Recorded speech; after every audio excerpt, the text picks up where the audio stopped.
Hello everyone and welcome to Aniron Plays. My name is Aniron and today we're going to be playing The Legend of Zelda Breath of the Wild. And before we jump on into that, however, I do have a few things I just want to very quickly go over. So I am being a bit quick right now. I realized I am significantly late. Let me just quickly explain what's happened and the reason why I'm late. Very simply, there was an issue with my streams. I don't know what the issue was, but all of the streams were set up to go live at 11:20 p.m. And I was a bit concerned about this because that's like for the first instance, like I obviously I would never have set my streams to 11:20 p.m. And I had to go through and make sure that everything else was working correctly, that there wasn't anyone else logging into my profile. You know, do all the security stuff, because that was just plain weird. I realized if someone malicious was, you know, did try to break into my account, they probably would have done more than simply change the times on my streams, but it led me to believe that maybe there was a problem, that that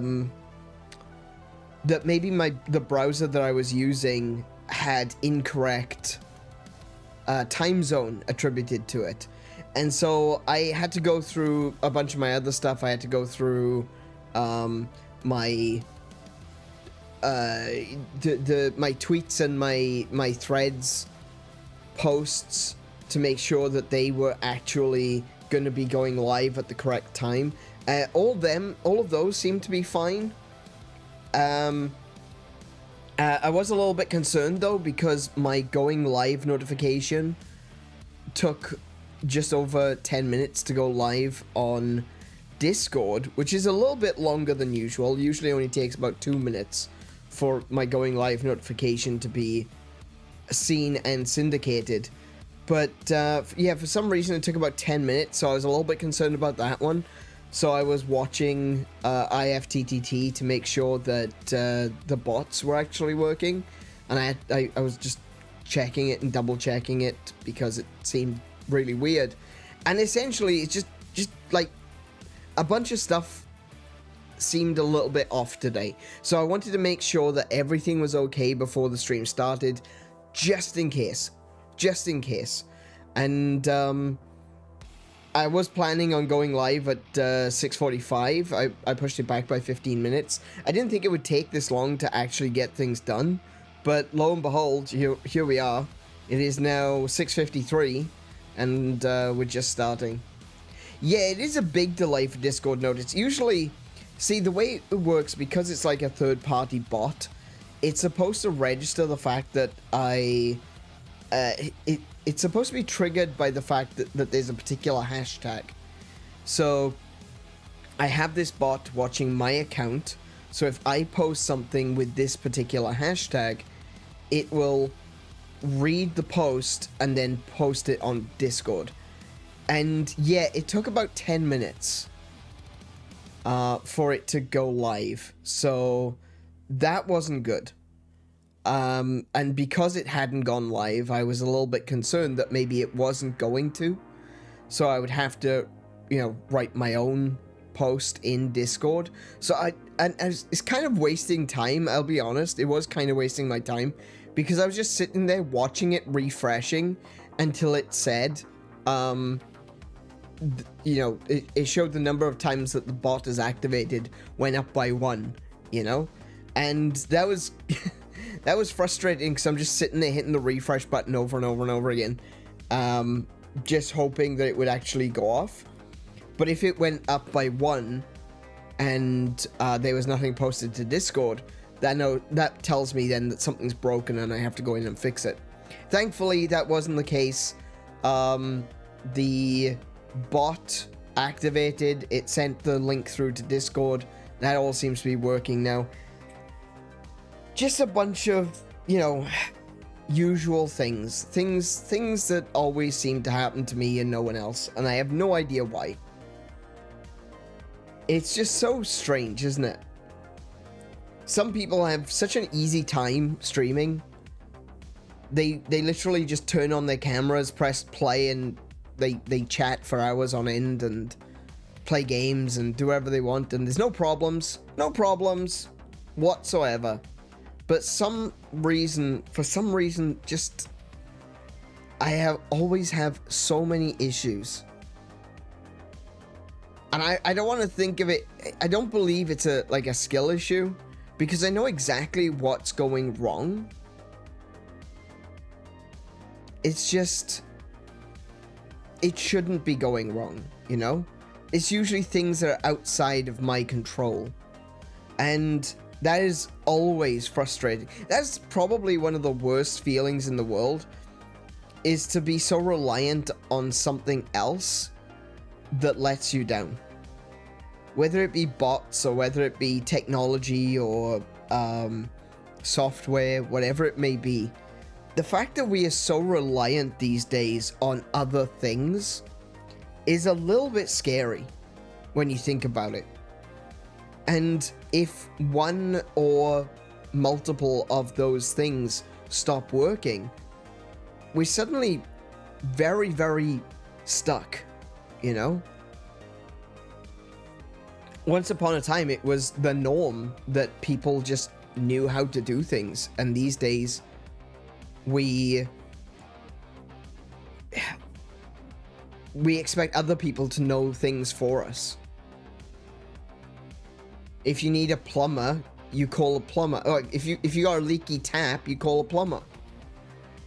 If you got a light bulb, or if you got a light which doesn't turn on, you call an electrician. And sometimes I just feel like, wouldn't it be better if we just knew how to do it ourselves? You know, you can't get to work in the morning because, oh, the car's broken down. Why is the car broken down? Oh, I don't know. I need to call a mechanic. I need to get it towed. I'm not going to be able to make it into work today. Whereas once upon a time, people would know what to look for. Like, oh, I wonder why this is broken. Pop the hood, take a look. Maybe I could take this apart. Oh yeah, that seems to work now. You know? And there was always going to be some things that you can't do yourself, and that's completely understandable. In Australia, for example, you can't do anything electrical. If you do anything with electrical, it's against the law. You need a certified? You need a certified electrician to actually do stuff like electrically in your home. Because what they don't want is for someone to do the electronics themselves and it doesn't work out and it causes a fire or something. Fires are really bad here in Australia, so if someone's house was to catch fire because of an electrical fault, that could cause a lot of problems for everyone in the surrounding areas. And I don't just mean like your next door neighbors. I mean a wildfire that gets out of control here in Australia engulfs thousands of acres. Like, you would have heard about the Sydney fires. Hey, people in the US, you already know about what happened in California. The California fires were ridiculous. And we've got water in our taps. So it's one of those things where we have to be very cautious about stuff like that, you know? But it does, like I said, it does kind of lead into this idea of dependency and being stuck, not knowing how to do things ourselves. And I'm sitting here streaming on YouTube, and I think about all the things that I'm relying on to work just so I can be here today. My PC has to work. I don't necessarily... I can take my PC apart, I can clean it, I can maintain it to a certain degree, but I can't fix my PC if something goes wrong. I have no means to actually, like, take apart a circuit board and put it all back together again, you know? And I certainly can't do that in the period of time that it might take for me to realize, oh, something's wrong with my PC, I'm going to be streaming in 10 minutes, you know? When it comes to the operating system on my PC, Windows, I'm entirely reliant on Windows not cocking it up. When it comes to the internet, we're reliant on our ISP, and they have been less than useful recently. And then I'm reliant on the electrical grid that we have power coming to our house. I'm reliant on my microphone working. I'm reliant on all my screens, on my controllers, on my games consoles. I'm reliant on YouTube, on Google. If any one of these links in the chain were to break, suddenly there's no stream. There's so much that can go wrong. It's kind of scary. I'm not gonna lie. There's just so much that, you know, the more parts you have, the higher the chance of things going wrong. That's just a fact. The more parts you have, the more chance that there is something that will break. If you've got a machine that is literally 2 parts, you've got 2 things that have the potential of breaking. You've got a machine that's made of 1,000 parts. You've got 1,000 things that have the potential of breaking. Which is kind of scary. I'm not gonna lie. And I think about, like, when I say, like, YouTube and the ISP and Microsoft and stuff like that, it's not just about, oh yeah, my copy of Windows. Does my copy of Windows work? Oh yeah, it appears to be working. I'm also talking about things like, what if Microsoft servers go down and my PC doesn't recognize that my copy of Windows is allowed? And so maybe it doesn't connect to the internet. What if Windows put out an update that for you know, just isn't properly tested and it breaks my ability to connect to the internet?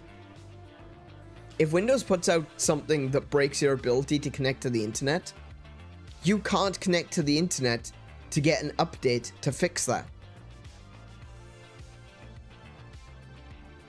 Think about that.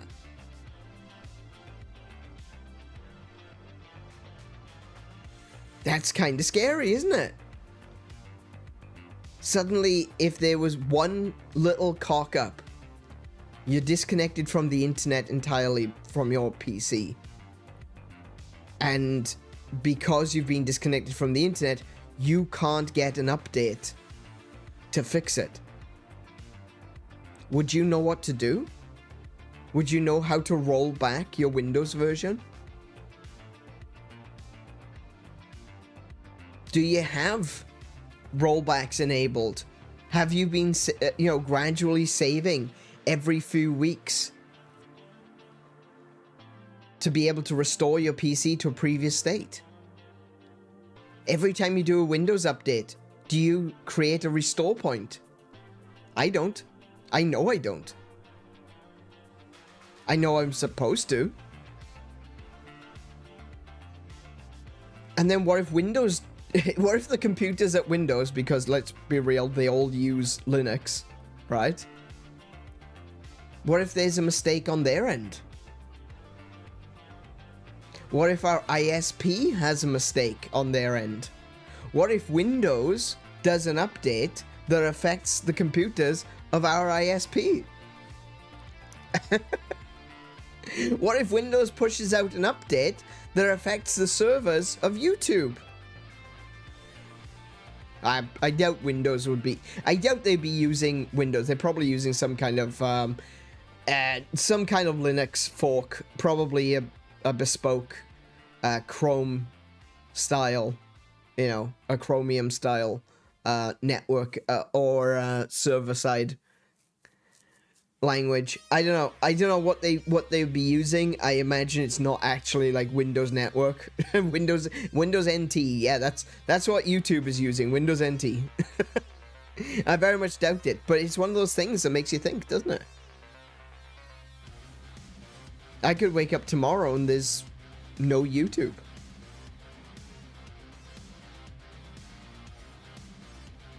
And that brings up that question about reliance. If we were to lose YouTube tomorrow, where would we be? What could I do? It's got me thinking. And I've been thinking about this for a while because I've been thinking about Twitch. Because I've been seeing all of the nonsense that's going on Twitch. I'm watching all of the big names moving away from Twitch. They're going to places like Kick. They're coming here to YouTube. They're finding other platforms. I was surprised at how many people use Odyssey. Like, I always knew that Odyssey existed. I had an account for a while. And I was kind of planning to upload all of my streams over on Odyssey. But the way Odyssey works is a little bit weird. And you can't just simply upload a video. You especially can't upload a big long video like a stream, you know? You got, there's a little bit of give and take involved. Because it's kind of based on blockchain, I believe. It's either blockchain or it's like a cryptocurrency or something. But essentially you need to be able to make credits, to be able to spend credits so that you can upload a video. And so if you don't have any credits, you gotta kind of put an initial down payment in. And I haven't been game to do that just yet. But when you go to Odyssey and you search for your favorite content creators on YouTube, there's a lot of people on Odyssey.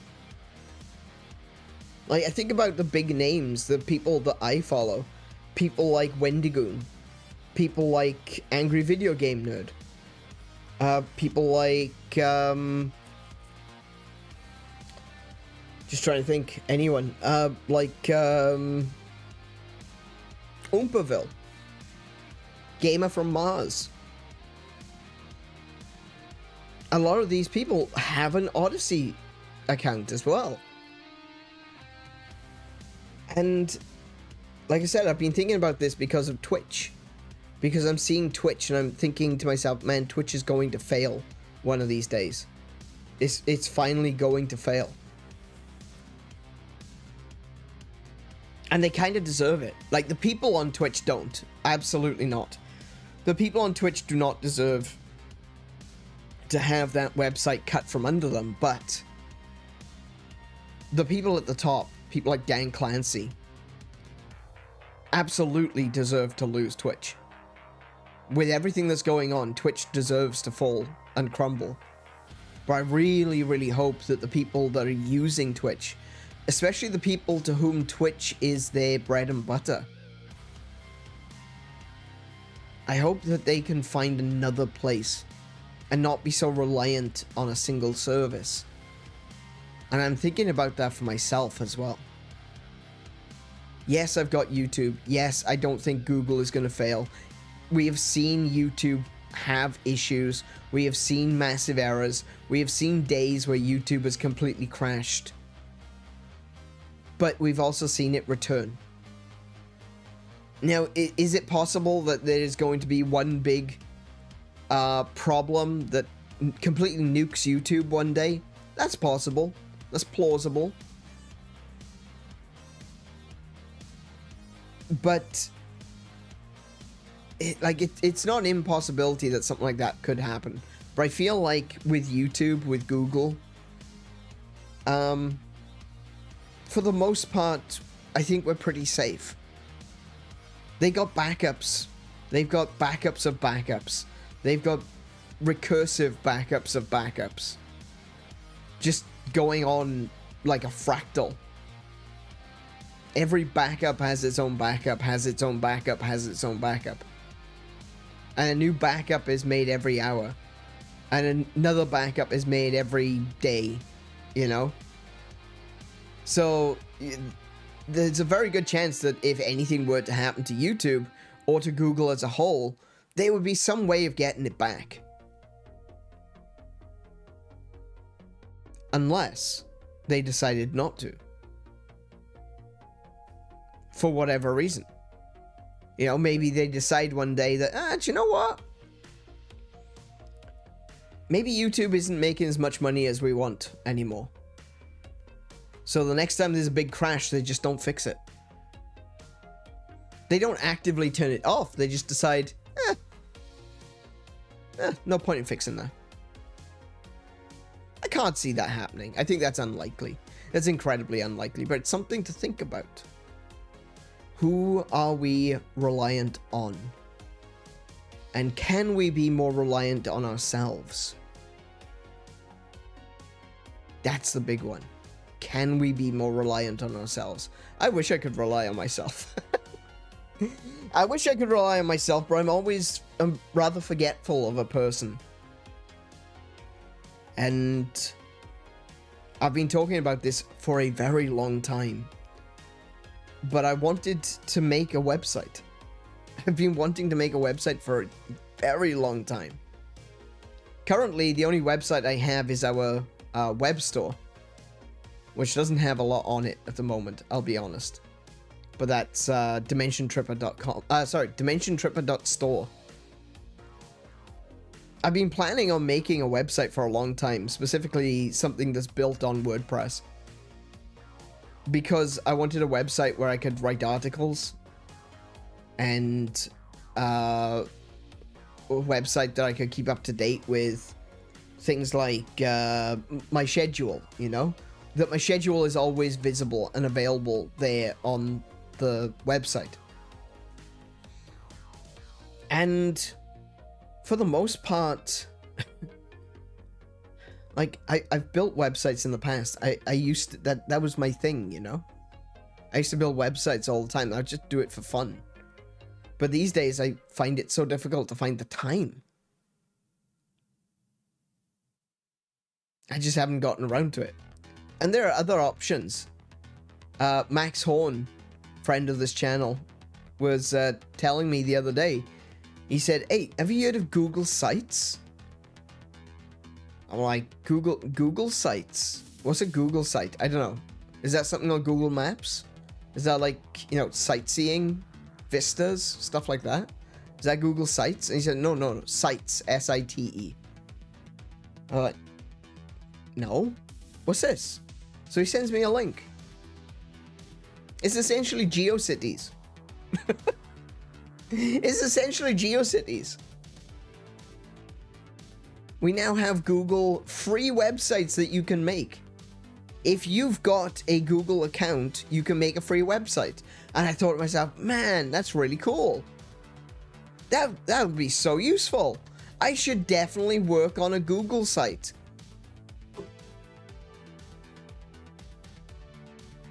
And then I realized, wait, hang on a second. My email address? Well, that's Gmail. My channel, that's YouTube. My ads, I don't currently run ads, but I pay for advertising occasionally. Wait, I use Google for that too.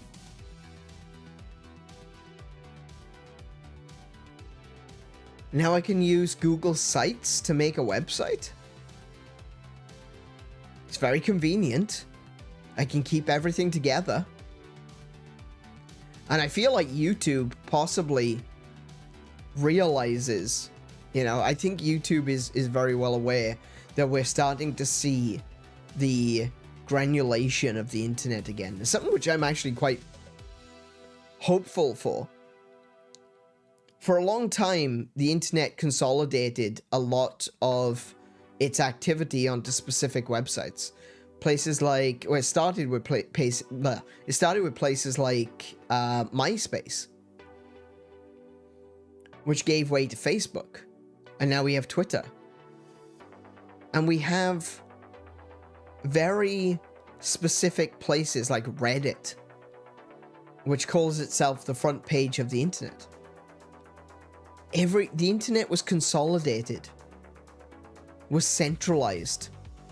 There is one place that you go to get your profiles, or not necessarily one, but there are a few small places that you would go to sorry, let me try that again. A few, small in number, large places that you would go to get your profile. So you go to Facebook, you go to Twitter or X, or you go to Instagram or something like that. Or I mean, Instagram is owned by Facebook now. And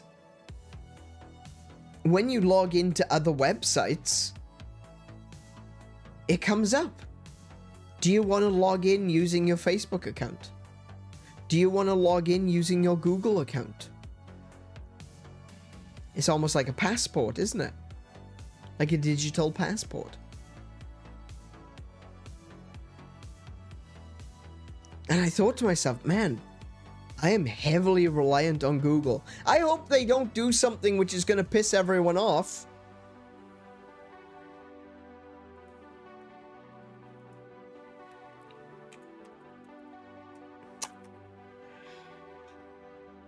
Yeah.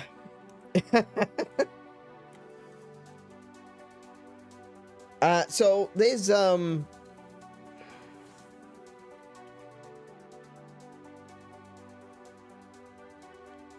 was something that happened just recently. Google has fired a lot of people.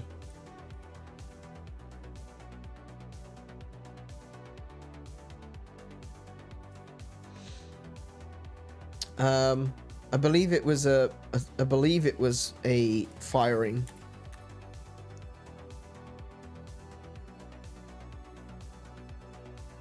Oh, no. Sorry, my bad. No. It was the there was a few people that were let off, but that's unrelated.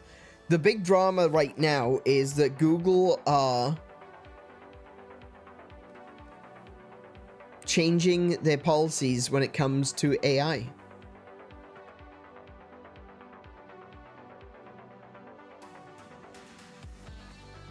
There's a new version of Google AI which is being integrated into the search engine. And there's people that they don't want AI. And this big problem, this issue is that Google AI, right?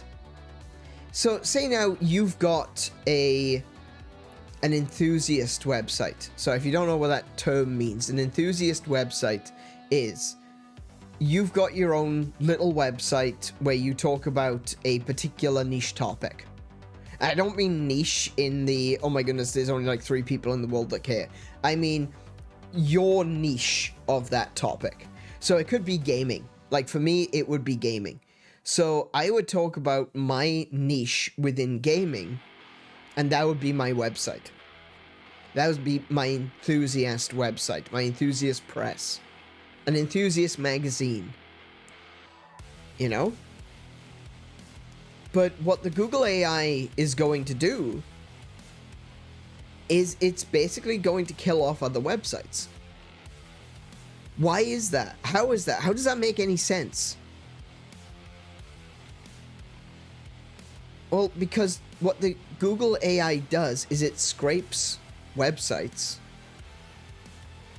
and it gets all the data, it processes the data, and then it presents you an answer. So if you were looking for something, let's say Legend of Zelda, we're playing Legend of Zelda today. If you were looking for something Legend of Zelda, and you're asking a question about Kakariko Village in Breath of the Wild, you know, the ancient columns, is the ancient columns really Kakariko Village? And they might be my website. I don't actually have one, don't go looking for it, doesn't exist yet. So you might end up going to my website where I've got this article showing the comparisons between the Breath of the Wild map and the Link to the Past map. And you'd be able to read that and be like, oh yeah, that's an interesting argument. I like that. Okay, cool. Or maybe you disagree. Maybe you'd share it. Maybe you'd go to your social media and be like, oh, check out this website. He knows quite a fair bit about Zelda. Now, if you go to Google and you Google search, or hey, what does this mean? Google isn't necessary. The first result isn't going to be someone's website. The first result is not going to be an enthusiast website. The first result isn't going to be the best result. The first result is going to be AI. The first result is going to be Google AI has read all of these websites for you, and here's the answer.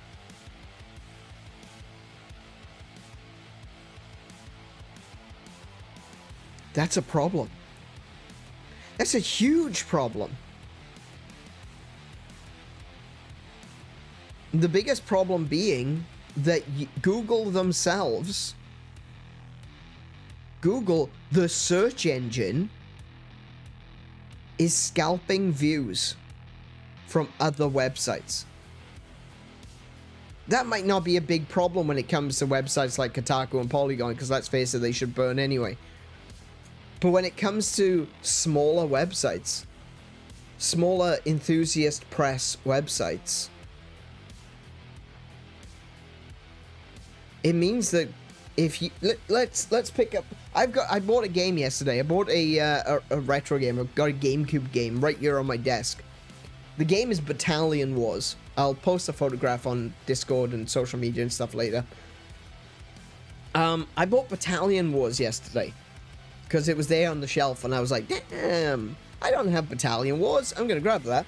Battalion Wars is a 3D third-person shooter slash RTS in the Advanced Wars series. It's kind of like a spin-off. And I like Advanced Wars. I'm a fan of Advanced Wars. I also like Wargroove. I don't know if you've ever heard of Wargroove. If you like Advanced Wars, if you played Advanced Wars once upon a time, and you're like, well, you know, the reboot camp was pretty good, but I've played all of that now, and you've never heard of Wargroove, let me recommend that you go right now to Steam, to Nintendo eShop. I'm not sure if it's on PlayStation. I think Wargroove 2 is on Xbox, but I recommend you go check those out because Wargroove is a fantastic game. It's more of a fantasy. It's not actual like military units. It doesn't have tanks and soldiers and stuff like that. It's fantasy themed, but it's basically fantasy Advanced Wars, which is already amazing, right? Anyway, I've got Battalion Wars right here. Let me pretend for a second that I am the biggest fan of Battalion Wars ever. I love this game. This is my favorite game of all time. And I'm sure there's someone out there that to whom that is true. They grew up on this. This is their nostalgia game. For me, that's A Link to the Past. For them, it's Battalion Wars. The GameCube was the first console they ever got. Battalion Wars was one of the first games they ever played. And this means a lot to them. Let's pretend that's me for a second. And I decide, you know what? I'm going to make a website. I'm going to make a website dedicated to Advance Wars and Battalion Wars. Specifically Battalion Wars, but we're going to talk about Advance Wars as a whole. This is going to be my thing. I am going to make this website. It's going to be so cool. People are going to love it. The people who like Advance Wars, the people who like Battalion Wars, they'll find it. There's only going to be like 10 people at any one time looking at this website at its peak. But that's fine. I don't mind. Because people who love this game are going to find it.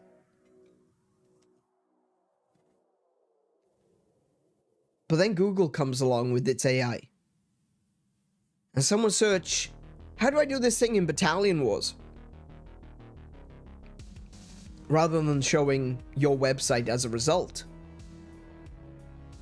The AI reads your website, finds the information it's looking for, and posts it.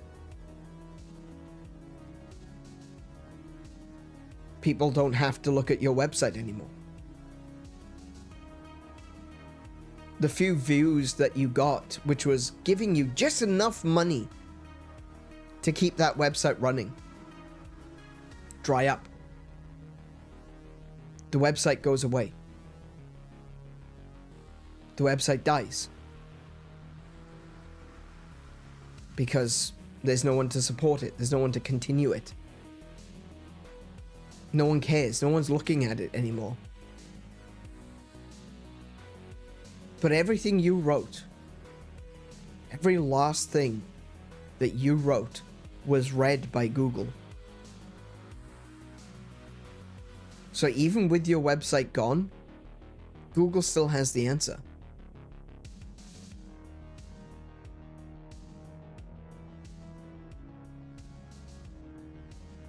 And that goes for everything. The only problem is, as websites start to disappear, no more information is being provided. And it's going to get to a point where there won't be any new information for Google to consume.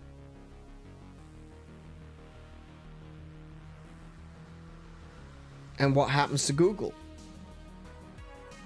Well, it's not reliable anymore, is it? So people make websites.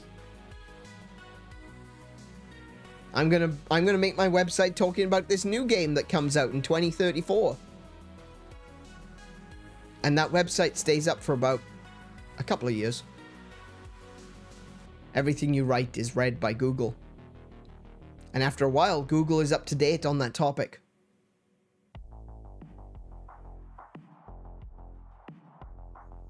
And now your website is irrelevant. That's scary. The internet used to be a wild west. It used to be little websites popping up everywhere, just for the fun of it. But these days, it's like a big conglomerate, absorbing mom and pop stores, absorbing little pop-ups, absorbing all these little websites that are really enthusiastic about one particular topic. And once Google has absorbed all that information, you're left sucked dry. Something Brainiac reference if you're a Superman fan.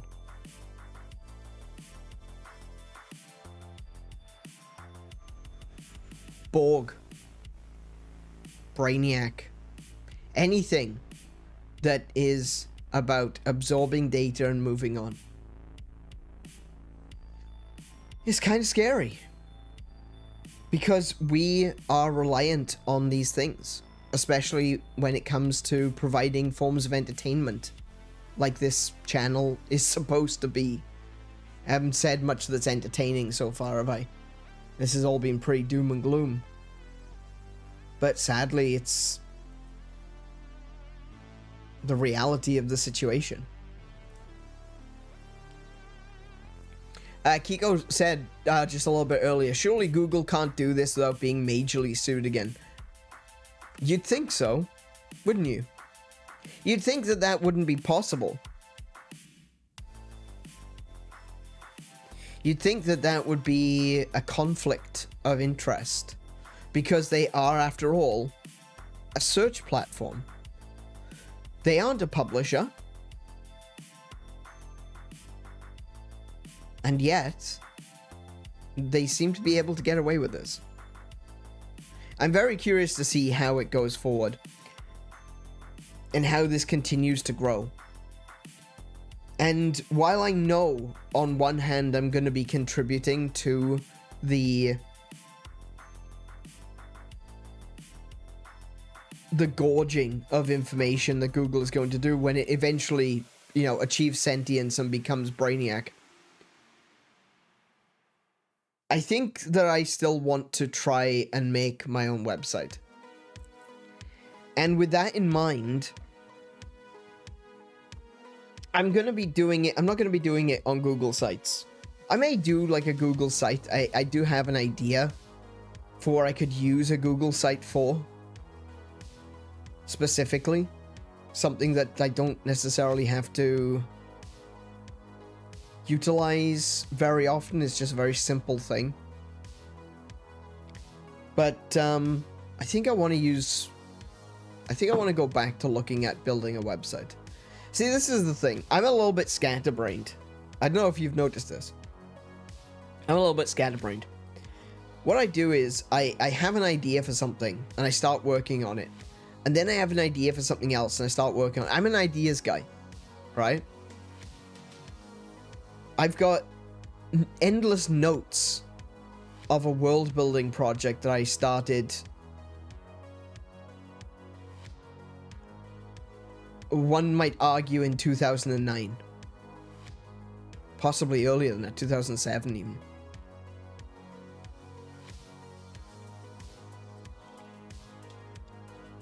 My world building project is older than some people watching this channel. That's insane. And I've never done anything with it. We started doing stuff with it and then we kind of stopped, backed up a bit, and the idea was that we would come back to it later, but we never did. And I've thought about it, and I've thought about, you know, who I am and the person I want to be and the kind of creator that I want to be. And not just, you know, a streamer, but I would like to make my own video games at some point. And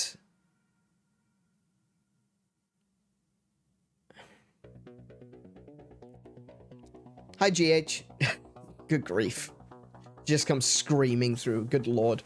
How you doing, man? I'd like to make my own video games, and I'd like to make them based on that world building project that I started all the way back in 2000. Oh, I started all them years ago.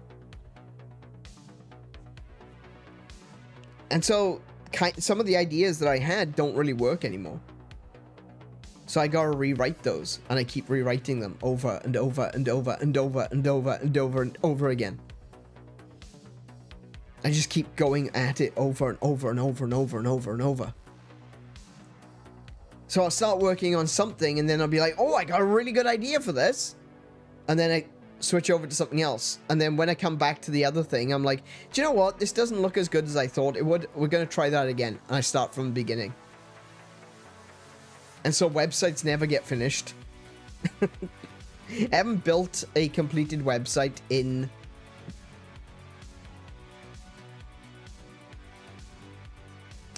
since 2017.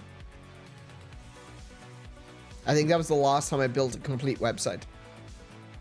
2017. Possibly a little bit earlier, actually. Probably like 2016, perhaps.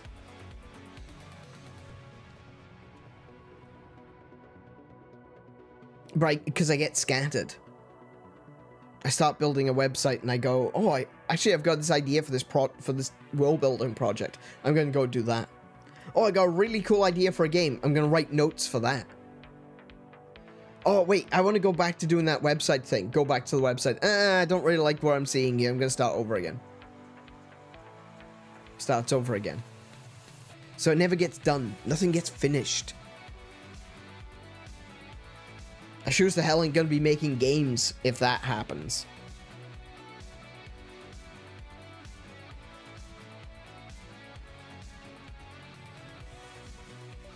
I'm probably not gonna stay. Might join again later, but have fun. Thank you very much, GH. No worries. We'll catch you a bit later, man.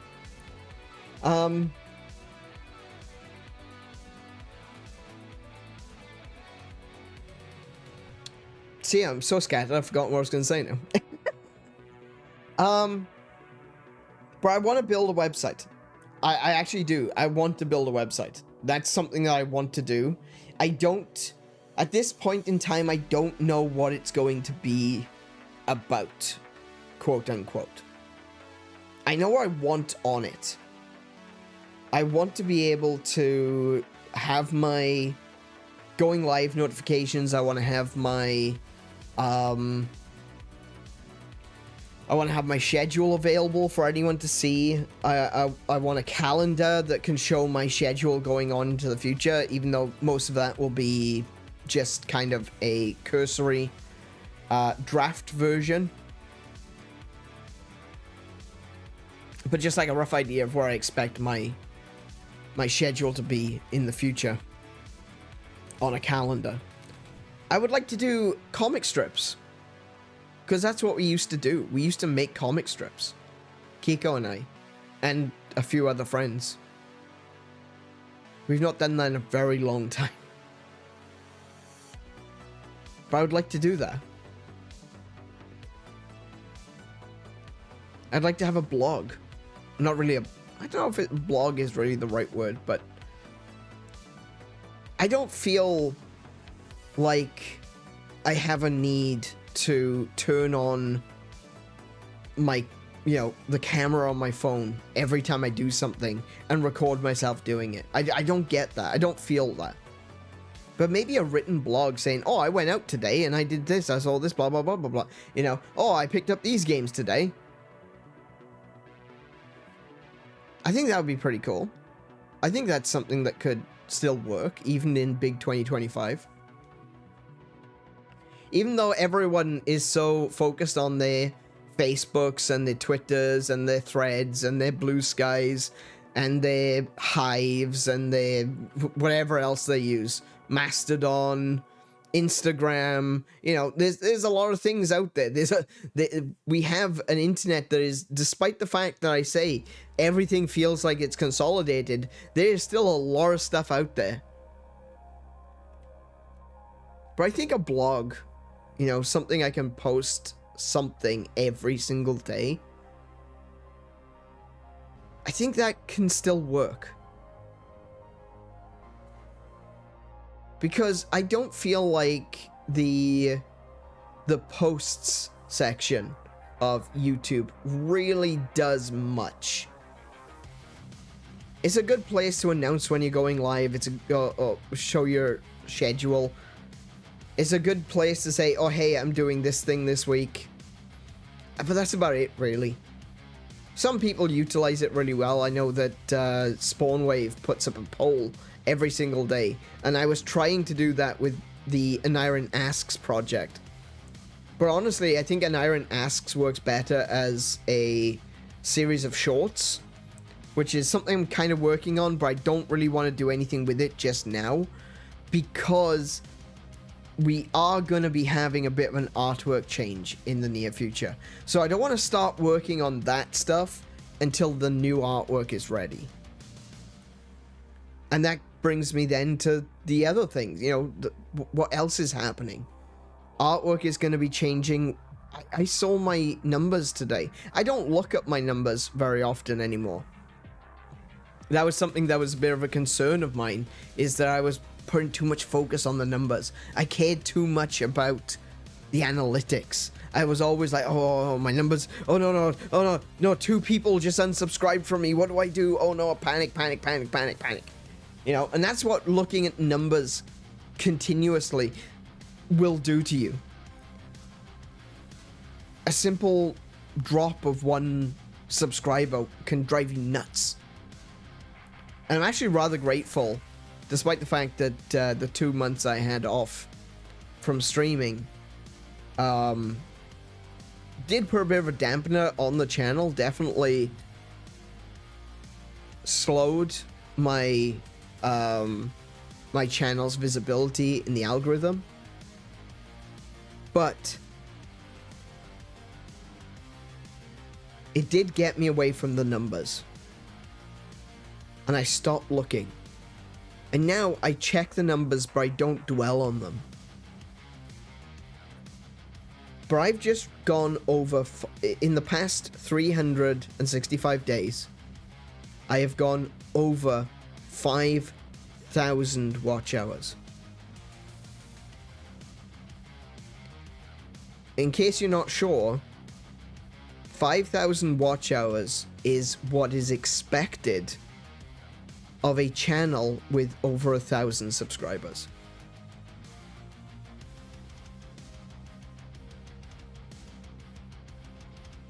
to be able to be monetized, like the full monetization suite here on YouTube, you need to have 1,000 subscribers and 5,000 watch hours. I'm doing that. I'm already there. I've already got the watch hours. I don't feel like I've ever really had a problem with watch hours. Anytime there's been a threshold when it comes to watch hours, I haven't had any problems. My biggest issue right now is actually subscribers, because I still need 1,000 subscribers before I can be properly, fully monetized. And we're getting there. We're getting there slowly, but we're getting there, and that's the important thing. You know? It's happening. And I'm glad that it is.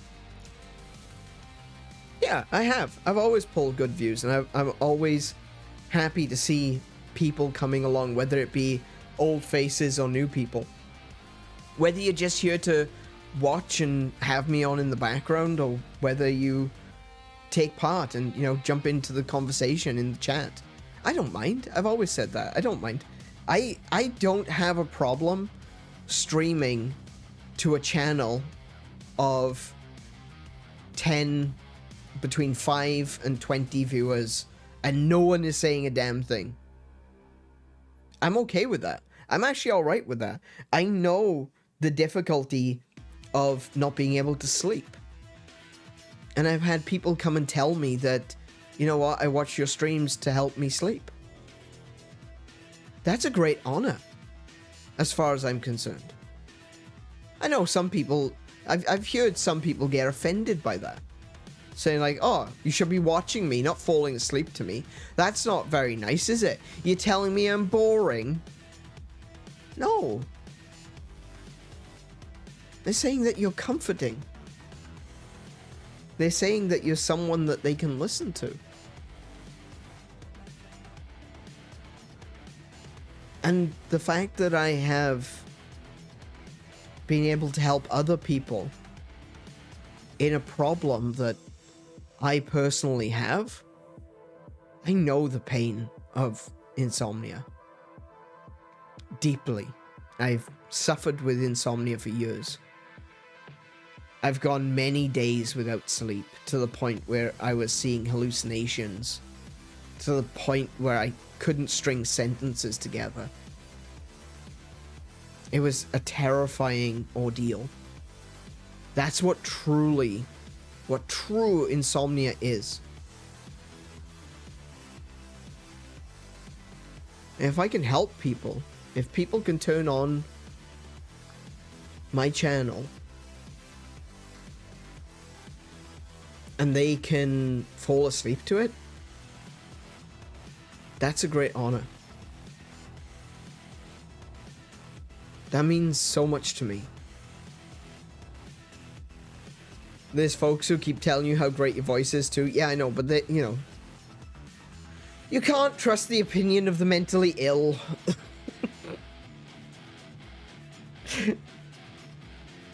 I don't care. Foxed, if you're out there, mate, I love you to death, man. Right, kind of Foxed. He sometimes pops his head in. I love you to death, man. But you really should see someone about that.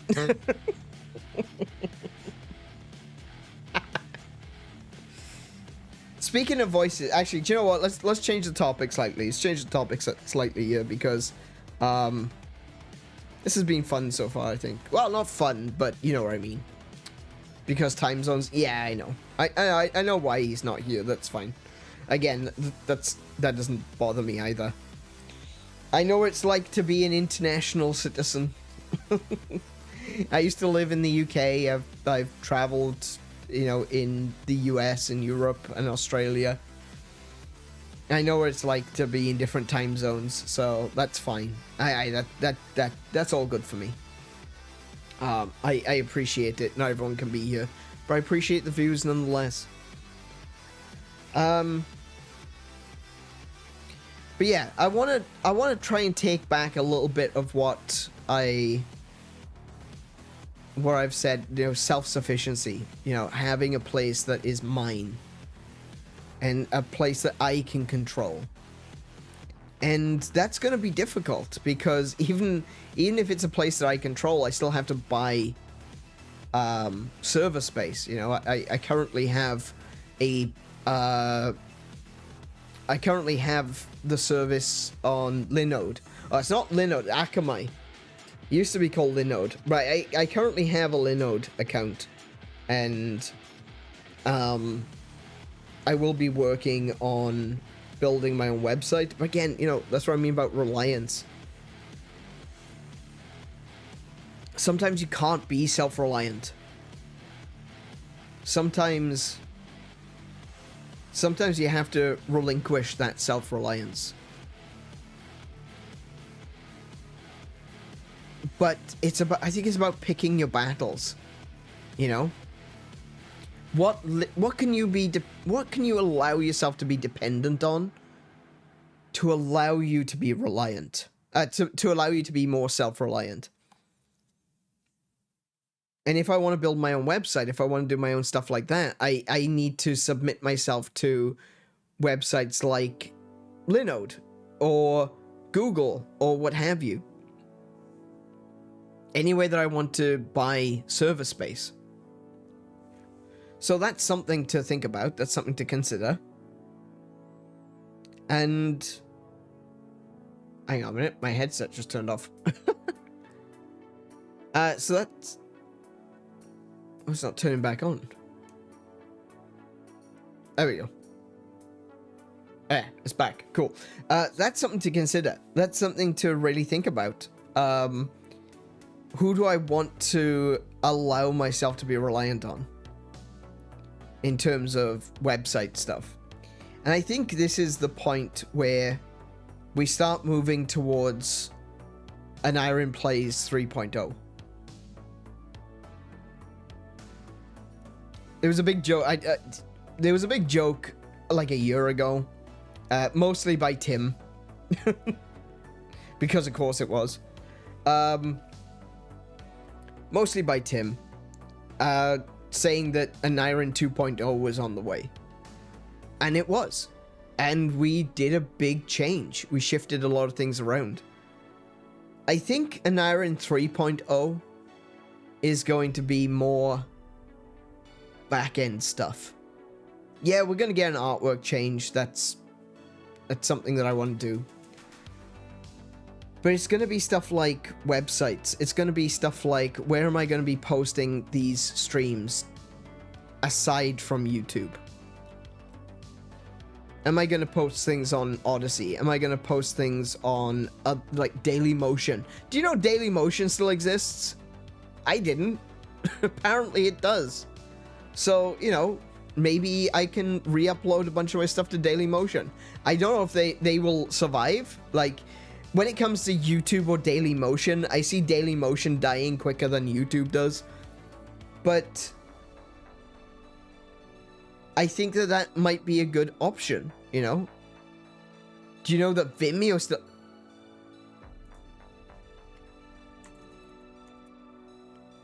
What? Yeah, oh, okay, I can see. Vimeo, the AI-powered video platform. Oh, no.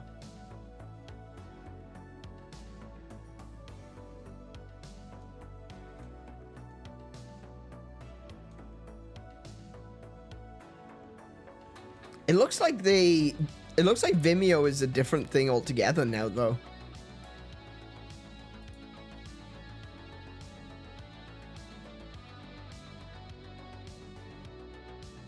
Our ad-free HTML5 video player is precisely engineered to make... Hang on, let me take us over to the actual, you know, looking at websites channel. There we go. This is Vimeo, apparently. Our ad-free HTML5 video player is precisely engineered to make your work look beautiful anywhere. Host your film, movie, ad, or anything else in high quality and customize everything from the logo to the play button. So this is, they are looking at it more along the lines of they are specifically a video hosting website.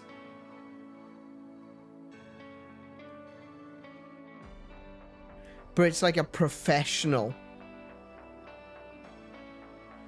Oh my goodness, look at that. Limited to 2 terabytes of storage. That's literally 1 year's worth of streams. 100 gigabytes of storage. That's like 2 months of streams. That's not even 2 months of streams. Let me just think. Hang on a minute. Let me look at some of my older streams. I've got a folder here which has got some of my old streams in it.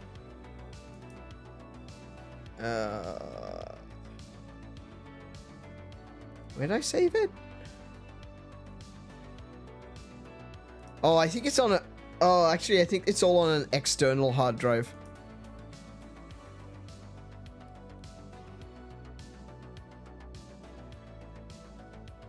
Yeah, it might all be on an external hard drive. Let me just double check.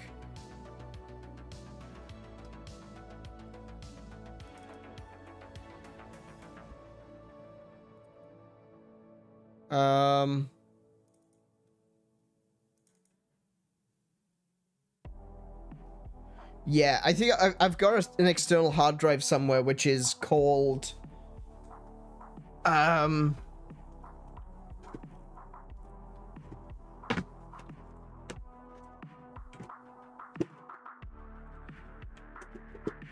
I've got a backup hard drive. And it's just full of old streams. But essentially, it is full. It is like a 2 terabyte storage. And it is full. And it's all my Twitch streams. So that was 9 months. I don't think it was even 9 months. It was about 6 months. No. Wait. Hold on a second. 9 months. Yes, it was. I started in March, ended in November.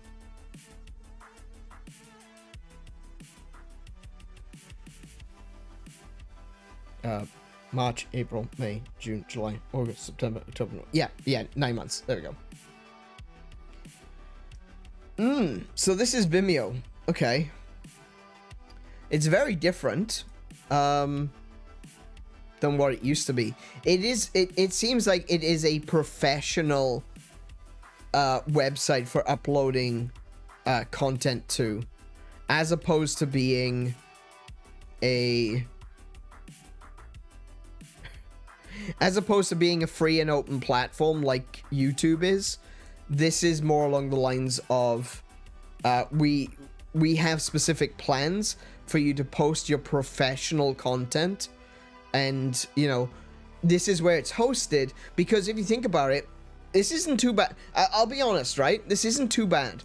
The reason I say it's not too bad, and I'll explain why, right, is because it's saying build per month, $28 a month for 2 terabytes of storage. Now, if you were to go to a website like Linode and you wanted to store your streams or videos or stuff like that on Linode, it's going to cost you a lot more than $28 a month, right? Storage space has become a premium. It never used to be. I used to have an account with a website with a hosting service called Media Temple, and in retrospect, I never realized how good I had it, because that had unlimited storage. The reason it had unlimited storage was because they never expected that you'd be using like 5 terabytes of storage data, you know? These days, they don't give you that. They don't allow you to do that anymore. The idea that someone could... How could anyone possibly use up multiple terabytes of storage? Yeah, back in the 2010s, that was difficult for an average user to do. But these days, very, very easy, especially if you're doing like high quality 4K video content. So I kind of get it. I understand. Storage is really expensive if you've got a website. So if you've got a website, if you're paying for a website, if you've built your own website, maybe you would use Vimeo and go with this plan with the 2 terabytes of storage. Or maybe even if you're like a big website, you've got a lot of viewers, you might be able to afford $100 a month for 7 terabytes of storage. That might be worth it for you, you know?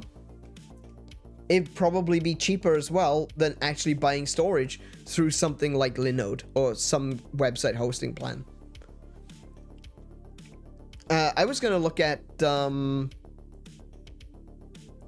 me just Google, what was I going to Google? I was going to Google Daily Motion. There we go, Daily Motion still exists.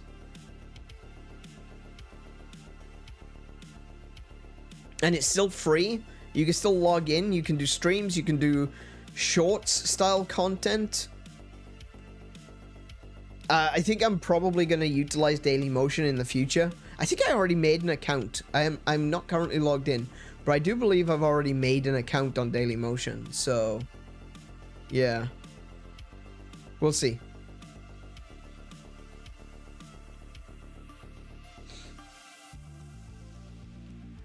Folks didn't believe me when I said AI was a real threat to all fields that require skill and creativity. Now general public are being unwittingly recruited into being the world's biggest open factory. Exactly. That's the thing. That's unfortunate. See, this is the thing. Okay, let's let me try and explain this.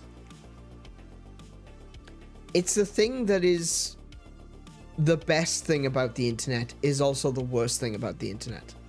The things that makes the internet great are the things that make it terrible. And that is the fact that when it comes to the free marketplace of sharing ideas, it means that if you're going to put your internet, if you're going to put yourself out there, if you're going to put your words out there, if you're going to put your creativity out onto the internet, it means that anyone can read it. You are not making any sort of rules and regulations. You can't control who gets to read your content. There's some way, I mean, technically there are some ways you can. For example, if you had a Patreon and you locked all of your blog posting behind a Patreon, so someone has to actively pay to be able to see your content.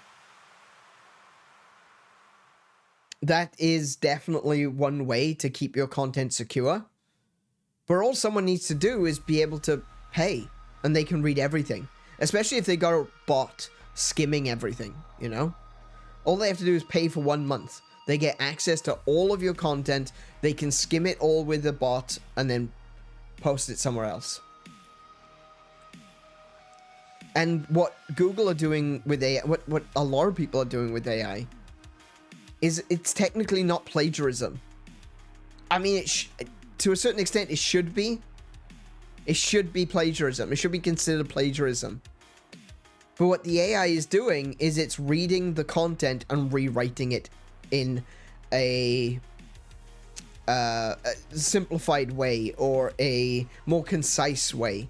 It cuts out the waffle and the character and just tells you, you know, if I was going to be talking about Legend of Zelda Link to the Past, right, I'd be going on about how beautiful the graphics are for the time, and they did a really good job of taking the basic that was the Legend of Zelda and turning it into a greater game with a lot of story and everything. And I'd use flowery language, and I'd be passionate, and I would talk about it, and I'd be like, I love this game, this is the reason I love this game, look at these things here.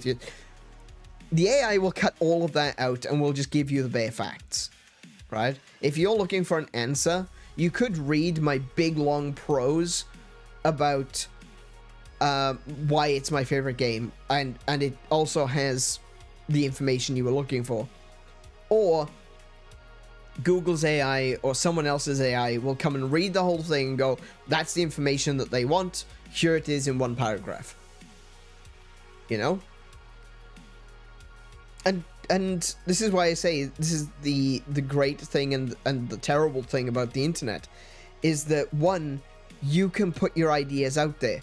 The terrible part is, oh my goodness, I've put my ideas out there. What the hell do I do now? Can I have them back, please? So it's about figuring out where you want to stand on that, you know? Do you believe in intellectual property? There are some people who don't believe in intellectual property. I had a very, very loud disagreement with someone who said that no one should have intellectual property rights. If you invent something and you put it out there, it's no longer yours. That's a little bit scary. That's a scary thought, in my opinion. But in reality, when you think about the grand reality of the world that we live in, that's very, very true, isn't it? Look at Rings of Power. You know, Tolkien isn't around anymore. And someone came along and decided, you know what? We can improve Lord of the Rings by creating this show called Rings of Power. Improve. That's what they were doing. I call it cultural vandalism, but there we go. But it's true, isn't it? You put something out there as a creator, you're not going to live forever. I'm not going to live forever. I'm kind of okay with that, honestly. But it does make me wonder, what are people going to say about this content in 50 years' time? What are people going to say about, if I do actually get around to making video games, what are people going to say about my games in 50 years' time? What are they going to say in 100 years' time? I don't know. Are people going to make fan works? Maybe. Are people going to misinterpret some of my storytelling devices and get the wrong idea about the magic system? Almost certainly. The magic system that I've come up with is absolutely freaking bonkers. So, yeah. There's a very good chance that someone could read or watch or play every single bit of content I've ever written and still not fully understand the magic system. That is a distinct possibility. And does that mean then that they'll write something which doesn't really fit what I had in mind? Of course they will. Just look at Rings of Power.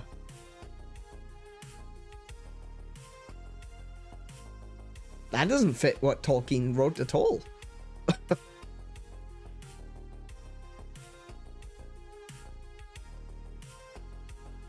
But it's interesting. Unfortunately, we're seeing a very negative side of that, though, with Google and with other AI. Because other AI, and not just AI in general, it's taking people's work and there's no effort involved. No one is, for all of the arguments you can make against plagiarism, and there are many, I am very much dead against plagiarism. There's still some effort involved, right? If someone is going to rip you off, they at very least need to be able to read or play or watch the thing that you make. They put the effort in to be able to copy it. You don't need to do that anymore. AI does it for you. That's kind of scary. That's kind of terrifying.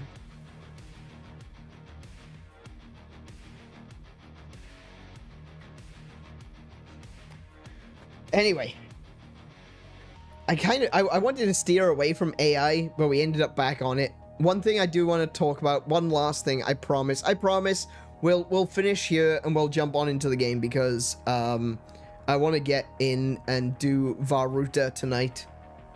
But before we do, I do want to go back to the article screen just a second, because this is something that I feel is really important. It's something I've been talking about on social media over the past few days since it's exploded, and I want to just push the message along. I want to keep the train rolling down the tracks, you know? Let's keep the hype train going. And that is... stop killing games. Now, I don't know if you've heard about this. This may be the first time you're hearing about this, but there's a fantastic gentleman here on YouTube. His channel is Accursed Farms. The gentleman's name is Ross. Ross from Accursed Farms started a campaign to get people to stop killing video games. The idea being that publishers, in going forward, I want to be very clear. If you want to get the full information, definitely look at his channel. I'm just going to give you my interpretation of it. I could even be wrong, and if I am, Ross, feel free to reach out to me. I will correct any mistakes that I've made. The idea is to challenge the legality. Let's see where it says here in the actual words. To challenge the legality. Can I zoom in on this? There we go. That looks better. Okay. Stop Killing Games is a consumer movement started to challenge the legality of publishers destroying video games they have sold to customers.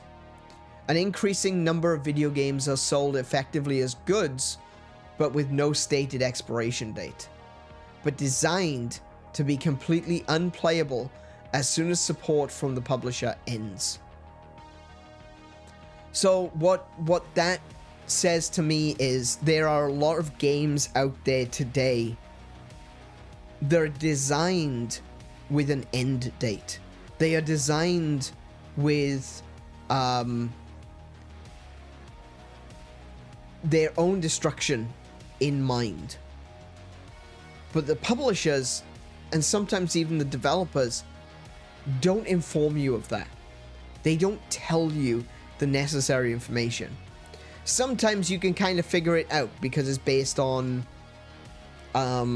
you can look at past trends from certain companies. You look at things like the wrestling games from 2K. This isn't the best example, I'll admit, but you think about the wrestling games from 2K, right? And they have so much DLC. They have so much stuff that you pay into that game. But every 2 years, they shut down the servers. So multiplayer is no longer an option. The same goes with FIFA and EA, right? This is slightly different. This isn't the same. This isn't exactly the same because we're talking about an aspect of a video game, right? We're just talking about the multiplayer at the moment. But even still, I think that might be, in my personal opinion, I think that they utilize the shutting down of servers as a means to get you to buy the next game, right? If they made the perfect wrestling game, if they made WWE 2K25, and it is the perfect wrestling game, and you play it, and you enjoy it, and you love the hell out of it, and you're like, wow, this is such a good wrestling game, and they release 2K26, and you look at it and you think to yourself, there's a few characters missing that I really like. I think I'm going to stick with 2K25. In 2027, the servers will shut down, so you can't continue to play that game online. You can't continue to play that game with your friends. If I had that game here on this channel and we played wrestling games together, I wouldn't be able to play with you guys after two years after that game releases. I would have to buy, I mean, in 2 years' time, that would be 2K27. I would have to buy 2K27 if I wanted to continue. And 2K27 might not be the game that I want. It might not be a game that I even like.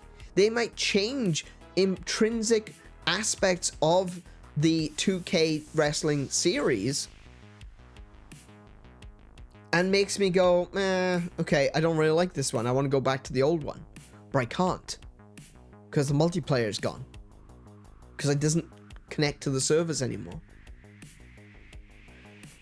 A good example, however, of a perfectly reasonable, could have been modified for single player game that we like to talk about is, of course, the crew, which is mentioned here. Contacting the UFC, this French words, with complaints on the crew. So what happens is the crew, an Ubisoft game, released, and they decided to end support of the crew. But the crew could have had single player. It did have single player aspect to it, but now it's unplayable because of the servers being shut down. You can't even play the crew in single player anymore. And there are so many games that have DRM built into them that if they were to take down the servers that run the DRM, those games will be completely and entirely unplayable. Which frankly is disgusting. At the end of the day, you are making a purchase when you buy video games. You are not renting them. You are not paying for a service. You're not paying a subscription fee. You are buying a game. And there are games out there today where you could buy a physical copy of a game. You stick it into your console and it will not work because it needs to connect to the internet to access DRM. And if those servers go down, or if they decide, we're not going to support that one anymore, they can remove it. And they have done. This has already happened. Even to the extent that there are some games today where, due to stupid licensing laws, when a game is removed from a platform, it is also removed from your library. Even if you've paid for it. Even if you had no issues whatsoever. The entire thing is on your PC. You can play it. It's there to play. Well, now you can't. And this has become a growing problem in video games. And so Stop Killing Games is here to try to do something about that. To fight against this bullshit. To fight against publishers and developers who accept your money saying, oh, buy our game. And you go, hey, I want to support your game. I will buy your game. And then they go, psych! And they pull the game back off you. What Stop Killing Games wants to do is create a world where the publisher has a consumer-friendly end-of-life plan. A plan to be able to give that game over to the gamers to a certain extent. No one's asking for the game to suddenly be free.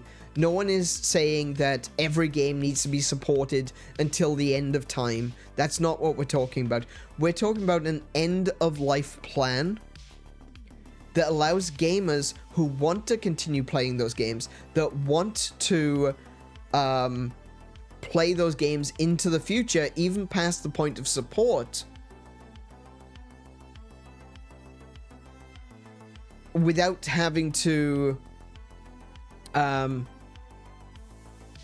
actually that's just it. I can't I was trying to figure out where I was going with that one, but no, for people who just want to be able to play the games that they've bought. I don't think there's anyone reasonably asking for refunds for a game that you've been playing for 10 years and then suddenly gets shut down. No one's saying you gotta refund that. That's not happening. And no one is reasonably saying you have to keep the servers running for all time. No one wants that. What we want is a plan, an idea, or even just to be told ahead of time.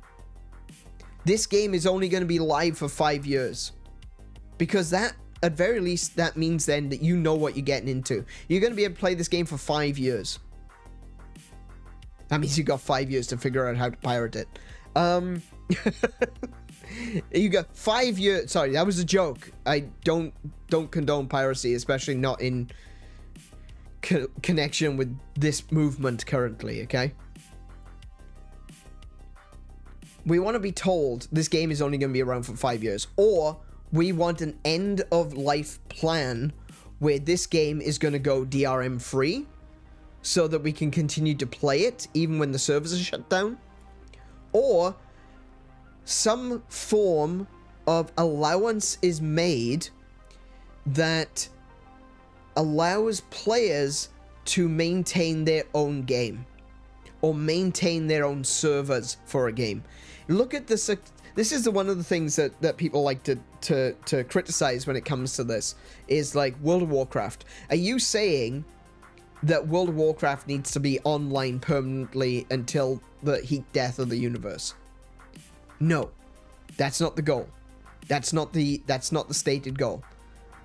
What we want is, if World of Warcraft were to shut down, we want an end of life plan that allows the game to be playable either in a single player mode where we as individual players can just play the game, or Blizzard hands over the a version of the server so that people can host their own servers.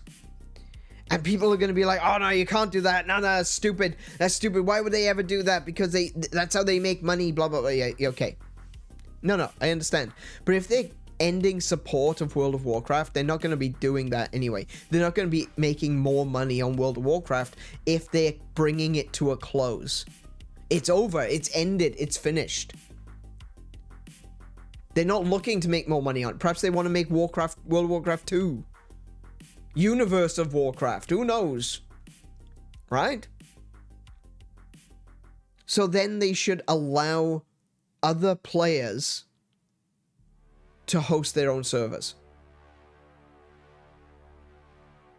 Because those players have bought World of Warcraft. They have bought all of the updates, all of the expansions, the full-priced expansions. They have paid their subscription every single month for decades. And then you're just gonna turn it off.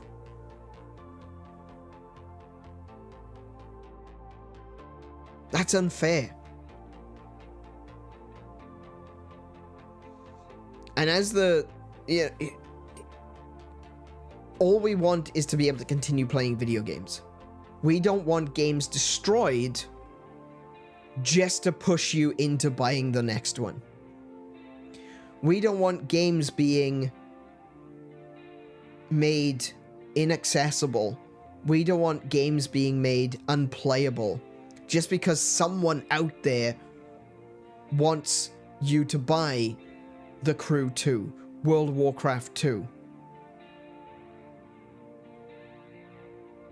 If people want to keep playing those games, they should be able to. They bought them. They paid for them. They bought them with the reasonable expectation, legal term, reasonable expectation, that they own those games. That those games then cannot be taken back off them. Even to a certain extent, World of Warcraft. I think there is a reasonable expectation that one day the servers will go down. But I still believe that World of Warcraft, in the example of World of Warcraft, that they could hand over servers to allow other people to host their own servers. We've seen it before. Never forget Nostalrius. We've seen servers of classic World of Warcraft. We know that they can be hosted by regular folk. And we know that it is also a viable business plan to allow that. Just look at Mojang and Minecraft. Mojang have their own servers in the form of realms. But the vast majority of Minecraft servers are personally owned. They are owned by individuals, by groups, by companies that have their own server. We have our own server. We have our own Minecraft server. And if World of Warcraft finally comes to an end, I'm just using this as an example. If World of Warcraft finally comes to an end and they decide, you know what, we're not supporting it anymore, what they could do is continue to sell the game and allow other people to host their own servers. And that would allow that game to continue to be playable for everyone who still wants to play it. Even if World of Warcraft 2 comes out and 99% of people love it, there's still going to be that 1% of people that actually, do you know what? Even if 99% of people love it, there's still going to be a good 20% of people that are going to want the old one back. I like Guild Wars 2. I think I still prefer Guild Wars 1. Or at very least, every now and again I want to go back to that older game. And that's what Stop Killing Games is about. That is why I have put my name down for Stop Killing Games. Because I believe that we should stop killing games. I think that there are plenty of examples and ideas of ways to be able to bring a game. How do I say this? I think there are many different ways that you can bring a multiplayer or an online game or a game with DRM and make it so that it is playable after the developer and after the publisher decides that they are going to finish support, after it gets sunsetted. And a lot of people agree. For example, let's have a look at the UK Stop Killing Games. Let me refresh. Oh, look at it, it's still moving. Brilliant. This is the UK government petitions website. Prohibit publishers irrevocably disabling video games they have already sold. The government should update consumer law to prohibit publishers from disabling video games and related game assets and features that they have already sold without recourse for customers to retain or repair them. We seek this as a statutory consumer right. This needed 100,000 signatures. We currently have 124,000, and it is still going up, as you can see right there. Just because, and this is the one that I signed. My parents even signed this. This is something which I think is very, very important, but something which I think that people should still be signing. Just because we beat 100,000, that doesn't mean that we should stop. If you haven't already and you live in the UK, please only do so if you live in the UK. Please sign this anyway. Sign the petition. Go there. All you have to do is you give your legal name and your email address, and it is signed. It is done. You can sign the petition. It will go to Parliament and it will be discussed. Now, there is a little bit of a negative. There's this whole thing here talking about the digital markets, consumer rights and such. The short version is as written here.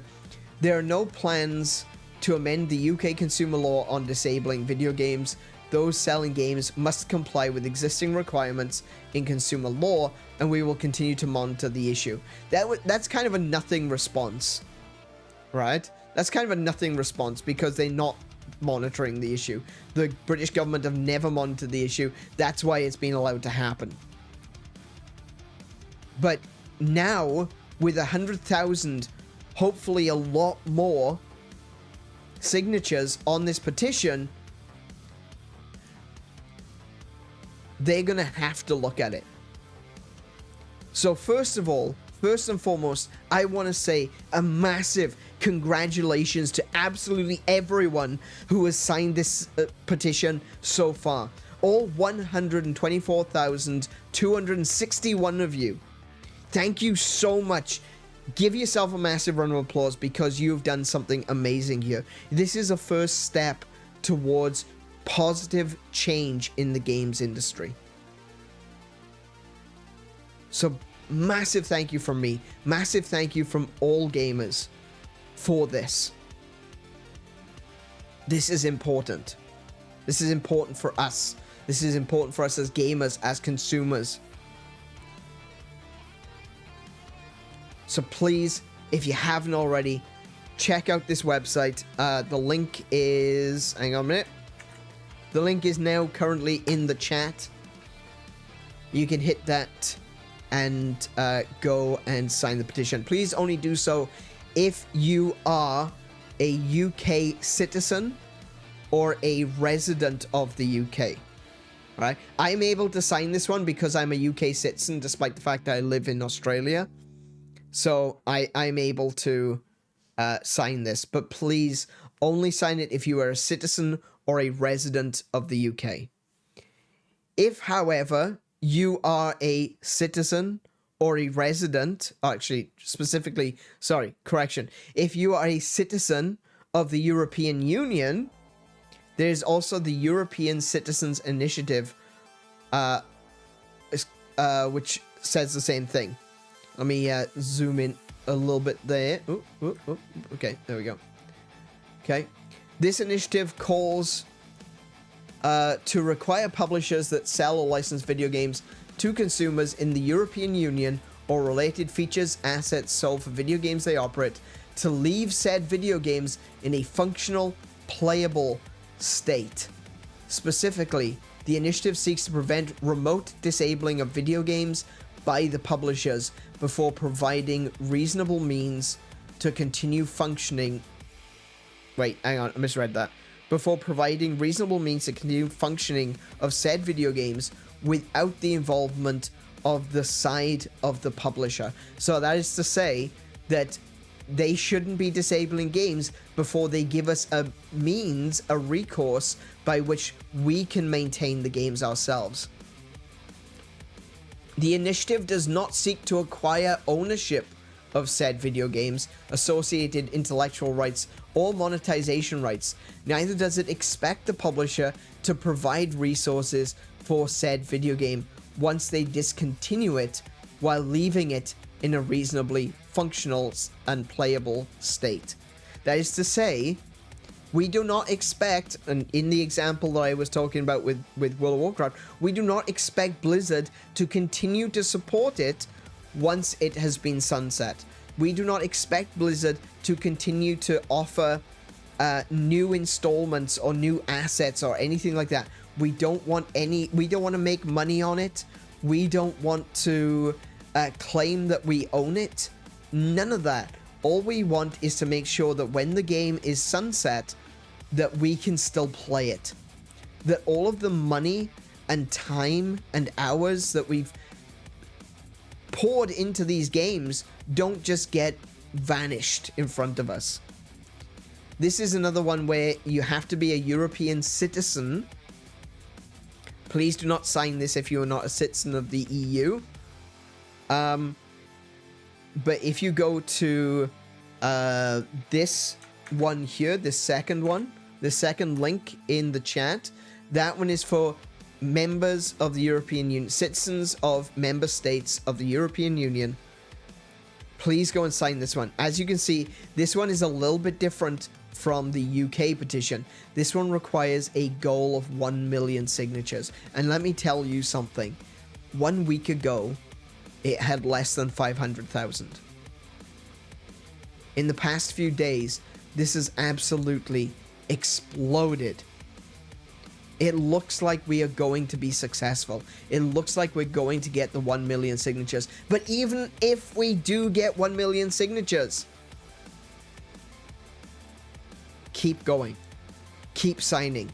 Show the European Union exactly what it is that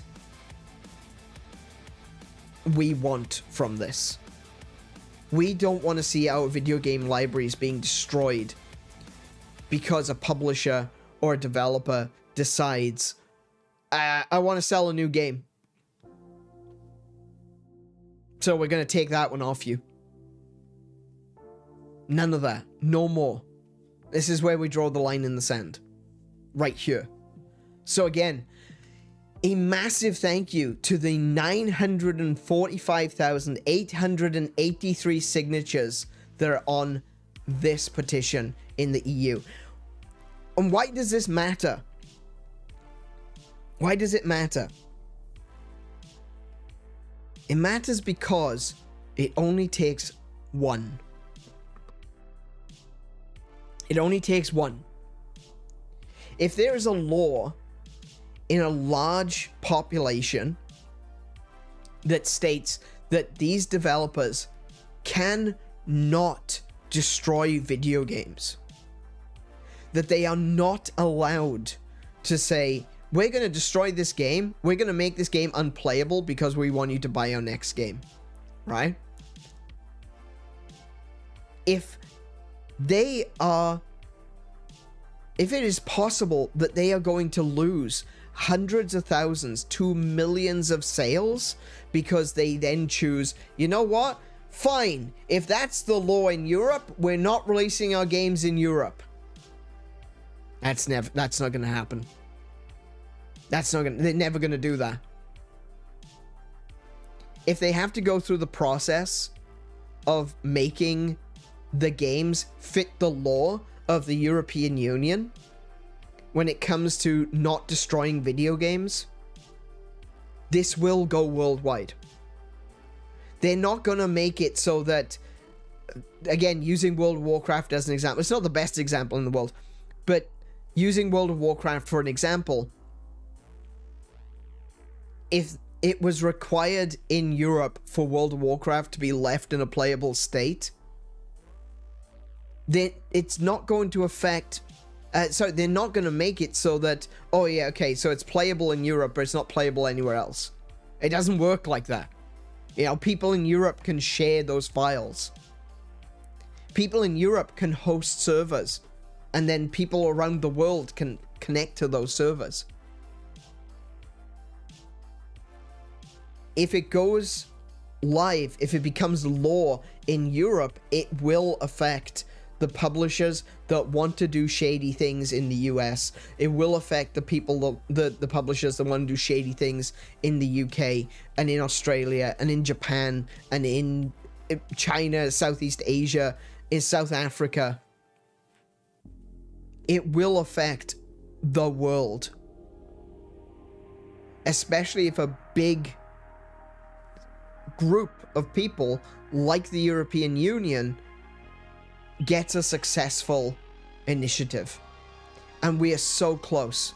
We are so close. So please, if you are a citizen of a member state of the European Union, please sign this initiative. And let us save video games from being destroyed from greedy practices. I think this is something that we can all agree on. This is something we can all come together and say, yes, this is important. I still want to continue to play my games into the future. I want my kids to play these video games. I don't want these games that I love to be lost to the ether. So please do consider, if you are in the EU, check out the EU link. That's the second link that I posted. If you're in the UK, we have already passed 120,000 signatures. We only needed 100,000. We've got 124,495, and it is still going up. But please sign it anyway. Let them all know that we will no longer allow them to kill games for greedy reasons.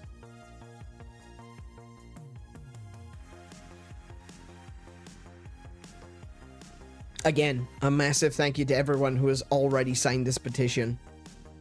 A massive thank you to everyone who has signed the European petition. Unfortunately, the Australian petition was not successful.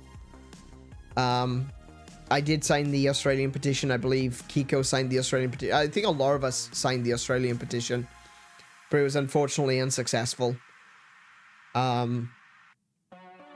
But the UK one has succeeded. The European one is about to succeed. Please and thank you to everyone who is putting eyes on this even. Just taking a look at it. It's a big deal. And this is gonna have ripples going on into the future. Even if the UK Parliament decides, oh, you know what, we're not really gonna do much with this. We've already shown our force. There's enough of us that want to see change. So this is going to have an effect. And the same goes with the European Union. We've nearly got 1 million people signed. That's going to affect change. Not necessarily straight away, but it will affect change. So a big thank you to everyone.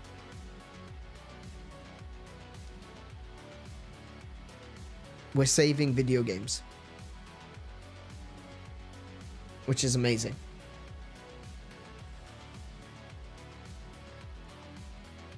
Actually, before I go, I'm just gonna also post a third link to Stop Killing Video Games, or stopkillinggames.com.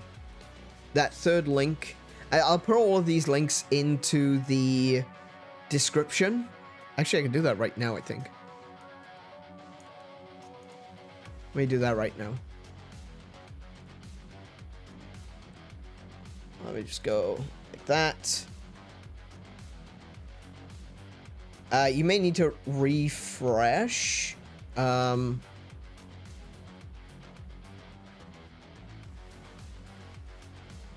not asking you to refresh, but I'll do it right now so that I don't forget to do it.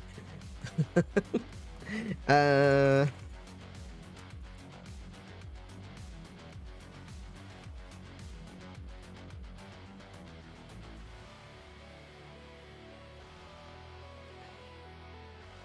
is. That's what I'm looking for. No, that's not what I'm looking for. Hold on. Oh no, that'll do.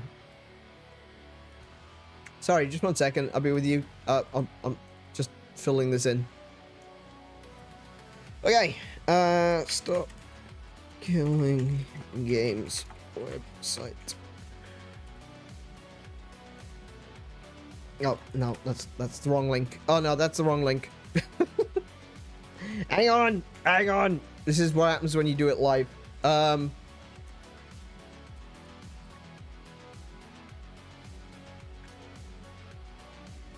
Petition for UK citizens and residents.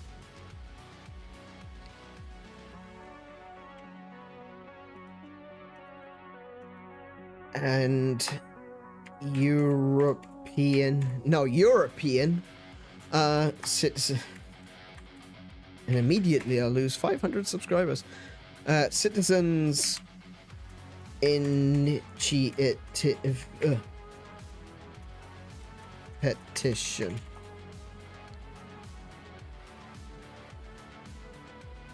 I can spell. I swear I can spell.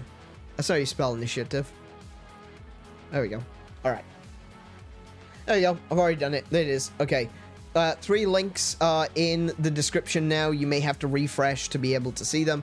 There is the Stop Killing Games website petition for the UK citizens and residents, and the European Citizens Initiative petition. If you are a UK citizen or a resident, please sign the petition. If you are a European citizen, please sign the Citizens Initiative petition, and let's stop killing games. I'm gonna close that now. I'm gonna close that now. I'm gonna... What am I gonna do with that one? I'm gonna click that link. Like that. There we go. There we go. Alright. Done. Sorted. I've done my part. I posted this GIF on X, and it was actually quite it's gone quite popular actually. And that is, I have done my part, now you do yours. So I've done everything I can. I've signed it, I've talked about it, I've shown you the links. I can bring you all to the petition, but I cannot make you sign. But I do ask that you do. Please, let's save video games together. And with all of that said, let's jump into Legend of Zelda Breath of the Wild, shall we? I think it's about time we did.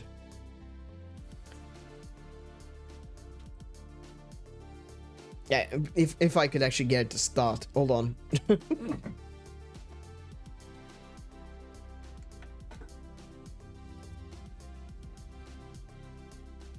I'm playing... Oh my goodness, I'm still in the process of playing Peglin. I'm gonna have to close that till later. Alright, never mind. Alrighty, here we go. There we go. Yeah, I was still playing Peglin. I've been playing a lot of Peglin recently. I tell you what, there is no game that is... I genuinely don't think there is any game that is as frustrating, but also feels as rewarding and accomplished as Peglin. Peglin is one of those games. It is absolutely infuriating when the RNG is against you. But when you're actually successful, excuse me, when you actually make it through, and you get to the end, and you fight the Goblin Queen, quote unquote, or the dragon, you get to the final boss and you beat them. That is such a feeling of success. That you've actually battled against RNG. And it's not just RNG, you know, it's RNG that is very clearly and obviously tilted against you. And when you still beat it, it's like, wow, that felt so good. And it does. It feels so good. I recommend Peglin. It's a pretty cheap game, and I've seen it on sale quite a lot. So definitely check out Peglin. It's a cute little indie game. Which combines RPG, roguelike, and Peggle. Sounds like an odd combination, but it's actually really good. Alright, let's just jump on into Breath of the Wild, Zora's Domain, go.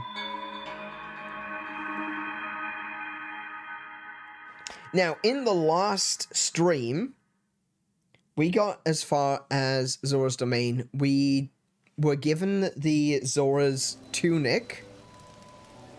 Muzu kind of lost his shit a bit, and he's over here sulking now. I've regained my memories of Mipha, and we have to go and enter Varuta. Now, we were told we need about 20 shock arrows. Oh, look at this guy. Look at this. Look at this dork. Look at this dork. Look at it. Look at it. We're a dork. I'll take that. Hey. Who did it? Who stole my shock arrows? You're Link. Finally, I can avenge Lady Mipha. It's been 100 years since you last showed your face here. Now I, Segin, will cut you down myself. What do you mean? Playing dumb, eh? Nice try, but you cannot fool me, Champion Link. You were unable to protect Lady Mipha from Calamity Ganon. It has been 100 years since we lost Poor Lady Mifa. How heartbreaking. I won't fail her again. Ha, of course. Because you stole my shock arrow, that's why. In that case, you take the responsibility of appeasing Divine Beast Varuta. Loser. They're so angry to me. They're so angry, it's gonna give me a really sore throat. Best fish girlfriend, she really is. Mifa is amazing. I like Laflat as well, though. Laflat is cute. She's really adorable. Actually, who's this? Oh, it's Laflat. Yeah. Look at her. She's adorable. Hello. Link, I'm sorry to ask this of you when you're busy dealing with the Divine Beast. But I'm afraid this is a task that only you can accomplish. What are we looking at? There's a red-maned monster called a Lynel that lives on Ploymus Mountain. I really need a picture of a Lynel. It can be a picture of any red-maned Lynel, not just the one on the mountain. So, what do you say? Can you get me a picture of a Lynel? Okay. Understood. I'm glad that was settled so quickly. See, there's this fool in the domain who goads people into jumping off Shadowback Point on Ploymus Mountain. It's an incredibly dangerous jump, and this guy pressures people into jumping off by questioning their courage. He's a real bottom feeder. If this keeps up, everyone is surely going to wind up horribly injured. I need a picture of a Lynel to show everyone how scary they are. That way, maybe people will stop going up there. Does that answer your question, Link? I'll leave the details to you. Just bring me a picture of a Lynel, so I can describe them in terrible detail. Thank you. I like Laflat. Laflat's adorable.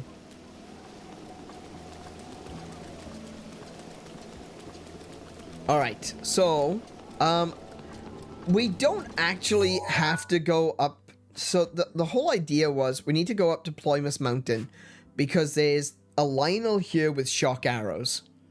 And the game basically wants me to go all the way up there, get the shock arrows from the Lynel, and then come down. Oh, actually, you know, she's kind of pretty. Ooh, I like the pale lavender. That's really cute. Wait, that sounded like a male. Who was okay? All right. We don't judge. Yes, sir. East gate is all clear, sir. Ooh. Oh, well, if it isn't Master Link, aren't you a sight for sore eyes? We used to play together all the time. That was 100 years ago. My name is Gaddison. The Hylian... That actually does sound feminine. Just a low pitch feminine. The Hylian that Prince Sidon brought here. Don't tell me that was you, Master Link. And what's more, you don't seem to have changed much in the last 100 years. Oh, but I shouldn't be making idle chit-chat just now. I'm supposed to be fulfilling my officially appointed duty by keeping watch on this East Gate. I must maintain my surveillance over the East Reservoir Lake. We could chat later. I think... like, the males and the females, they wear different armor. But this armor looks like it's got boobs. I might be wrong. I like the color, though. Like, that's a really cute color for Azora. It doesn't matter if it's male or female. I don't really care. It's still a cute color.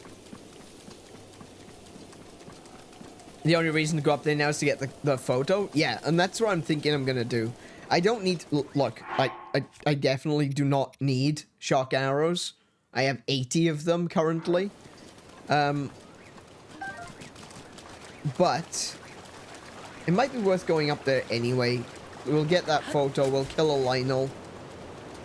Well, we can... yeah, because we can swim straight up now.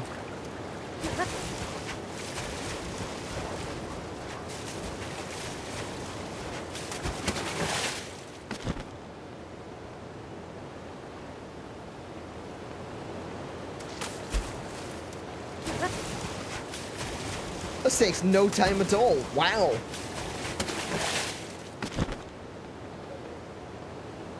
This would be nearly impossible to do without... Oh, there's... Oh, no, I completely forgot. I didn't actually mark all of the locations. Hang on. Wait. Got hearty radishes. Hold on. Need to get my radishes. I didn't mark all of the locations for the Zora tablets. I completely forgot about it. I'm sorry. I will mark this one now that I've seen it. Speaking of petitions, I'm starting a petition for our local government to put speed bumps outside our house.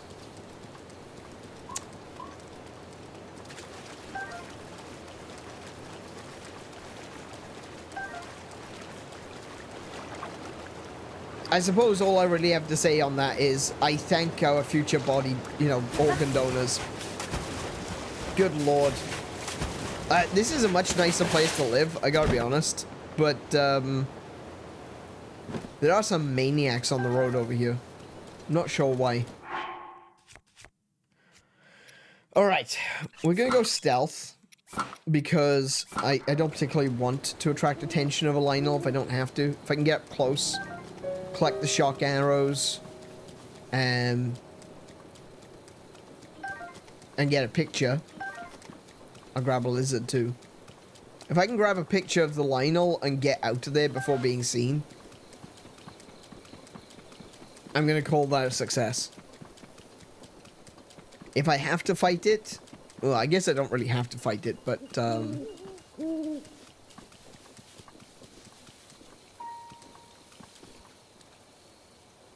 wait, he's not up here.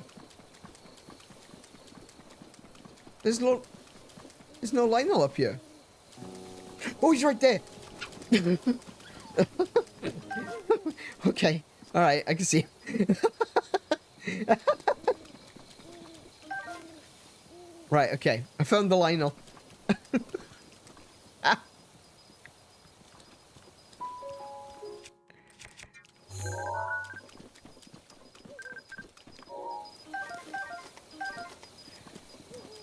No, he can see me. Oh, he can see me. He can see me. Yeah, stealth does nothing. Hang on a minute. What if I... Hang on a minute. Hold on. An eerie mask passed down from ancient times. Wearing it makes it harder for certain enemies to spot you. I'm gonna equip this and see if the Lionel... He's still... Oh! It's a blood moon. Oh my goodness, it's a blood moon. It's a blood moon. There's a blood moon. Even if I was to kill this Lionel, it will just come back.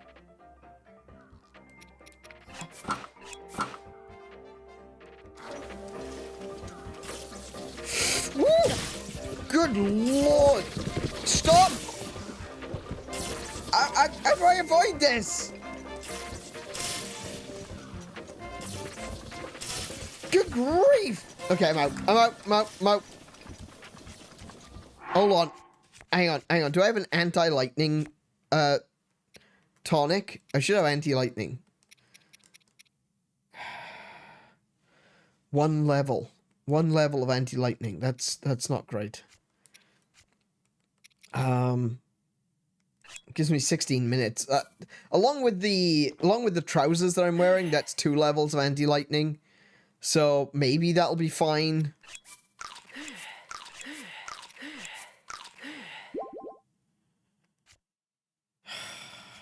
Goodness gracious. It's already started, isn't it? It's already started. Nothing short of a Lionel mask will help you. If you get the picture, just leave. Yeah, I'll try to get...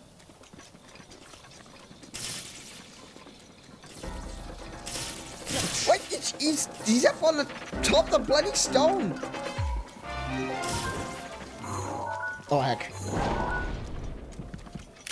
Oh, that's a good picture. Sort of. Running! He's trying to head me off at the pass.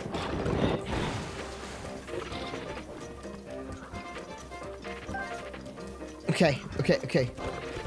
No. Don't you dare. I need my stamina to go back up. No. Oh my goodness. Stop. Leave me alone. We're not doing that. We're not dealing with that. off we go. Well, there go the arrows. Straight into Zora domain. Good grief. That Lionel can shoot all the way to Zora domain? That's insane.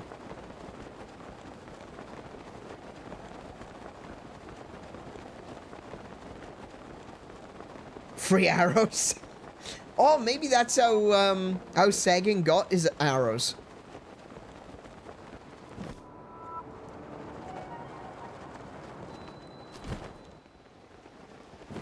Whee! Hello. Yeah. Good evening. Link, how's that Lionel mission coming along? I can speak, I swear. Oh, wow, please show me. Scary enough for you? Clearly. My apologies. That sound was not very dignified, was it? Pardon me. I'm all better now. That Lionel, how terrifying. One look at this and I doubt anyone would get reckless ideas about visiting Ployos Mountain. I ran out of air there. I'm not used to breathing. I prefer to stick to the water. Thank you. I'll tell the children of the domain about this. Maybe that will scare them away from the mountain. All right, now for your reward.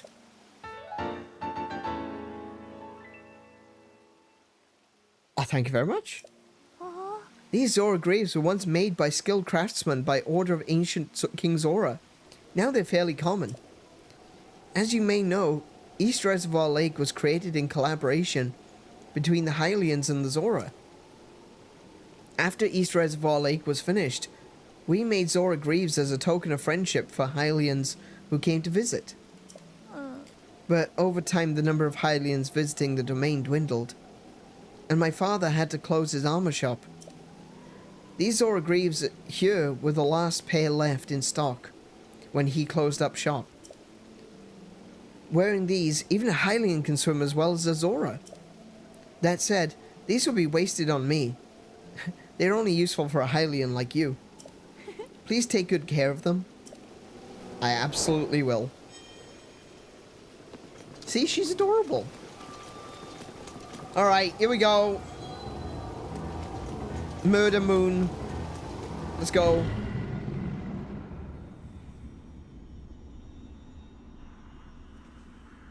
The blood moon rises once again. Please be careful. I will do what I can. I promise no more. Right. Now before I go off to Varuta, let me just grab some snails.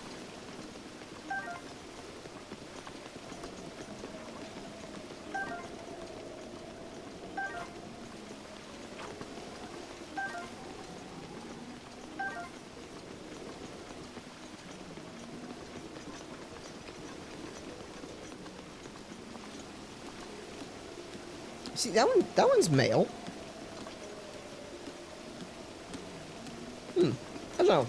I don't know. Trying to figure out the sexual dimorphism of Zora. I'm having some difficulty. I may have flirted with a man earlier. Oh, there he is now. No, I think this one's female. The fins on the side of the head look shorter. And, she's definitely got more of a chest. That's gotta be a female. Nah, it's gotta be a female. Nah. I'm not gonna let people gaslight me. That's gotta be a female. Surely. What are you trying to say? Huh?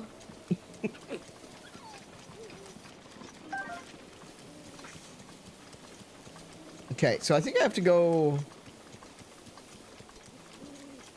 up this way. Oh, the fox is taking me. The fox is showing me the way. No, okay, he's going that way. Never mind.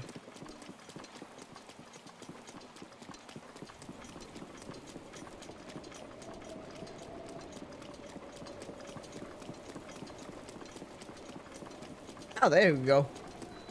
Oh, that's not ominous looking at all.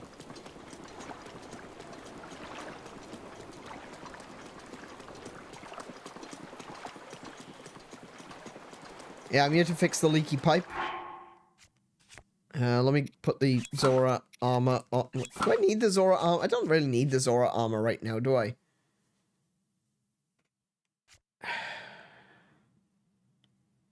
I can just go with my regular armor.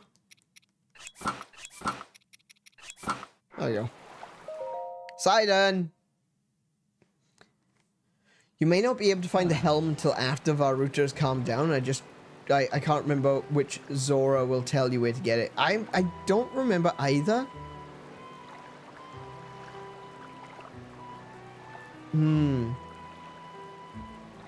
Yeah, I don't remember either. Glad to see you're ready to go, Link. Yeah, okay. Are you ready for this? Do you have your Zora armor and enough shock arrows? I'm ready. Wonderful. You never cease to amaze, Link. Now then, let us go appease the divine beast as one. Here we go. Wait a second. Now that I look closer, I see that you're not wearing your Zora armor.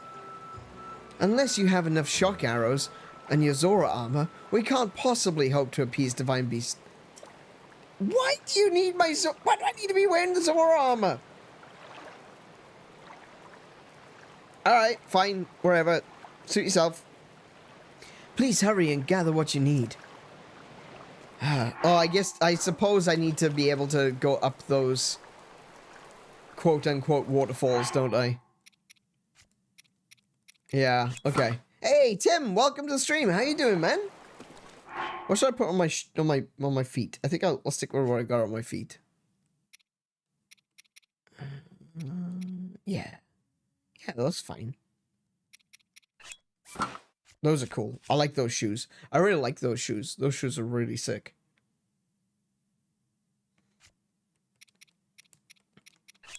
Anyway. Alright, Sidon, I've changed my shirt. You happy now? Am I everything that you hoped me to be? Glad to see you're ready to go, Link. Oh, we gotta go through this again. Stop smiling at me! I'm ready. Wonderful. You never cease to amaze, Link. Now then, let us go and appease the divine beast as one. Here we go. There you go. I'm still here, by the way. Gaze now upon the divine beast's back.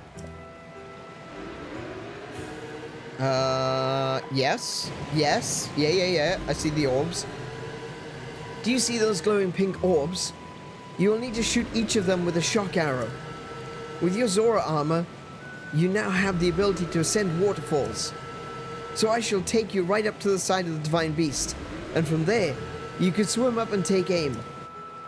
I know you can do it. I believe in you. Now hurry and get on my back. Good answer. Let's get going. Okay, here we go.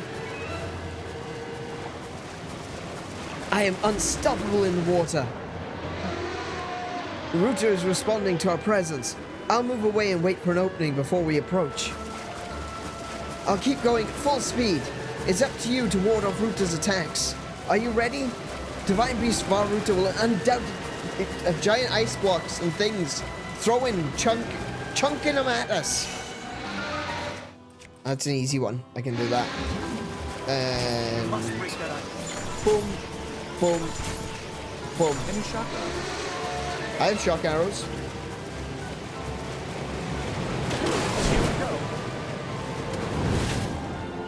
There's a more important question though.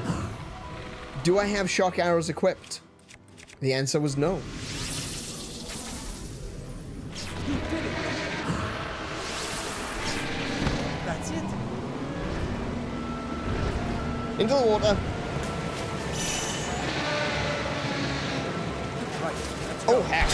Oh come on. Stop. Let me get onto the fish. Move now. Can we get rid of that ice? I'm trying to.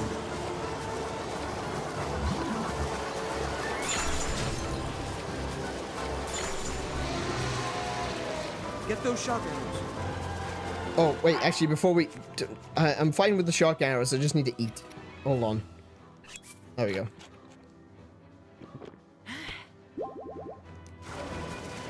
sick righteous. Hey, pal, welcome to the stream. How are you doing today?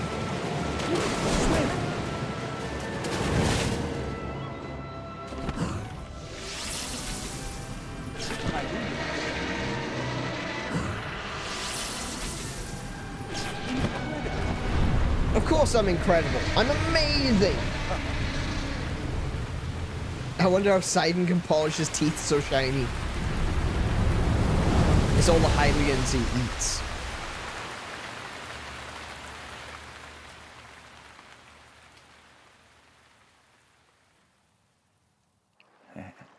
Link, look. The water spouting from Ruta has slowed down. It's kind of stopped, actually. Ruta is floating higher now. You wanted to venture inside it, right? I'll bring you closer. We're counting on you, hero. Do good work out there.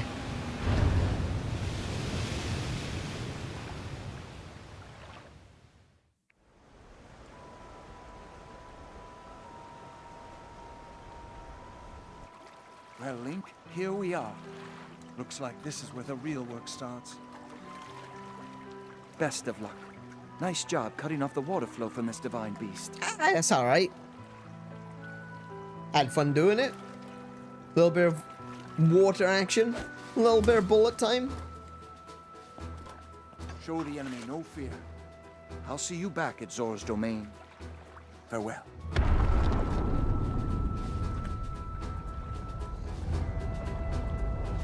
I'm trying to remember to take screenshots.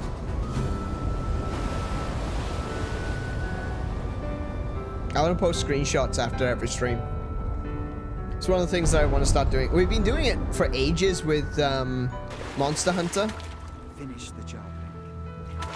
Where I wanted to be able to like post screenshots of the adventures on Discord and on social media to say, hey look, this is what we played today. This was loads of fun.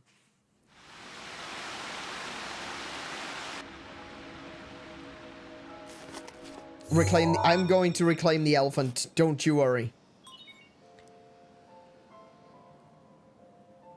You finished Ganon a few minutes ago. Oh, wow.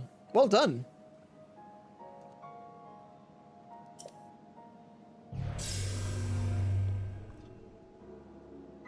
You're here. I'm here. I'm sorry you had to wait so long. I must say that I am so happy to see that this day has finally arrived. Now, Ruta can be freed of Ganon's control. You'll need a map to prevent you from getting lost.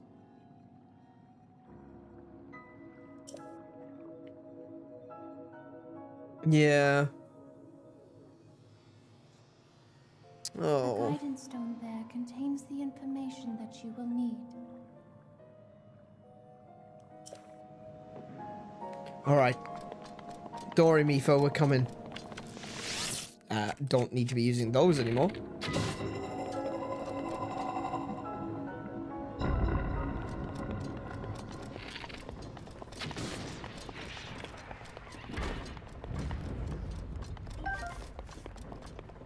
Is that that's an eyeball under the water. Mine?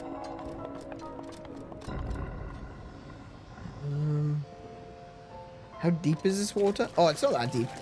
Oh, okay. I was expecting this water to be really, really deep, but it's not. Never mind. All right, let's get the map. Let's get going. She should have been. She absolutely should have been. It's such a sad story. Like, when you think about where this all started, the idea of Link being married to a fish, it all starts with Ocarina of Time, and that's really played for laughs. This one is played for pathos. This one's probably one of the hardest ones for me. Mipha is such a gentle soul. And I just don't want to imagine what she went through when she just had to watch everyone dying while she was trapped inside Varuta. She's a healer, ultimately, you know? It's a big deal. She wanted to heal people. She wanted to save Link. And all she could do was sit and watch. Because she was trapped in here. That hurts. That's a dagger right there.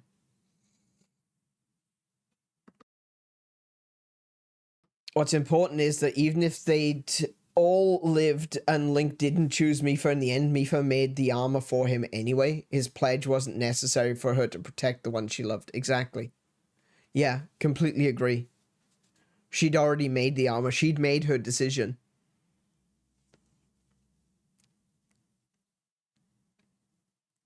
What if the child was going to be a half Hylian, half Zora? That would be really interesting. Like, you don't... When it comes to the different races in Legend of Zelda, there are no examples of, like, half-breeds. Which is interesting. It would certainly be something worth looking into. A very interesting story, you know? To, like, what would a Zora / Hylian look like? Be interesting to see. Very curious. But I guess that's one of the reasons why they can never allow it to happen. Because, like, people are going to ask those questions, right? A Shiekah Slate authenticated. Distilling map of Divine Beast.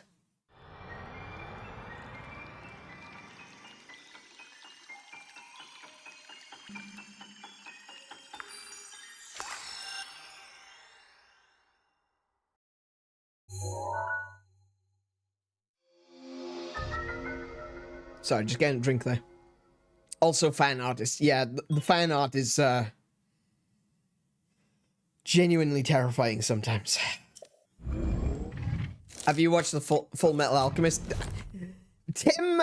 Good. Why? You obtain the map of the Divine Beast.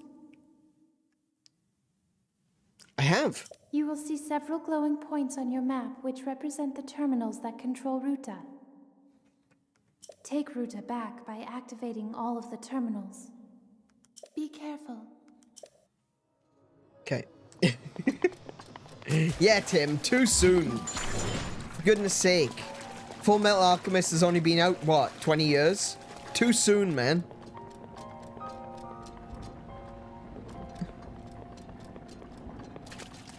Things I don't want to think about. Big Brother is, like, at the top of that list.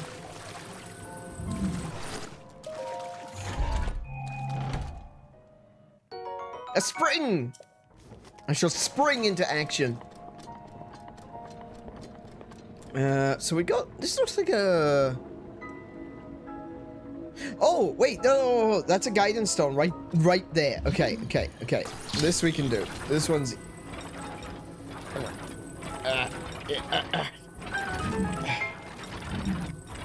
There we go. That one's easy. That was too easy. There are 4 terminals remaining. Don't give up. Don't worry, I'm not gonna give up.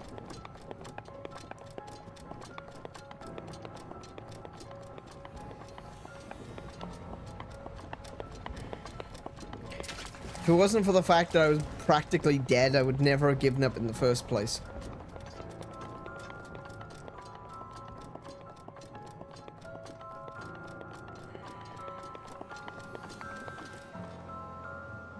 Well, there's some Ganon poop right there. Oh, wait, there's a staircase down? Oh, I didn't mean to jump off there. That was kind of terrifying. Never mind. We're down here now.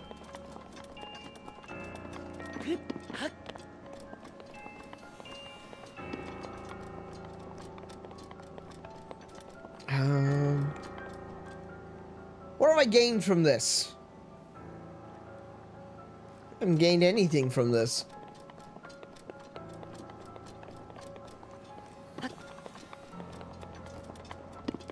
Oh, wait, hang on a minute. Am I supposed to be able to open that?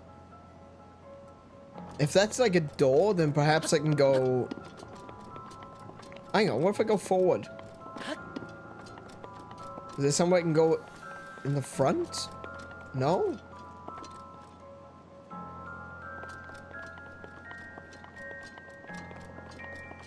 Maybe this is just so I'm able to get back up if I fall off at some point. I'm not sure. Alright, let's go up.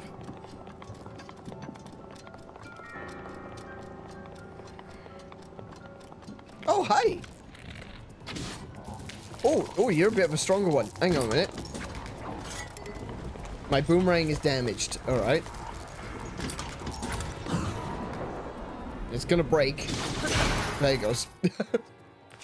Oh, I can actually use my Master Sword in here.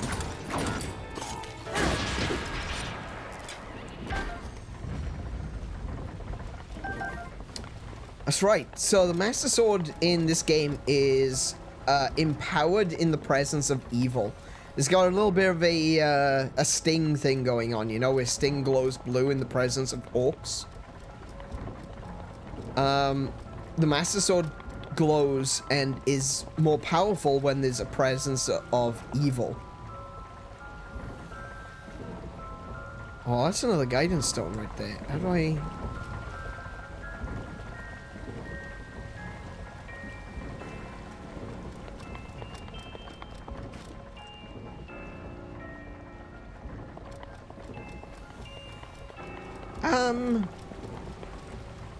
Like, I can stop the wheel, but I can't stop the water. Oh wait, I can't stop the wheel either. I need to find a way to turn off the water. There's also a chest up there. Hold on, let me... Ooh. Okay, all the way on top. There appears to be fire over there.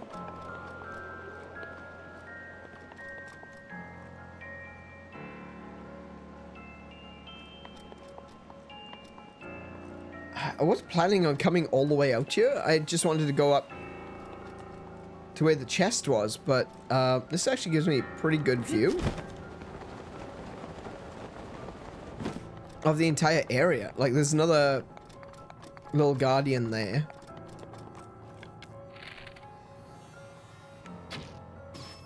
Hi. Oh, you're another one. Oh, you've got a spear, though.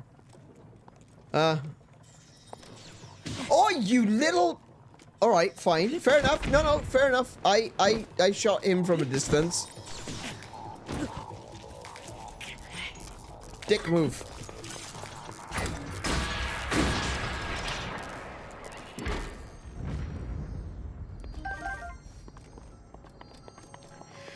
Alright. So we got a little, ooh, that goes... Where does that one go? That goes out to the front? Oh, wait, hold on. The fire that's above me... Is that surrounding a guidance stone? Hmm...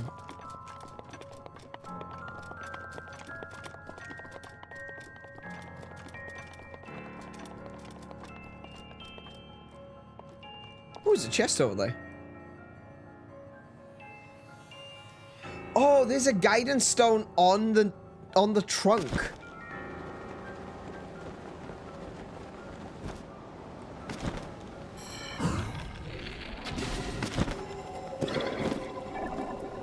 Hi?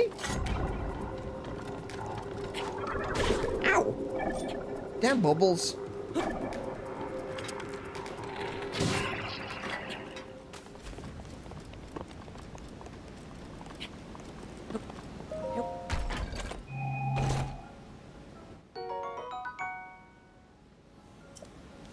Makes sense. It would.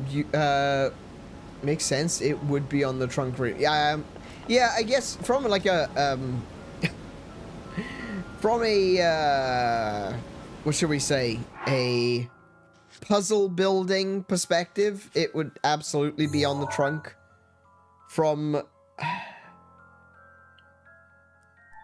functionality perspective, this is probably the worst place to put one. Do you know where I wish I had? You can't climb this. So you can't climb this material. What I wish I had right now was, Revali's Gale. That would be quite useful. I guess I'm gonna have to raise up the trunk.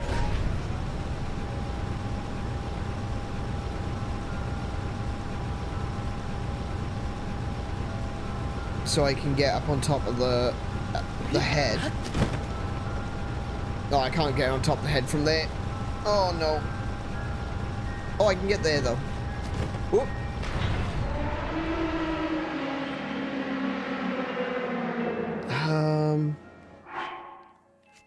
Then I suppose if I put the trunk all the way back down? I should be able to get to that platform.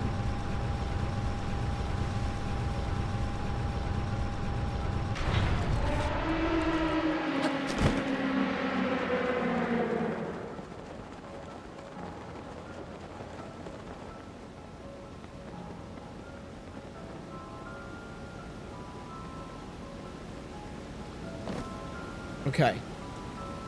So I guess now I want to raise, I guess slowly raise up the trunk so that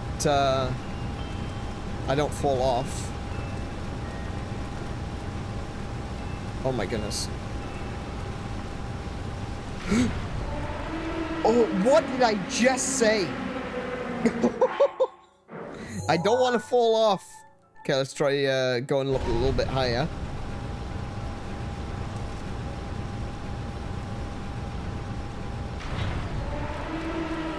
I need to go up higher still. I can't use this yet. There we go.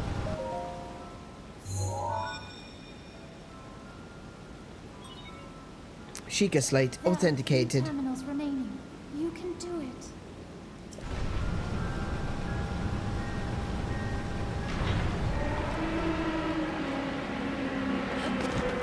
Okay. There's an eyeball there.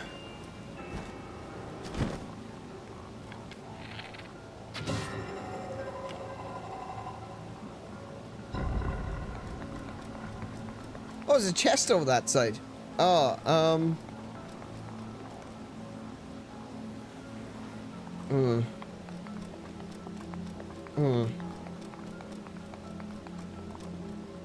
there's no easy way to get over there. You're going to play with water. What are you talking about? Tim, what are you doing? Tim, I'm concerned for you.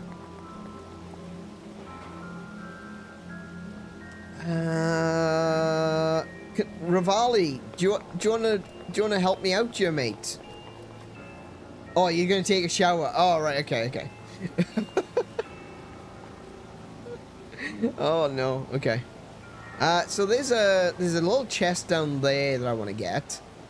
There's a chest up there. I could really do with Ravioli's help right now, but he's not giving me any. Maybe I could get across to there? Oh, yeah, brilliant. That worked. Revali's Gale is now ready. Bloody hell, Ravioli.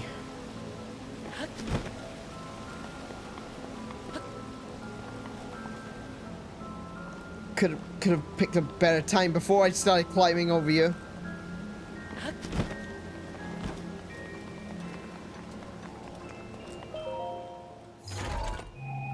Alright, what do we get?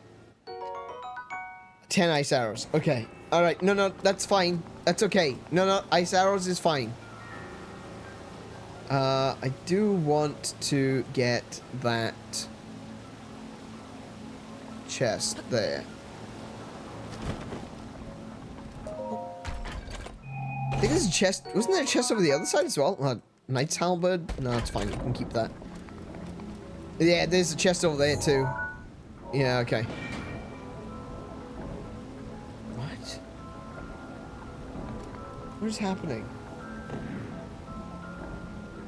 I don't know what's happening. This is rotating and stuff is happening, but I don't know what it is. I want to get this Ganon poop off here first. Ah, there's the eyeball.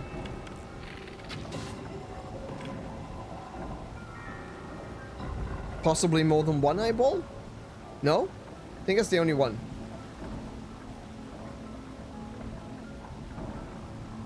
There's still some... Okay, hang on. What is happening right now? Why did I jump down from there? That would... I should...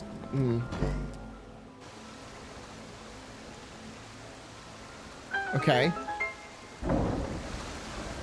Oh, that's a single... Oh, okay. So, there's a... There appears to be some kind of a ball on a stick.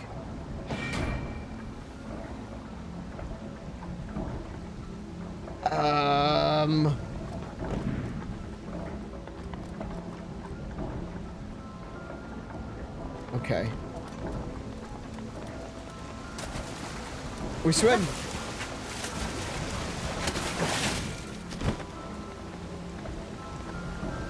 Oh, yeah. Oh, come on.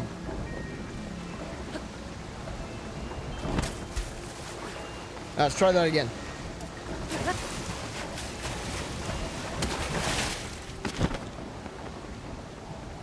There we go.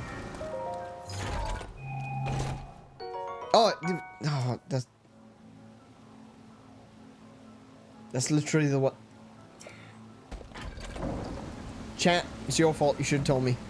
Hang on. We're gonna ravioli scale up here in a minute. A little bit too far, but it's fine.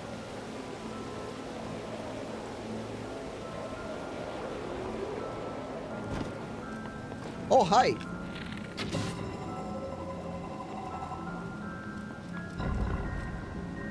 So,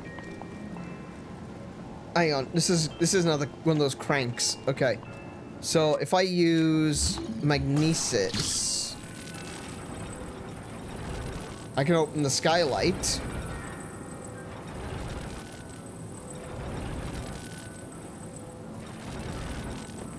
Like that.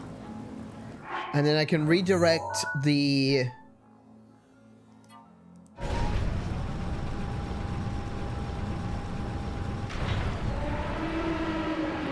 Oh, there we go. And that puts out the fire. Nice. Okay, that's pretty straightforward. That was pretty easy.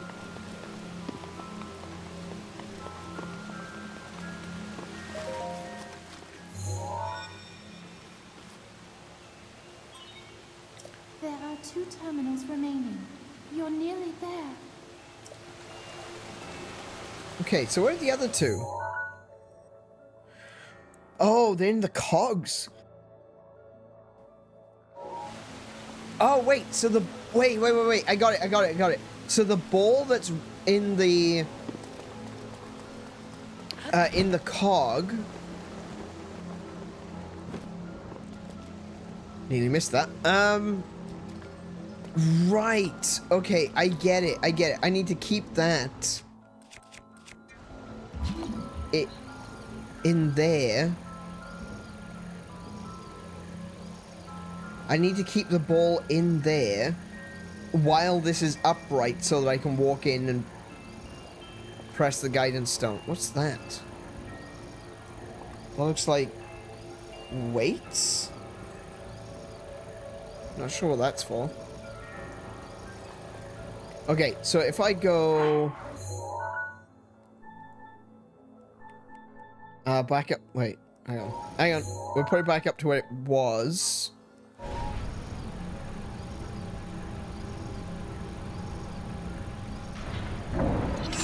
Lock that. Wait, no, I went too far. No, I went too far. Oh, no. Break that. I'm gonna have to wait for it to go around again. No. Just in time. Oh my goodness. Just one terminal remaining. I have faith in you. So what's the deal with these? Oh, there's a chest in between them. Oh, okay. Obviously, I can't open the chest while there's a block on top.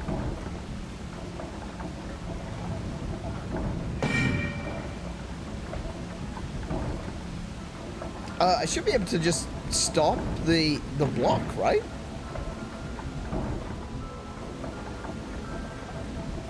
When it gets to about level, if I stop the first block, then the second block will move down and the...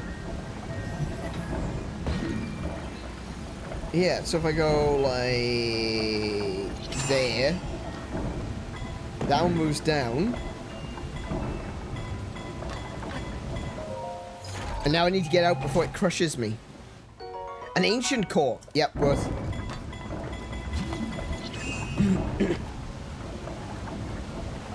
So, this is the last one now.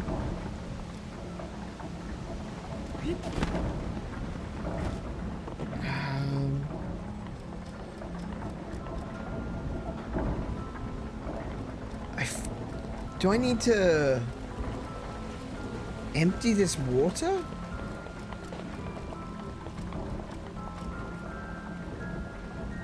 How do I stop that from turning? Because there's just water coming out of this spout here. I don't think I can... Oh, wait. Can I just freeze it? I can. Oh, right. Okay, so I'll just wait for this to go around and I can freeze the water.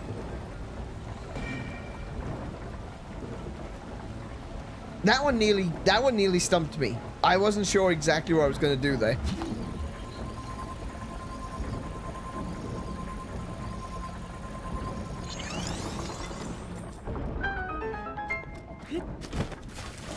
There we go. You activated all the terminals. Now you can start the main control unit. Oh dear. There should be a new glowing mark on your map. Head there. Okay. Be careful not to let your guard down. Don't worry. I'm not gonna do something so silly as to let my guard down now. He says. With more confidence than he deserves. There's a chest up there that I want to take a little look at. I think the best way to do that is just to go... back up here.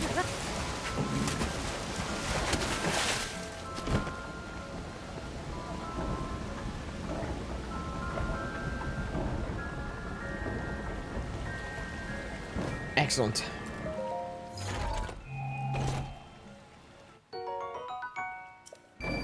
Okay, so there's the onion. Nothing else? I don't think there's anything else. I think I've collected everything. The only thing I didn't pick up was the Knight's Halberd. Want to see where I've got... I could probably use the Master Sword for the fight. If the Master Sword runs out of power, I've got options. To say the least, I've got options.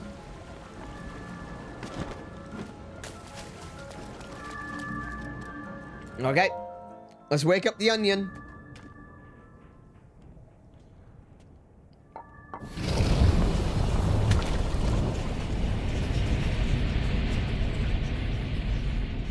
What it feels like every time you tap your card and it says declined.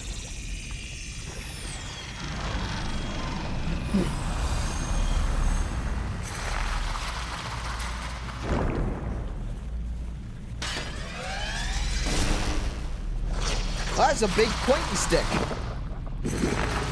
I don't like how big your pointy stick is. Mine's a bit shorter than that, but it's not the size that matters. It's how you use it. And despite your incredibly long pointy stick, I can beat it with my short one. I put up as much of a fight as I could, but it proved to be my demise 100 years ago. Regardless, I believe that you are well prepared for this moment. I have faith in you. I don't want to say that your faith is best elsewhere, but, okay, we're switching straight over to shock arrows. We're gonna use a better bow than that. We're probably gonna use this bow.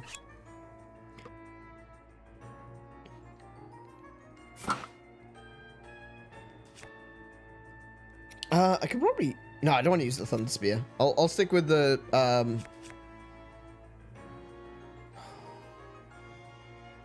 Why do I have a rusty shield? Alright, whatever. We'll use this shield. Spear has a long reach.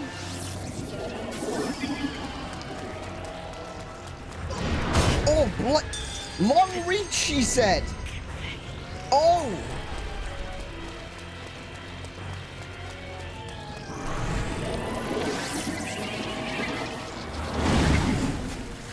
Okay. Alright. Right. Whoa. Okay, hold on.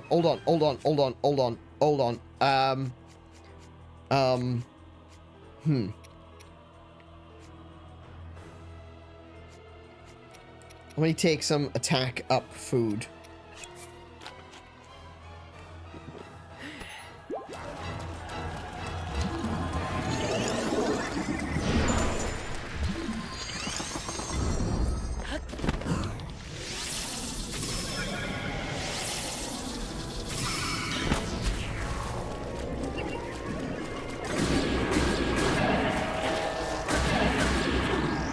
All right.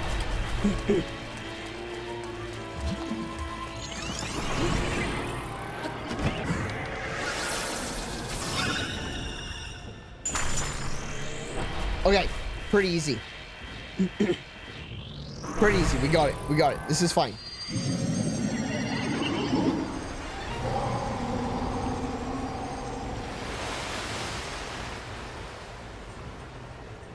Careful. Not much room to... Oh no, I'm in the water. Oh no. Is he gonna cry honest me? He is. Okay. Attack. I'm trying to, darling, but Oh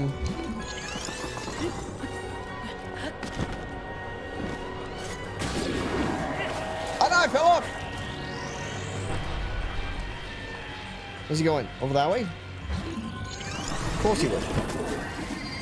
Oh, right underneath it. Right underneath it. Didn't mean to do that.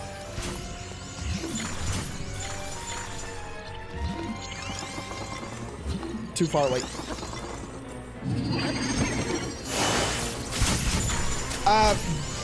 What the... Be cautious is one thing. What the heck just happened?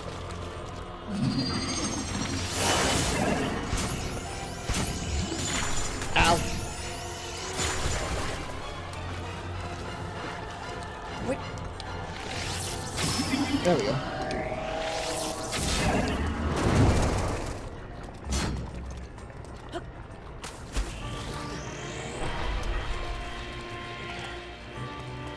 Oh, no, I want to go that way. Okay. Oh, come on! Right.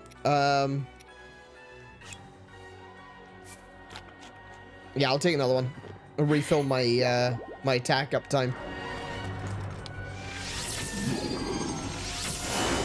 Oh, okay.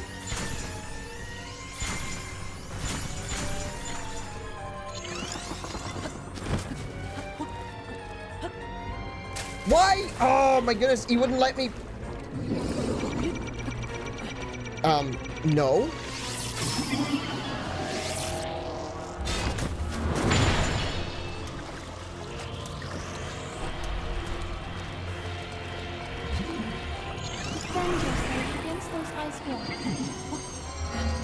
Oh, no. Oh my goodness. Why?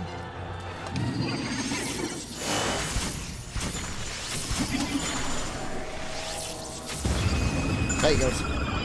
Alright. Wasn't very graceful, but I still beat him.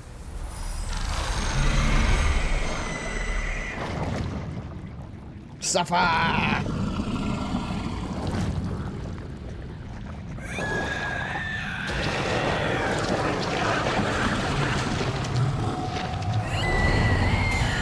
That's for killing my fish waifu.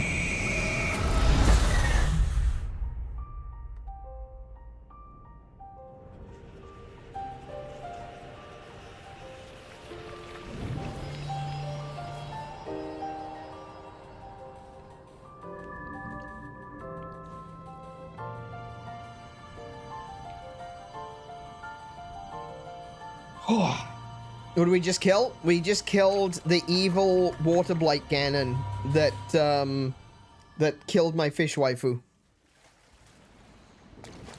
Oh, I'll take that. Thank you. Thank you.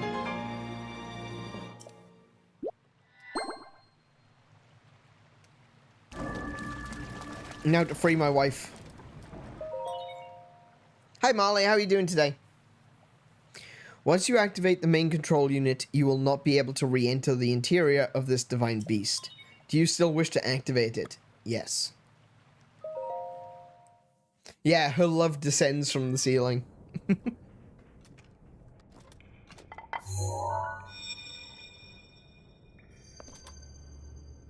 Hello, Link. Because of your courage, my spirit is now free. And Ruta as well. Thank you. Aww. For I am now allowed by this freedom to be with you once again. Oh, me fa. Oh, I'm gonna cry. I won't, but I'm crying on the inside. My healing power would be wasted on me. I have no need of it. So therefore, I would like you to have it. Please accept Mifa's grace.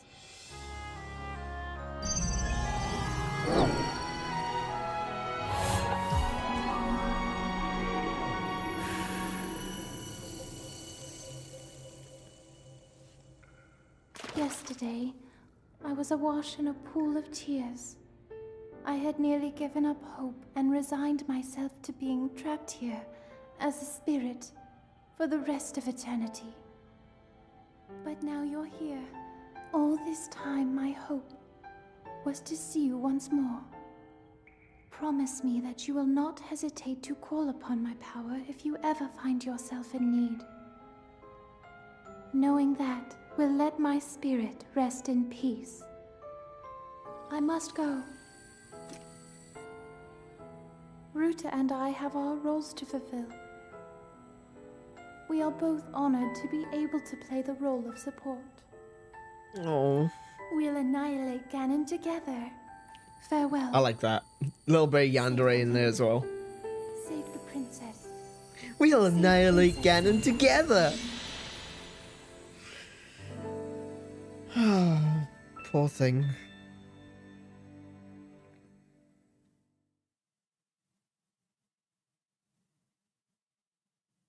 Fish waifu for fish laifu.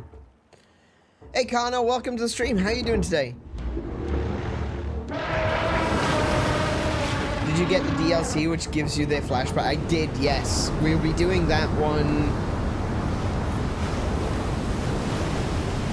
Yeah, I think we'll be doing that one when we finish all of the divine beasts. We'll move on to Champion Ballad.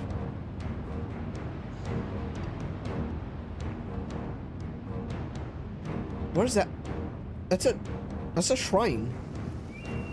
I didn't see that shrine when we were on our way up. I'm gonna have to get that shrine. It's right next to Varuta. Okay.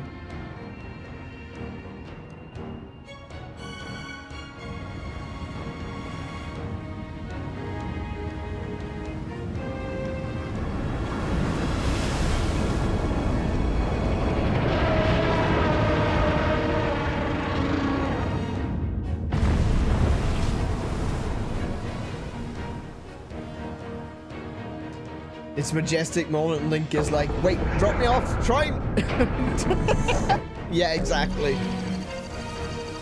Yeah, it's just like, wait, move, Mifa, down, put me over there. We found a way to be useful to Link, and the other champions, of course.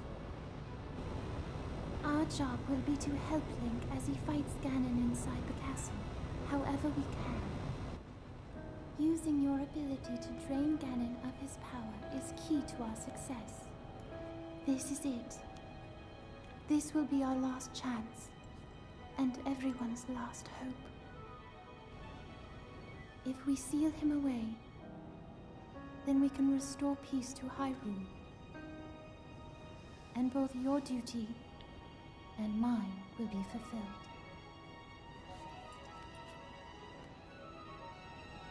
Father, are you well, I wonder? I want you to know I have always followed my heart. I'm sorry I made you worry. I wish I could see you again. Even just once more.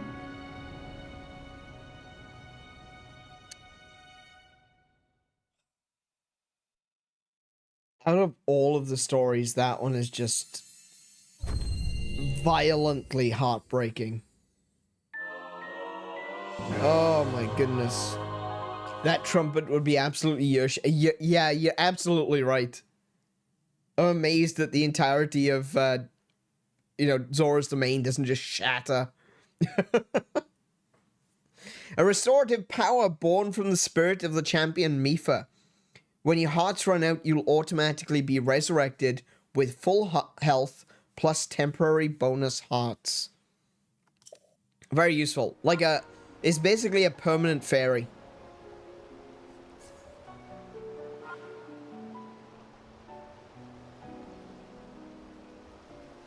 Where's Varuta? Oh, there's Varuta.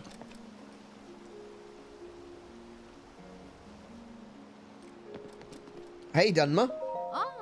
Ah, a Hylian. It's been a while since we've seen the sun here. I wonder if Ruta stopped spouting water everywhere. Yeah, I did that. By the way, did you need something from me? No, that's good. Oh, sorry.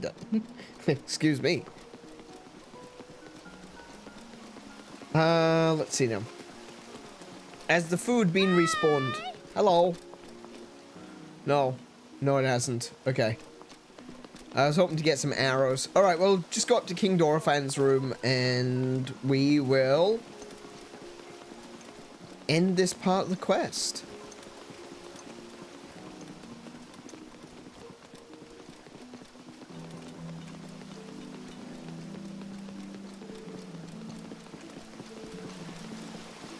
There he is.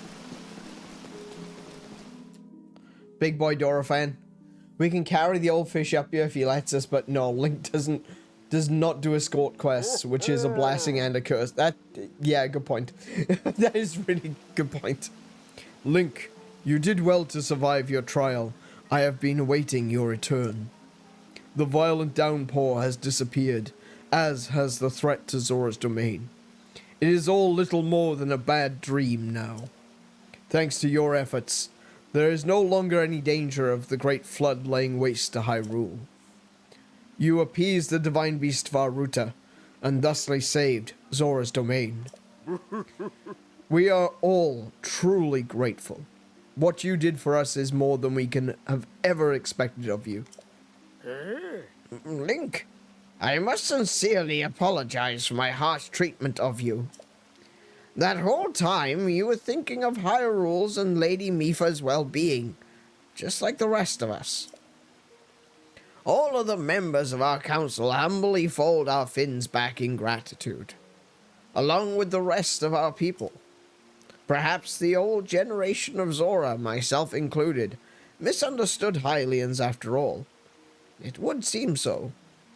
That said, I would be overjoyed if you could find it in your heart to forgive me. If not now, then perhaps one day. Link, I must reward your efforts. Now then, I implore you to collect the treasure inside that chest over there. It was cherished by Mipha, a memento of sorts. I would like you to have it as a token of our friendship. Please, take good care of it. Oh, but I see you have already awakened the sword that seals the darkness. Perhaps you do not have need for this after all. What you have there is a legendary blade that only you can wield. You must take great care of it. Link, all of the Zora thank you from the depths of our hearts for your heroic and selfless work. And to you too, Sidon. As your father, I am proud of you for fighting the divine beast alongside Link. You have grown much recently. I know you will be a worthy heir when your time comes. Oh. Father, I thank you. The heavy rains have stopped, and the divine beast is our ally once again. How glorious! Truly splendid! Link, this is wonderful.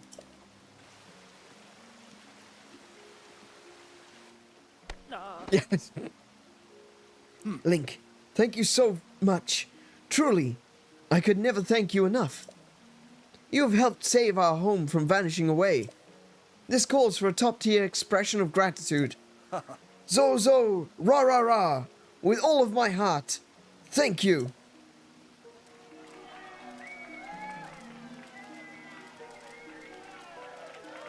Right. Woo. Link has carried a royal fish before, not one quite so large though. Oh yeah, he carried Ruto, the namesake of Ruta. Welcome to the stream, Joseph. How are you doing today? No escorts in Tears of the Kingdom. I don't think there are there? Wait, hold on a second. Joseph, you got a little icon next to your name. What is that? What is this?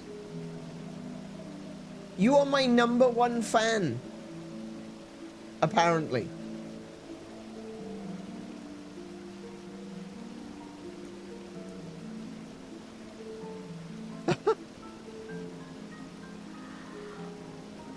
Yeah, it's the YouTube leaderboards.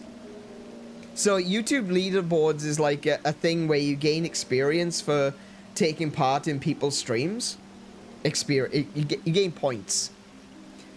Joseph is my #1 fan, apparently. I don't really like the term fan, but whatever. It'll be fine. Yeah, you're #1 on the leaderboard. That clearly does not work with my it doesn't work with my overlays, does it? I'm gonna have to do something about that. Chat does the most. It would seem that he spends the most time probably in here. Send a super chat to gain more XP.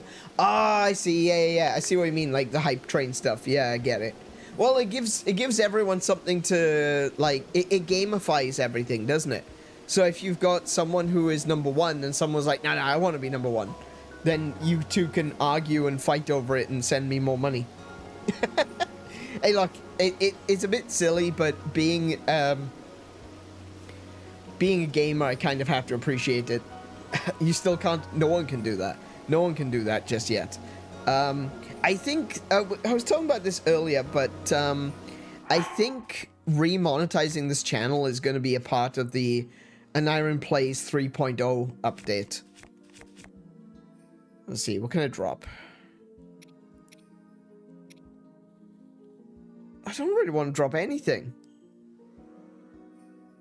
I need to build a house. Tim gave me $1. Yeah, he gave me like I think he's giving me $2.09 or something like that. Yeah, monetized for like 2 days or 3 days or something, and Tim sent me $1.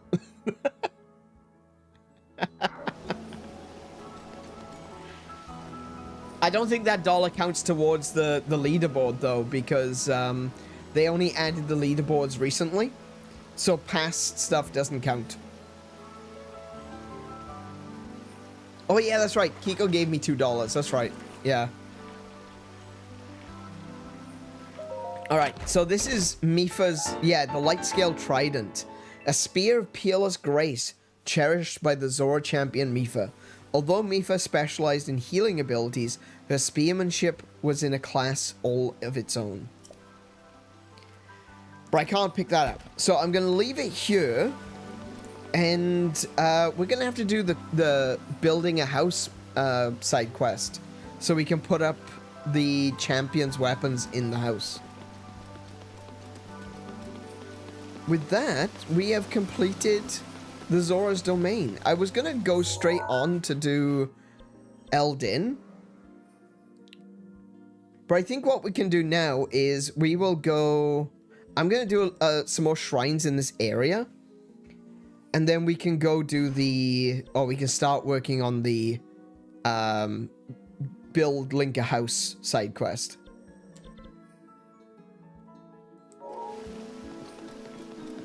I wanted to go over the Zora history, but I'm rather annoyed at myself that I forgot to mark all the locations. So I've only got 3 of the tablets located. If I could do a quick Google search and see if I can find them. Hang on, let me cheat. Let me cheat. Breath of the Wild Zora tablets. Zora monuments.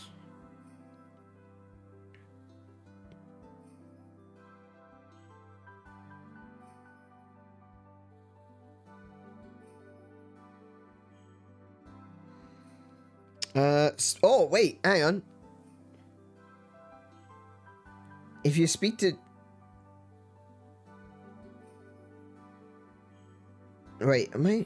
Stone monuments. Breath of the Wild. Okay, yeah. Okay, so if I talk to a Zora named Giato, he'll ask me to find the 10 monuments. So we could probably do that. So, where is Giato?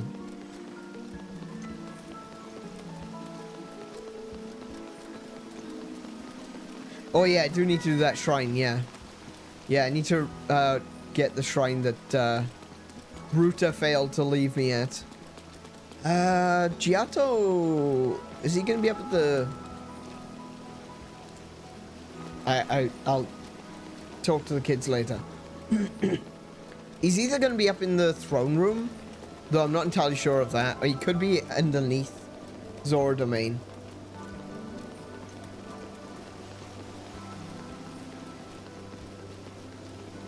It doesn't, like the, oh, there it is.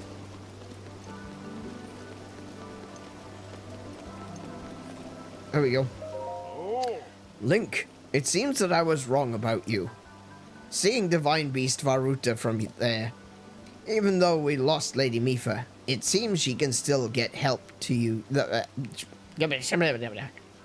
Sorry, that's how you say that in Zora. It seems she can still help you fight against Calamity Ganon.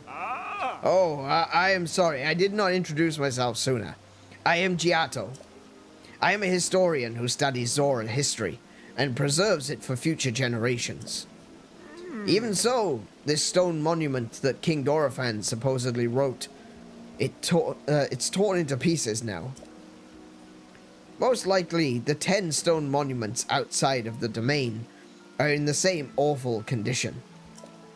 I'm thinking about collecting the contents of all the stone monuments and compiling them into a book. But with these old legs and fins, traveling to all 10 stone monuments will take a great deal of time. That is why, Link, I'd like to ask you for a favor. I'd like you to find all 10 stone monuments around Zora's Domain and tell me what they say. Okay. Oh, thank you. You're truly a lifesaver. How reassuring that the champion will search for those monuments for me. I have it on good authority that among the stone monuments, one has the location of some treasure written on it. If you happen to find said treasure, feel free to keep it. It will most likely be something that Zora wouldn't need. Yes, you'll find the 10 stone monuments around Zora Domain. I believe in you.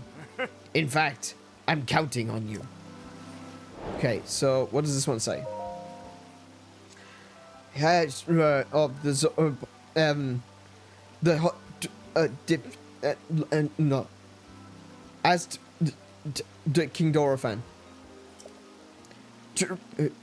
is a time when the people of the land there the beast who lived on 10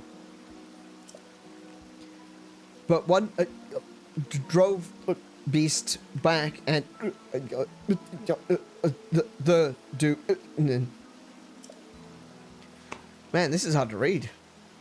The Zora Helm fight north of near it the threat of the time has taken its toll on this. Yeah, it's taking its toll on my throat too. Good grief. Right, so this one is number 7 from what I gather. This one is number 7. So I need to go find all of the other ones. Go on then. They say Ruta has calmed down, and yet... Go on. It's you, Link. I'm sorry, I was talking to myself. What's wrong? The truth is, my wife, May, left, and hasn't come back yet. After the divine beast Varuta started rampaging, she went out to go fishing like everything was normal. And now Ruta has settled down, but she still hasn't returned. I'm afraid the worst has happened. If only I had stopped her from leaving. Oh, what do I do? I'll find her. I'm sure I'll find her. Link, you saved Zora's domain, and now you're going to help me find May as well? You are the true champion. I am sorry to put this burden on you, but please, bring her home. She's my wife now, Dave.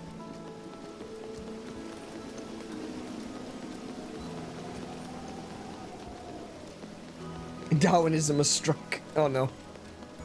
Oh no, not again. Curse you, Darwin! Okay, hang on a minute. Hang on. Whoa. Right, hang on. So, Varuta was there. Varuta was in the East Reservoir. I guess I could go back up to the top of the East Reservoir. And looked at... Yeah. Okay, whoa. I got an idea. What I'll do is, I'll go back up the waterfall to the top of Ploymus Mountain. And I should be able to see the... Sorry, my throat is being funny today.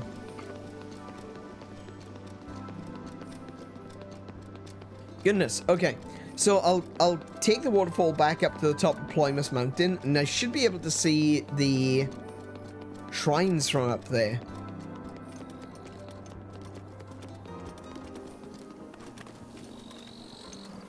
Hang on, I'm just gonna grab a drink. Hold on 1 second.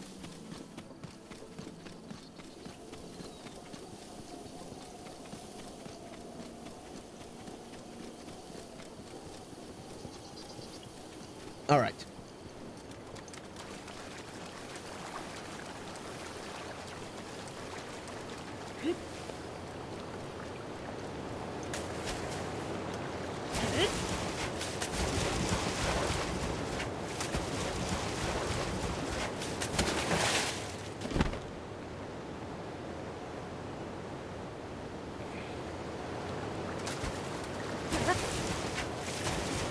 Oh, I can't turn the camera to look while he's swimming up because I just get the camera put behind the waterfall. That is not helpful. That is the opposite of helpful. That is not helpful. That is unhelpful. That is anti-helpful. Okay. So is that a shrine? No, that's a bush.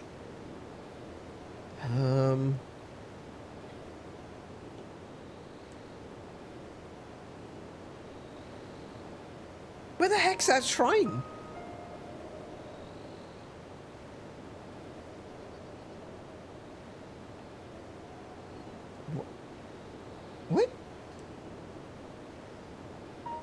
I'm gonna go to that rock. Let me go to that rock over there.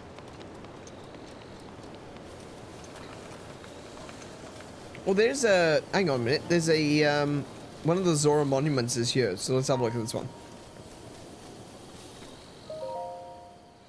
History of the Zora, Addendum to Prince Sidon's Great Escape. There was once a giant Octorok in Hateno Bay. A giant Okay, that's interesting. That's pretty cool. So, giant Octoroks are not something that appear in this game that I'm aware of.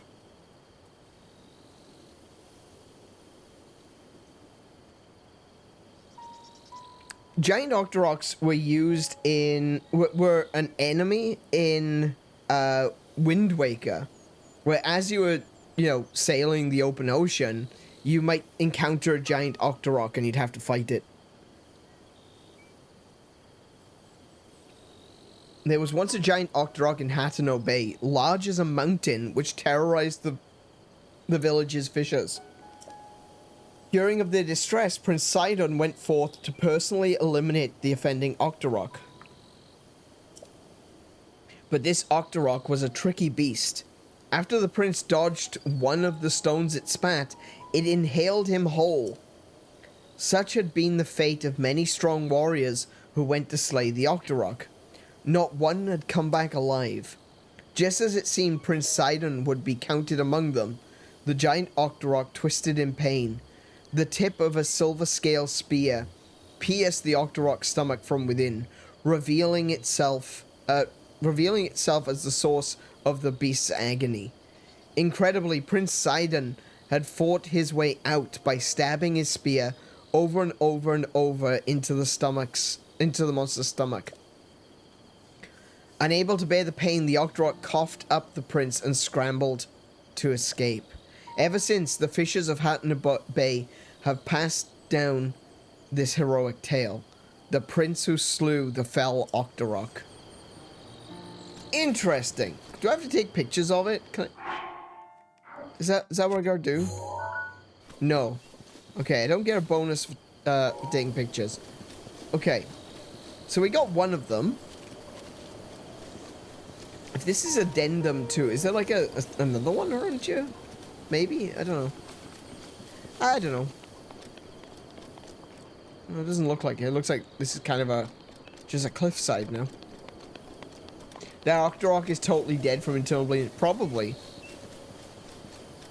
But, it's an Octorok, so good. You might want to take a picture of the broken text ones. Oh, okay.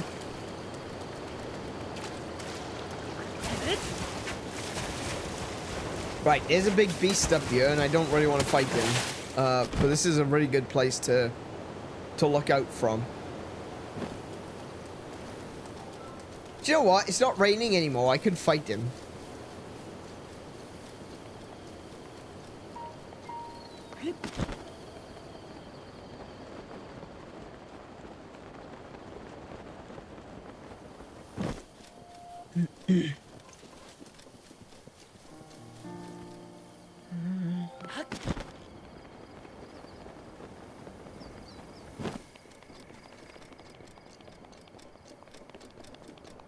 You know it's important to photograph because the subject will get red when viewed through the camera. Yeah, no, I know that.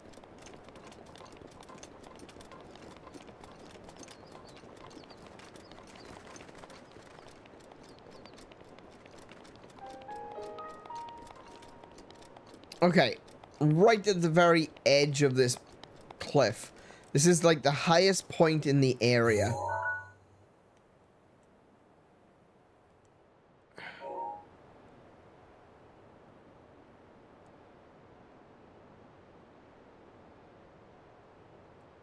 There's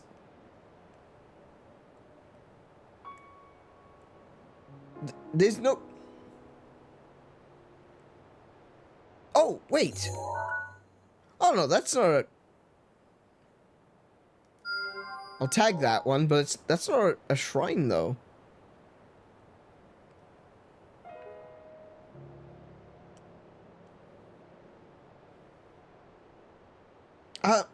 I'm so confused. There was definitely a shrine. We definitely saw a shrine. Wait.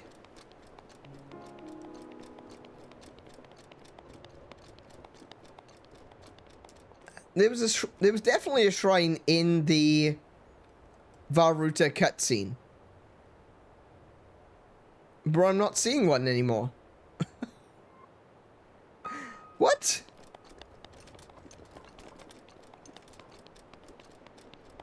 Maybe it was in the cutscene, but it wasn't actually, you know... Maybe it was an accident? Like they included it by mistake?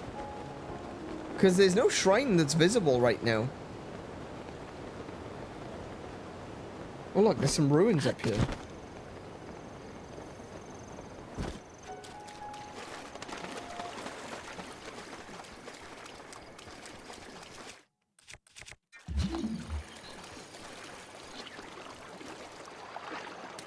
This looks like a Hylian settlement in the Zora domain.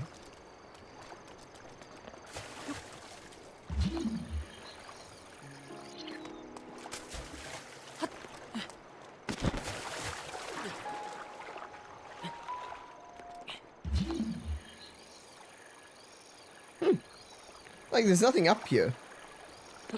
It's just this...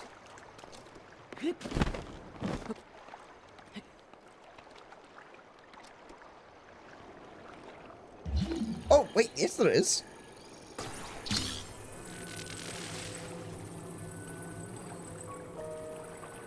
I'll put it there.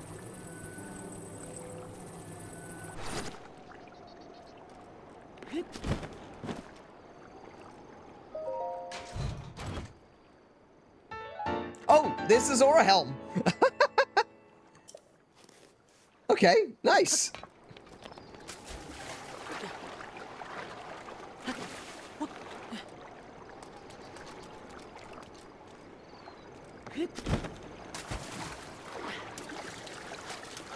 Wow, okay, I thought you got the Zora Helm from doing a quest.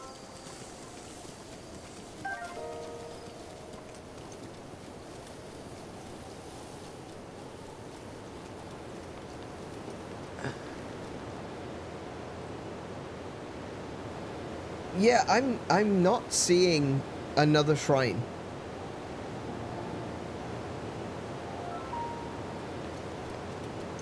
Oh, really? Okay, so wait, was that the... Is that the prize for what I'm doing right now? Is that what it is? You go look at the 10 stones, and then he tells you to come look up here.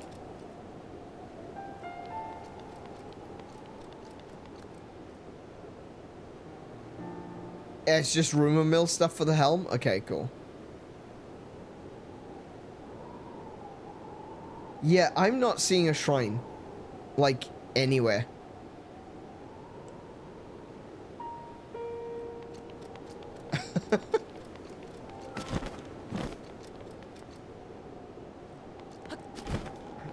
Oh, wait, what's that? Is that a shrine? No, it's another one of them bushes. There seems to be a platform there, but it's not really, like, it's not a shrine out in the open.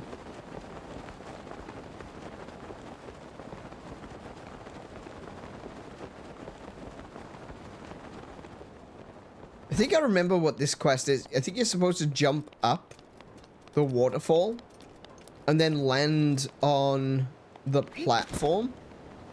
But I think you need, like, a Zora spear for it.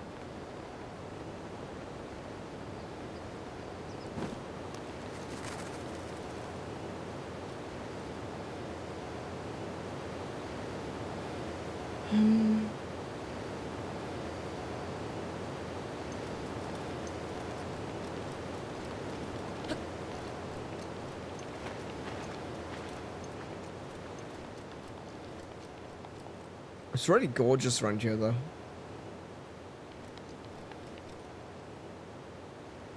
Yeah, I'm not... I think that's probably the only,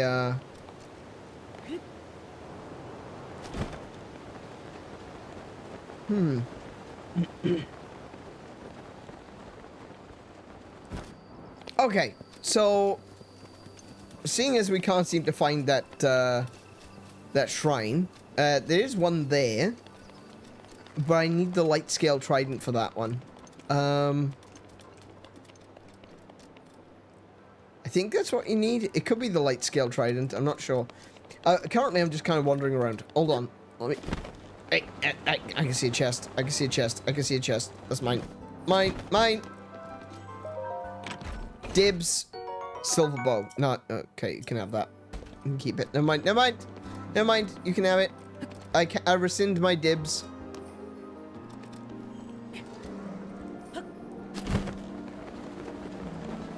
Oh, missed.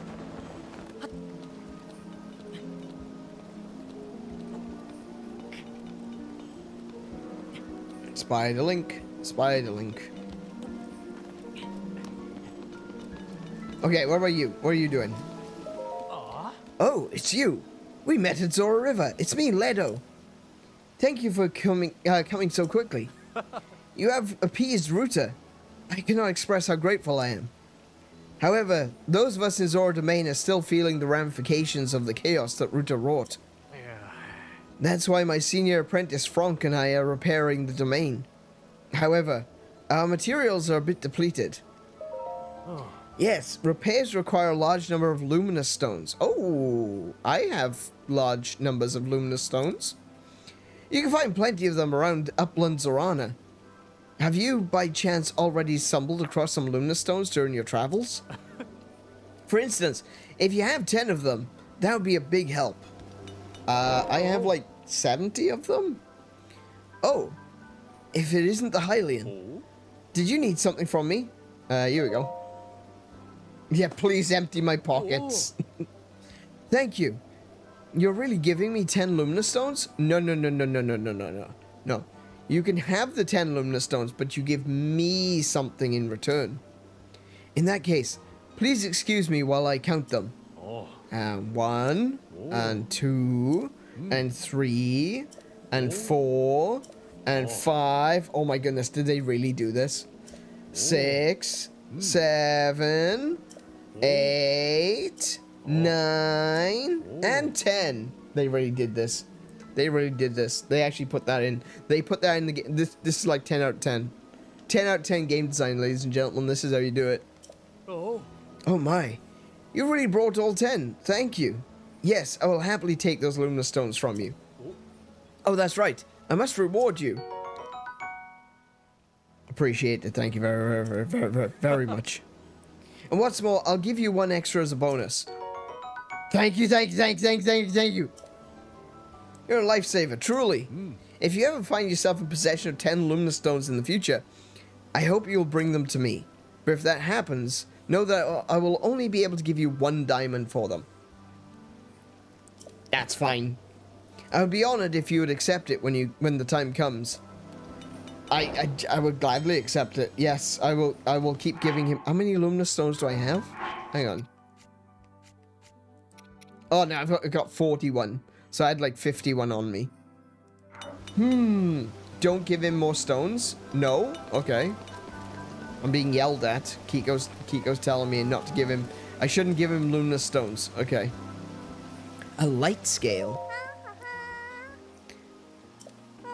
A gift from the sky. A scale of light. Oh. You're the Hylian that helped Prince Sidon. You're so handsome. It's happening again. Guys, I don't know. I can't deal with this. Your looks still don't compare to Prince Sidon, of course. But you're not half bad. In fact, I wouldn't mind talking with you for a bit. That song. I just love singing. I even remember the song from the Champion Festival. Do you want to hear it? I want to hear it. Okay, I'm gonna sing it. The Champion Festival song. A gift from the sky, a scale of light, splits the feet of veiled false sight. Your trial awaits, it's glowing bright. Okay, that's where it ends. I don't really get what the song's about, but I'm gonna sing it at the Next champion festival. Mr. Trello is supposed to get the festival together, but he hasn't done anything for it yet. I wonder what's wrong with him. Did he forget that's his job? So that's the quest. Because that's the Veil Falls.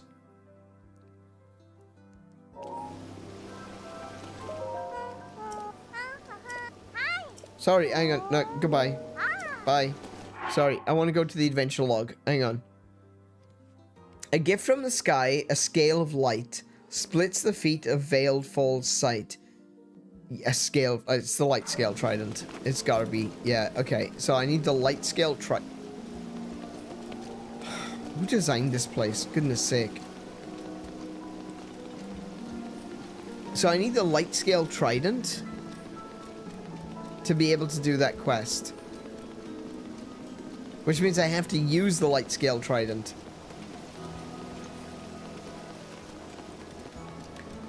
The first traction is fine. 10 Lumina Stones nets you 700 rupees. And he gives you 2 diamonds, which monetarily wise is 1,000 rupees.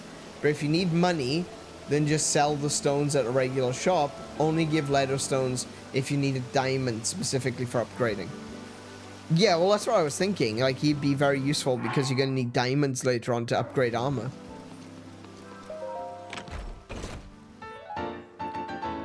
I have a full inventory. Hang on. Hang on. I remember. I already looked. I'm going to drop... That one's got critical hit plus. I don't want to drop that one. Royal... I don't want to drop that one either. It's got attack up. That's actually a pretty good one.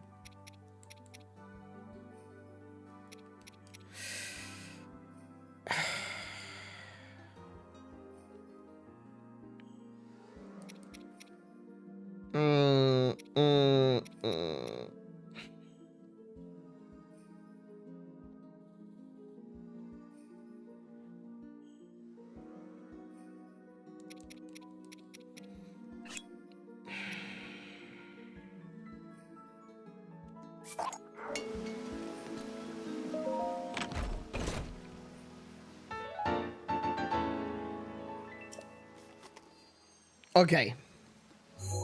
Now then. I need to go back up there. So I guess, is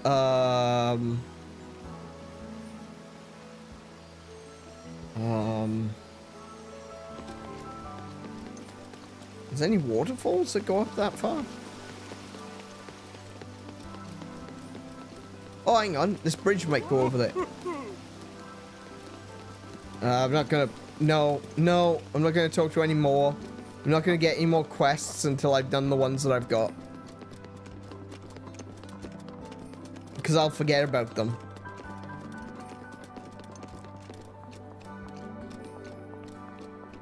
Is this the right way? Yes. Yes, this is the right way. Cool. Alright.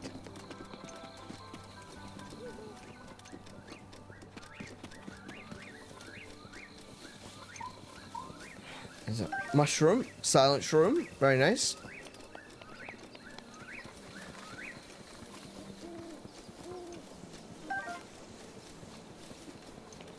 And this is the Veil Falls. Ah, here we go. Yeah. Okay, so what I have to do is...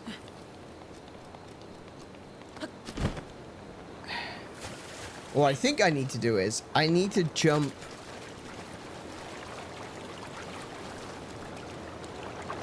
off of there and land here with the light scale trident.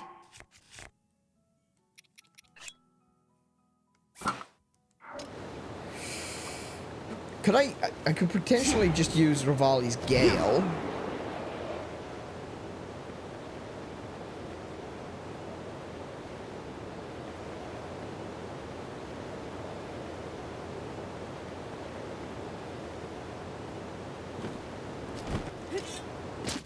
Like that.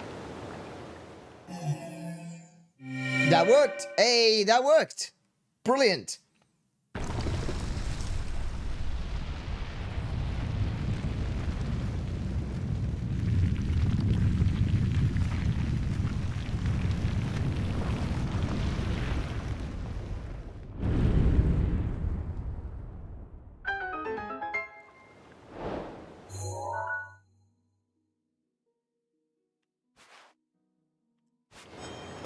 That's the shrine.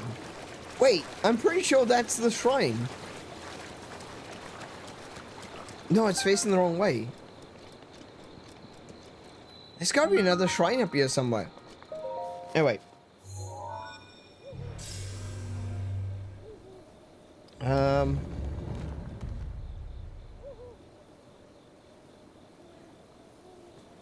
was looking at, I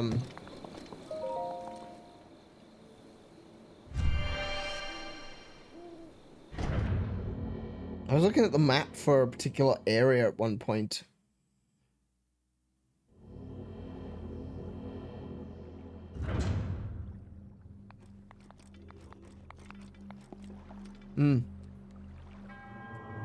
To you who sets foot in the shrine, I am Dagger Keek.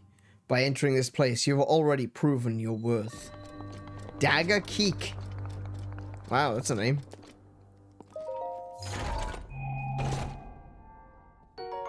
Silver Rupee.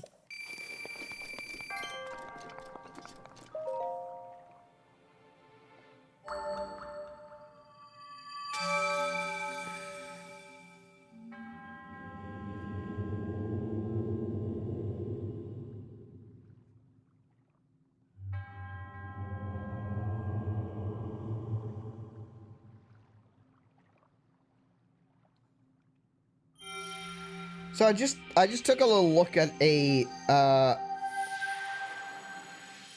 map of Zora's domain. Yeah, there's no other shrines in there. So this must have been it. Names are meant to be anagrams of dev names. Not all of them.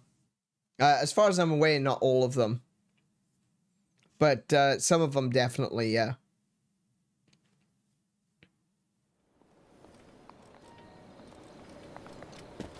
So, yeah, I just quickly looked at it, because I was looking up a map of Breath of the Wild last week, and I just pulled it up because it's still on my phone. There are no other shrines in this area. There are only 2 shrines in Zora Domain.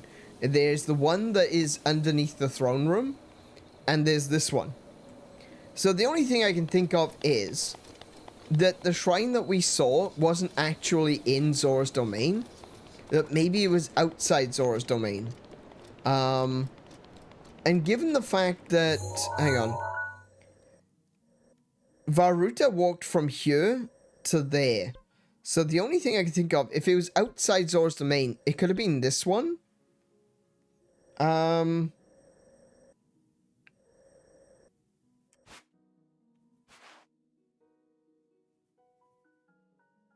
not even going to begin to... No.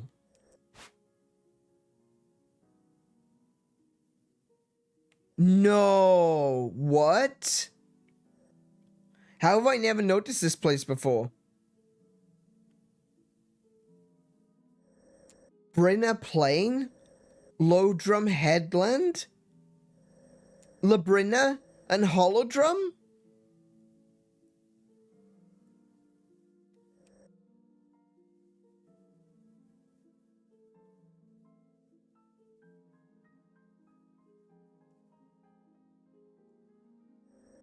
Talus Plateau, that's scary. I wonder what they have lots of there. Laneru Bay? Tom Point? Winter. I want to explore this area. Ja-Abu Ridge. Ja-Abu Ridge.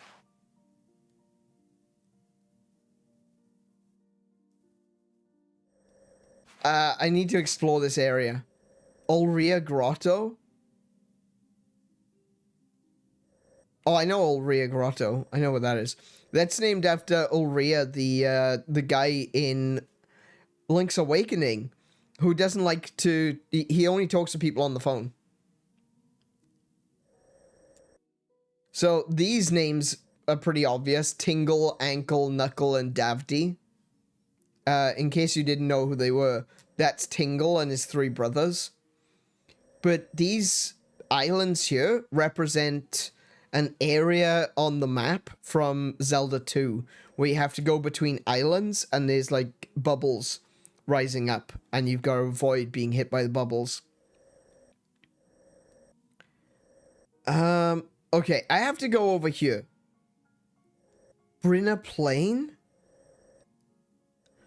Okay, because, right, I'm sure I'm not the only one who assumed that Labrina and Holodrum were other places, you know, outside of Hyrule. Like, this is the Kingdom of Hyrule, and Holodrum was somewhere off to the north, and Labrina was somewhere off to the east, or maybe across the ocean.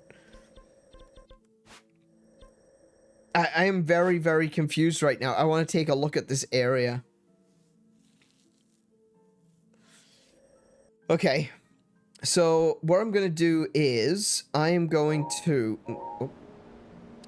jump down from here to the bridge. And I'm going to start my walk over that way. And I'm going to check on the tablets along the way.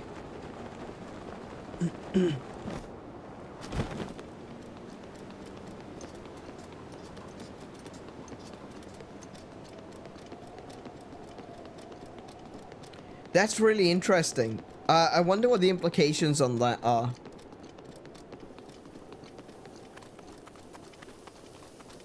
Oh, hello. What's that? Oh, it's an axe. I don't need an axe. I'm actually going to put this away. Because I wish I hadn't used it, but obviously didn't really have a choice. Didn't really have a choice in the matter. Was forced to use it.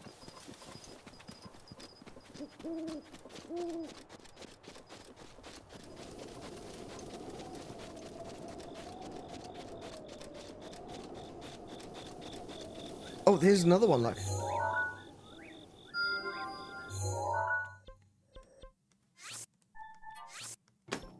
Cool.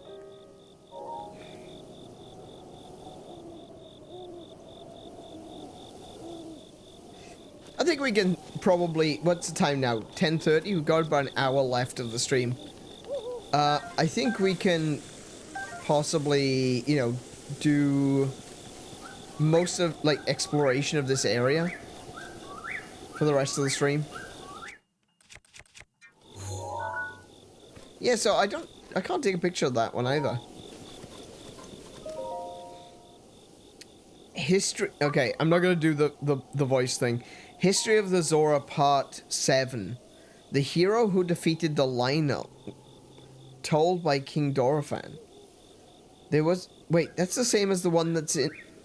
What? That's the same as the one that's in the... In Zora Domain. There was a time when the people of the land were threatened by the dread beast, Lionel, who lived on Ploymus Mountain. But one Hylian drove the beast back and restored peace to the domain. The Zora Helm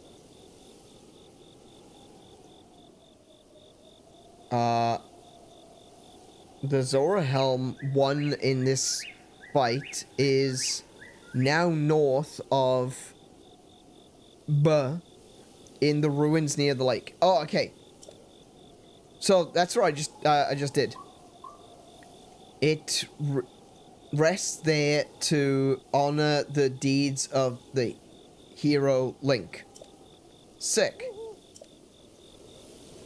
Yeah, but that's the same story as on the other one. Hey Max, welcome to the stream. How are you doing today?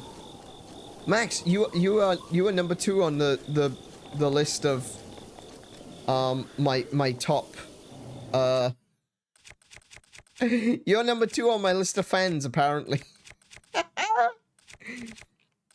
This is so silly. Oh, hi.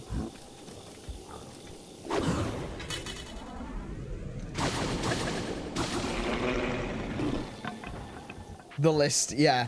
Yeah, you're number 2 on my list. No, we just noticed it when Joseph showed up. He started chanting and he had a number 1 next to his name.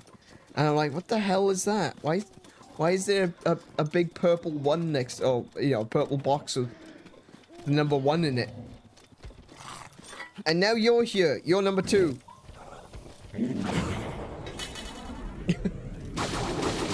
No idea how I got more points. No, I don't. I have no clue either, honestly. I honestly don't understand how it works. I haven't really looked into it. I heard that they were going to be doing this, adding some gamification to the chat, which is fine. Look, I know Kiko was making fun of it, but I actually don't mind. I kind of like it. It makes people more engaged, I guess.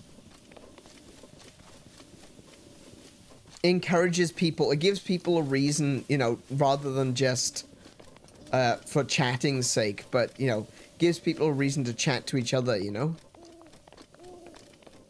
Right, where am I?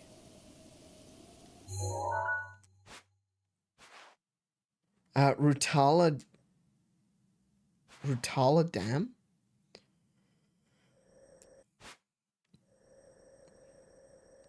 Rutala? I know Rutella.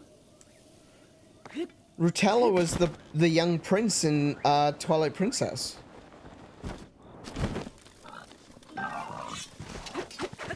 Get going, get going, get going. Come here. Or come here then, I'll smack you.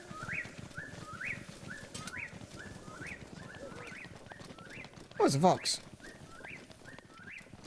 Okay, so this is Rutala Dam.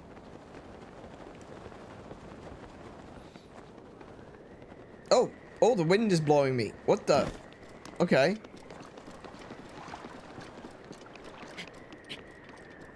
Oh, there it is. Oh, that's the one.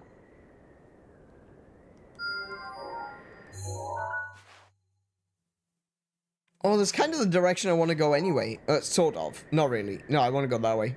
I guess I could jump down to here and then go around. I really want to go to Brinna Plain. I want to see what's going on down there. Oh my goodness, the crosswinds. Oh my word. It's blowing me the wrong way.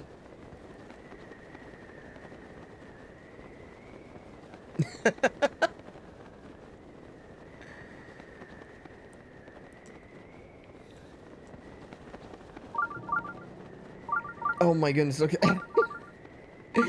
I'm pushing the stick forward, but I'm being blown in the wrong direction. I'm gonna completely miss the land in a moment. I hope this wind stops. Oh, there we go. Hang on. Radish. Don't ask me how I knew it was a radish from all the way up there. Ow, you little shit.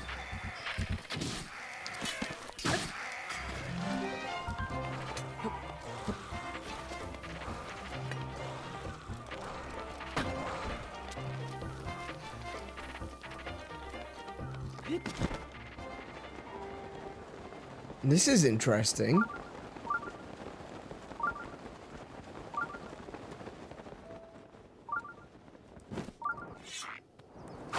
Oh, he hit me in mid-air. He knocked me out of mid-air. How dare he? Oh, no, wait. I just realized there's spikes in the floor. What the hell? Did I land on the spikes? I must have landed on the spikes.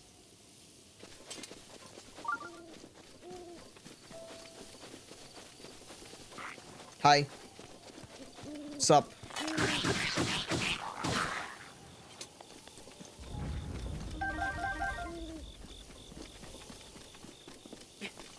This is really interesting. What was this place? Oh, I can't see anything. Hang on. Oh. What was...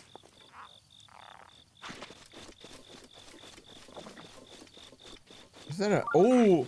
Hi!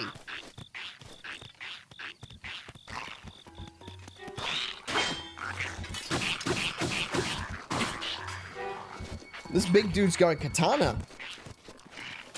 Missed. Try again. Okay, fine. And I win.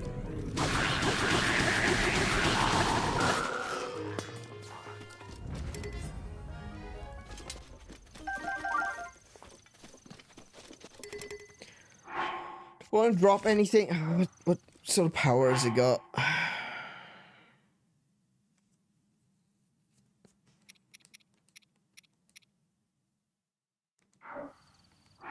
It's an 8-fold long blade.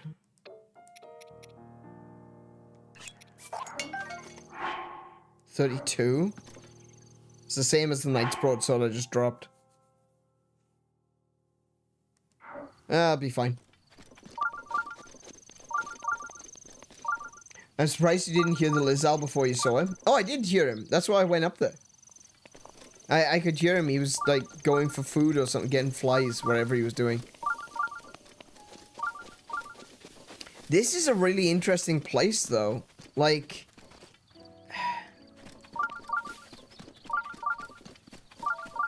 This is clearly somewhere that they built...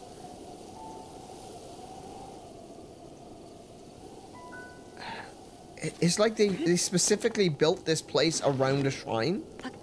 Oh, heck. Oh, no.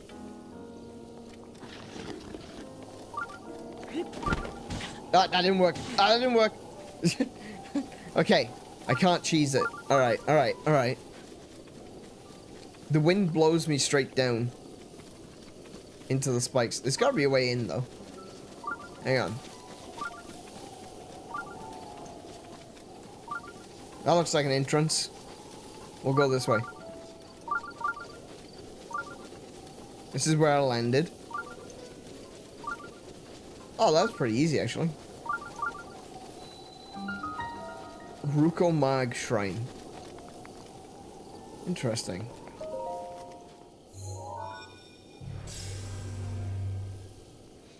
Yeah, where I'm gonna have to get those badges sorted out because they don't sit well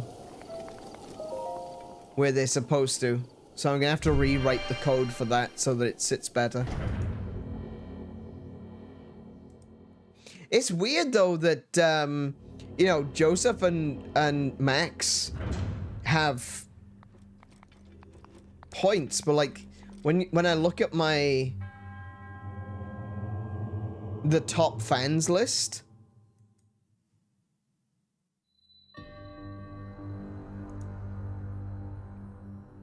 it just shows Max and Joseph. It doesn't show Marley. It doesn't show Tim. It doesn't show Kiko. I don't know what. I imagine it doesn't show Kiko because she's a moderator.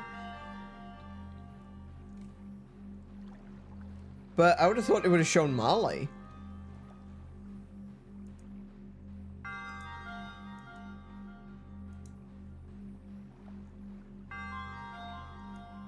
Oh, you turned it off in your settings? Oh, okay. Can I change them? I can sort of change them. I can, based on how I build the chat window. So, like, you can see the chat on the left of the screen, this year. I've recoded this to make it look like that. Clearly, whatever the code is that is necessary for these badges is being affected by something. I don't know what it's being affected by, but I can adjust the code so that it looks better. Either I can just remove it entirely.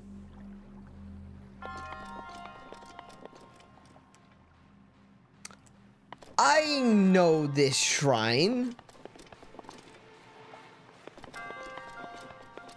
I recognize this shrine. This shrine's a bit of a pain in the ass. Not because it's difficult, but it's just a bit of a pain in the ass. Okay, so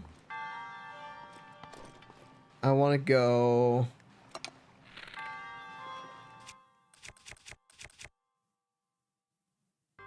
that one.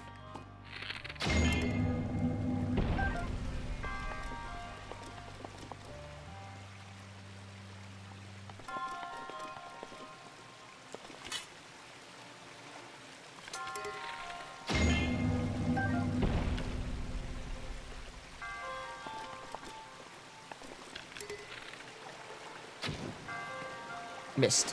Oh, no, I didn't. Nice.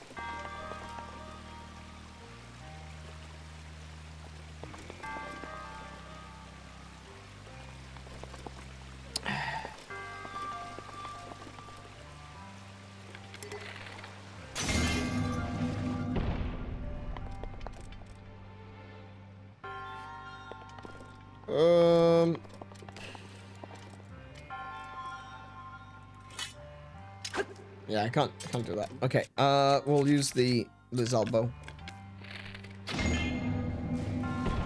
Okay. Oh, I can't switch it. Okay. Alright. Alright. Fine game.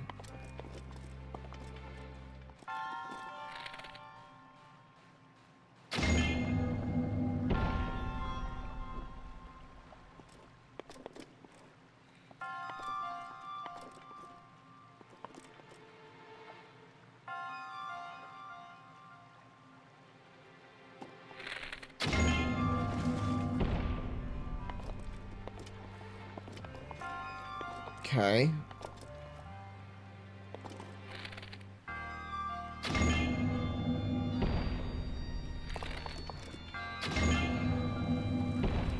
Like that.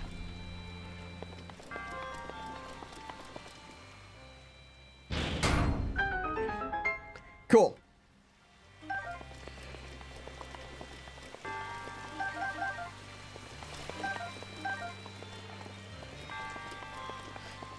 Right, now then. Need to get that.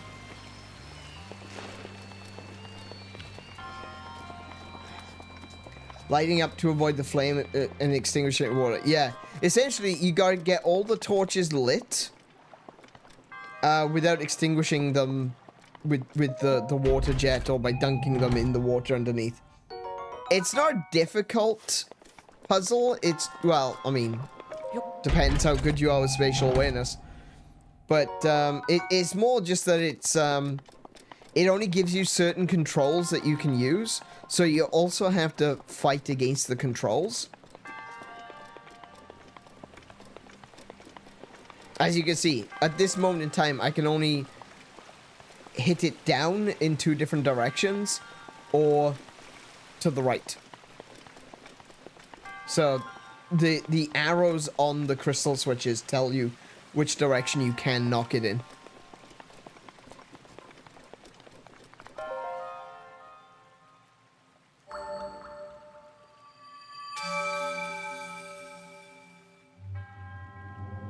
Your resourcefulness in overcoming this trial speaks to the promise of a hero.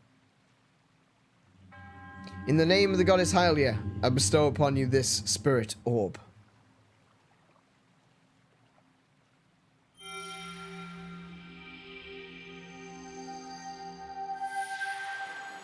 Yay! Success. What's that, 6? No, 5. I always overestimate by 1. I guess, you know, hope. I have hope in my heart. That's the reason why I overestimate. I just hope that there's more. I hope I have more than I actually do. Which is a fair hope, to be fair. To be fair? Fair to be fair. Sure to be sure. Alright. So I'm gonna go this way.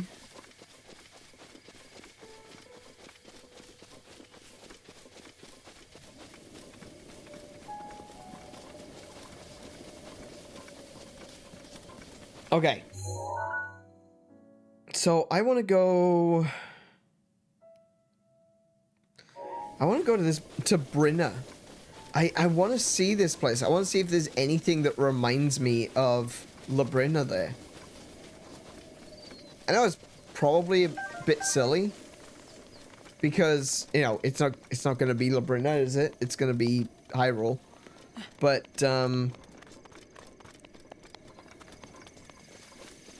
I don't think I've ever noticed that this place was called Lodrum and Brinna.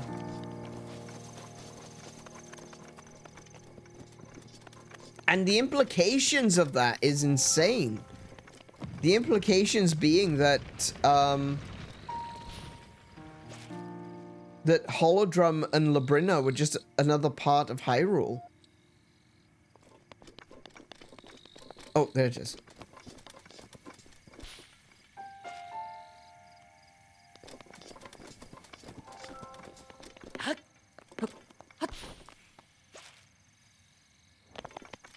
Oh.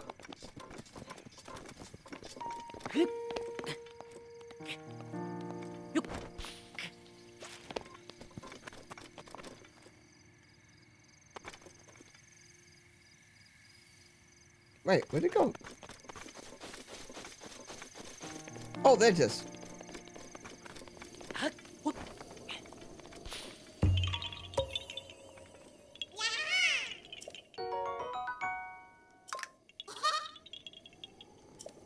All right.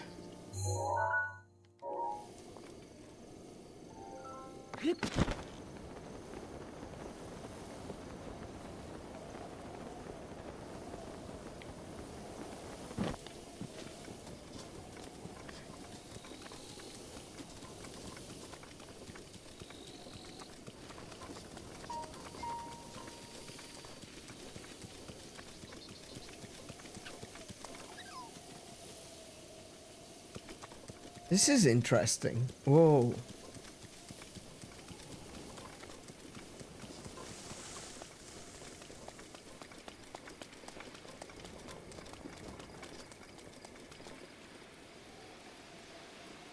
Okay.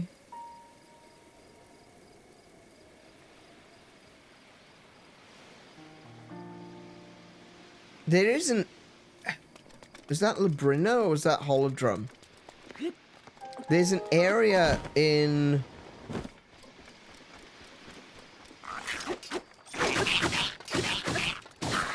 I think it's in Labrina. I'm pretty sure Labrina is the one with the Zoras. Oh, a hearty blue shell snake. Nice. I'm pretty sure Labrina had Zoras. Yeah. So Labrina's got Zoras and Holodrum has got the Subrosians. And there was an area in Labrina, which is where the Zoras are, which is like all water and like rocks and little islands and outcrops and everything, and that's where the Zoras were. The Zoras lived underneath there. So this kind of looks like that. Maybe I'm reaching. Maybe I'm seeing things that aren't meant to be there, but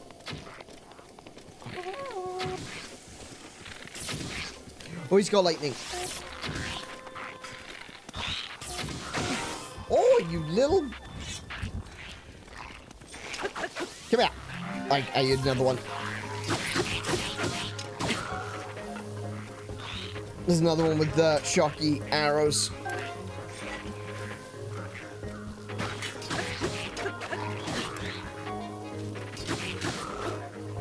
Okay. There's another one somewhere with shocky arrows. Oh, I see him. Oh, that was way too high. Cool.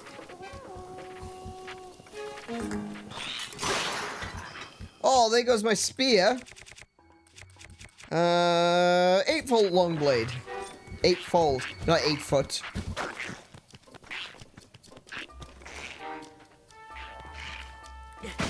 Oh, no. Okay. And you're dead.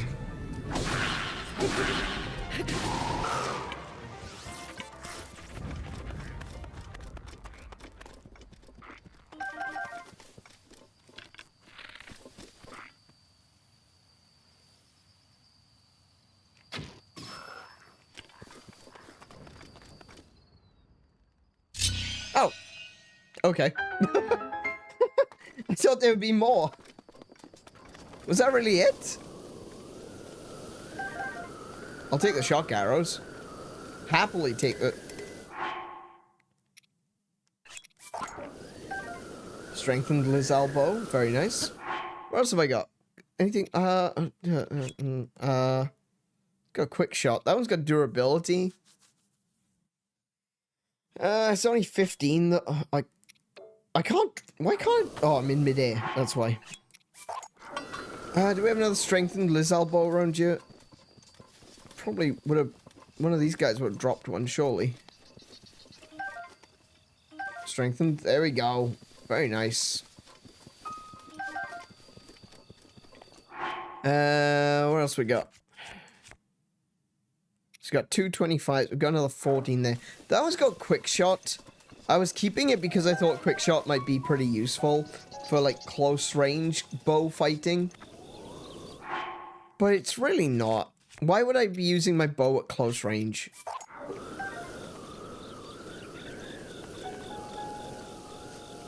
Strengthened Liz elbows are pretty cool though. Yeah, see, this kind of reminds me of the location in Labrina where you go to see the Zoras.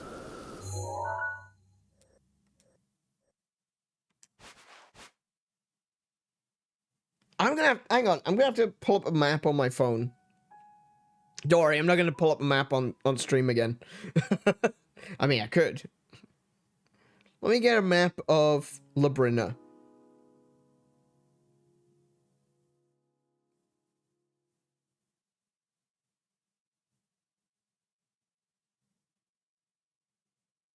Yeah, so, okay.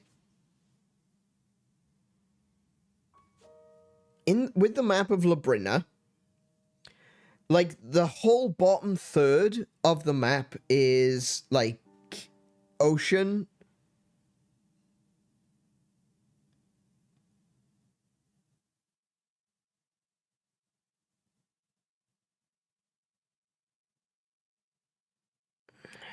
Yeah, it's got stuff like currency, geography.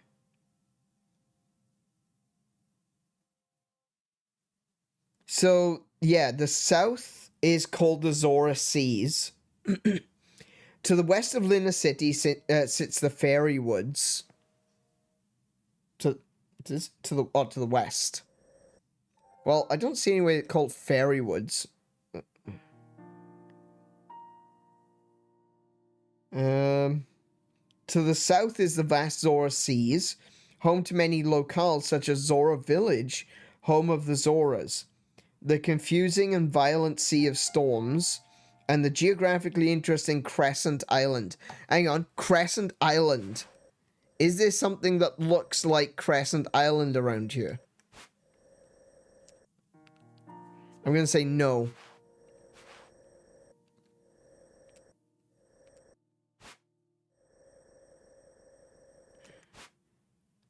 I'm gonna say no.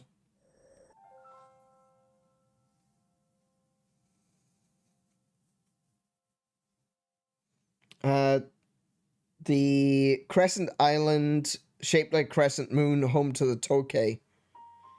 And the Crescent Strait, separating Crescent Island's northern shores from the mainland. At the heart of the country sits the bustling Lina City. Okay, no.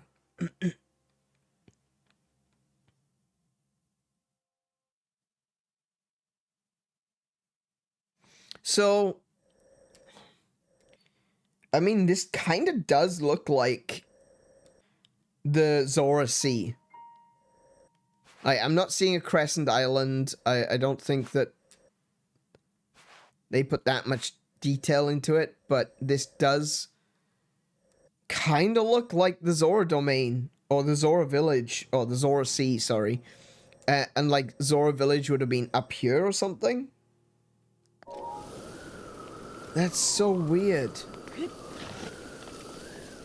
Hang on, there's cast down here. Despite the fact that I have almost zero memory of this place, I must have been here, because if Cass is here, well, not just because if Cass is here, because we can see that there's a shrine platform right there. I have done all 120 shrines in this game before. So the fact that I don't recognize this place at all is kind of insane.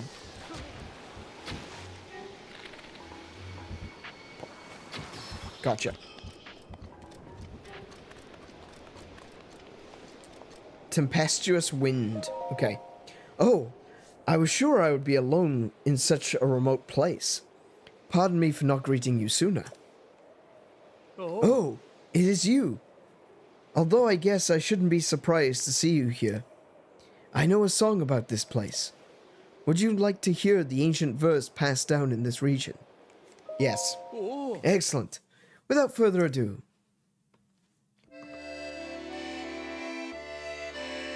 He breaks the rocks that serve to bind above the tempestuous bay.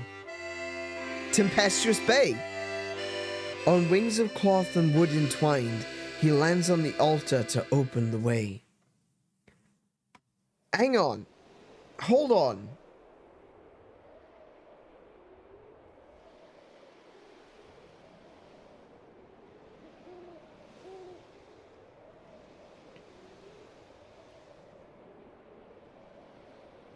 Sea. Oh, okay. That's Sea of Storms. Okay, I thought it was called something else. Never mind.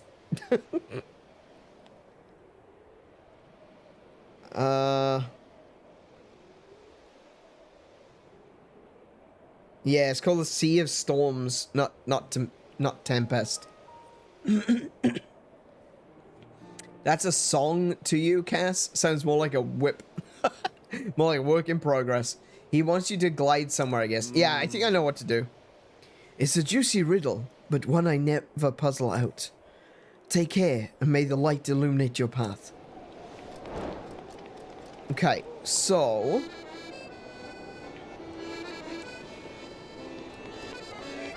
what I need to do is... go this way.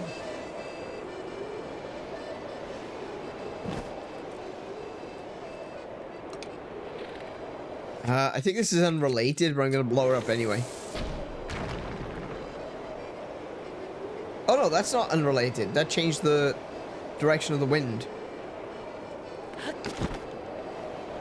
And up. Where do I go from here?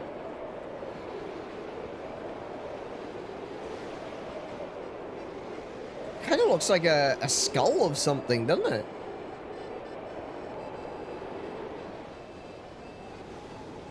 Alright.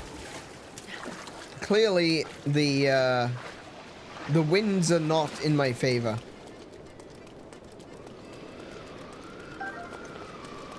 Crabs! Give me crabs! Blue shell... snails.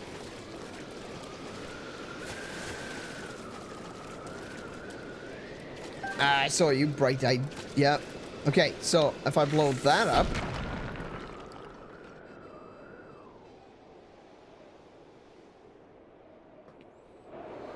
now the wind rushes in this way. If I blow those up, I get some Lumina stones.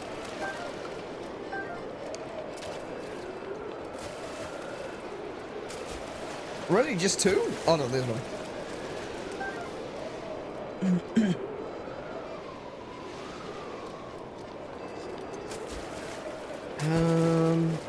Oh, there.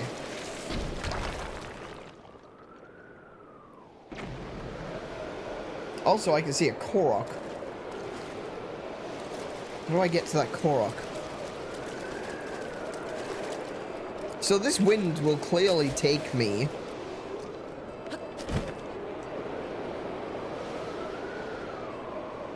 to there. Okay.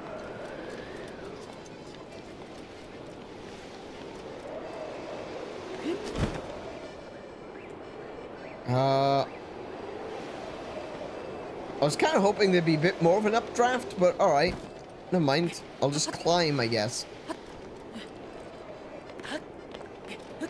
Yeah, I think I just gotta follow the gusts until I actually get to the platform. Now, can I reach that? That's the question.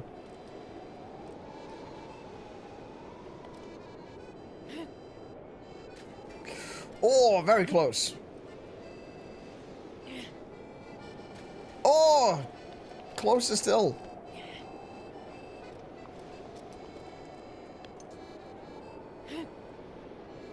Oh, wow, okay. Oh, I'm not... Ah, look. Ah, that's why. From above, it looks like that's quite the... That's quite the distance, but it's actually not that far. It's just lower down. Oh! Bounced off the rim.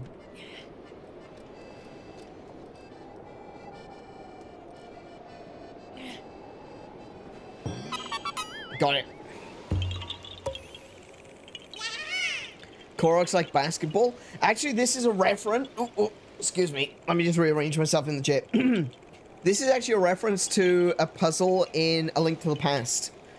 In A Link to the Past, there's a ring of stones, the northeast of the map, up in amongst where the Zora domain is.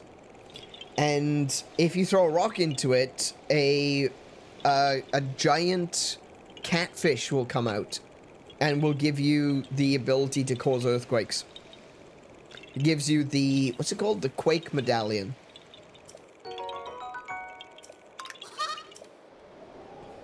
So that is a reference. Throwing rocks into a ring of rocks is a reference to A Link to the Past. Alright, next. There's gotta be more to it than that. Yeah, the ability to make earthquakes. It's such a weird skill, actually, because it doesn't kill some enemies.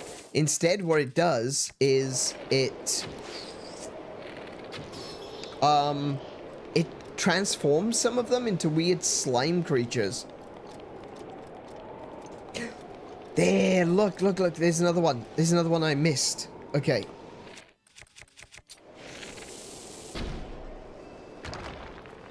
That'll do it. Yeah, so in A Link to the Past, you get 3 medallions. You get the Quake Medallion, which allows you to cause earthquakes, and it transforms some creatures into weird slimes.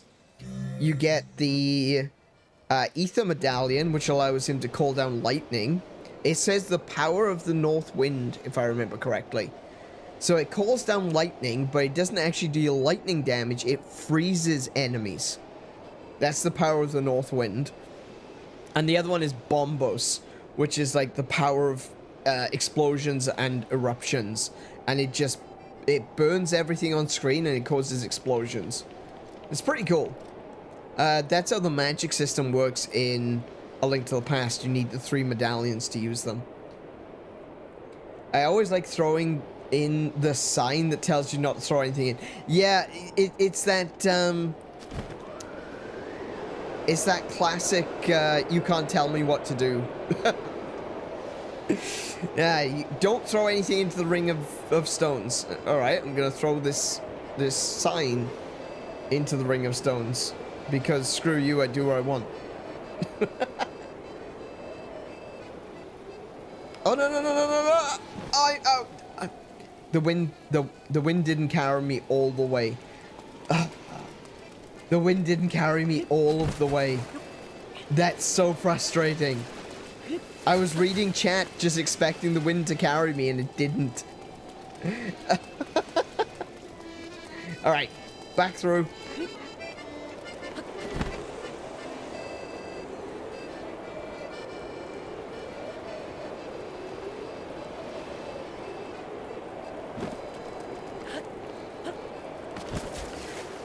Link, why did you do that?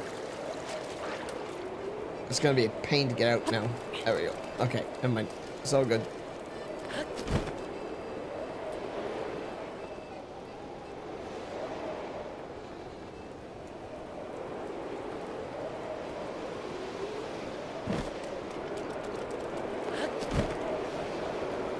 No, that's too low. That's way too low. Okay, I'm gonna have to go up.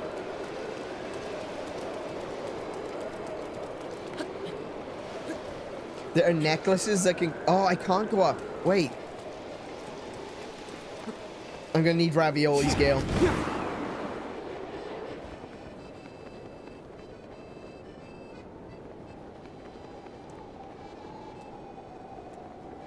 Right, sorry. There are necklaces that can casually cause natural disasters. Yes, there are 3 medallions, 3 gold pendants.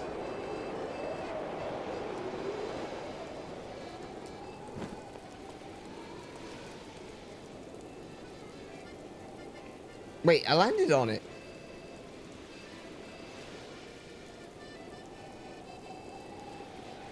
What?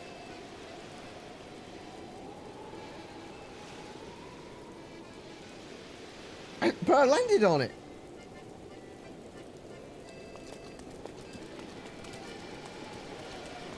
Okay.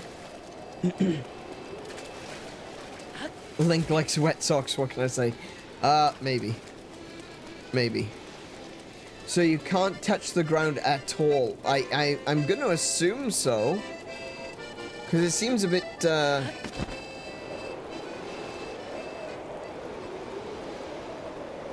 like, I have no choice at this point. Because that's just the way it works, you know? But I guess... Oh, this might work. Hang on, this might be it.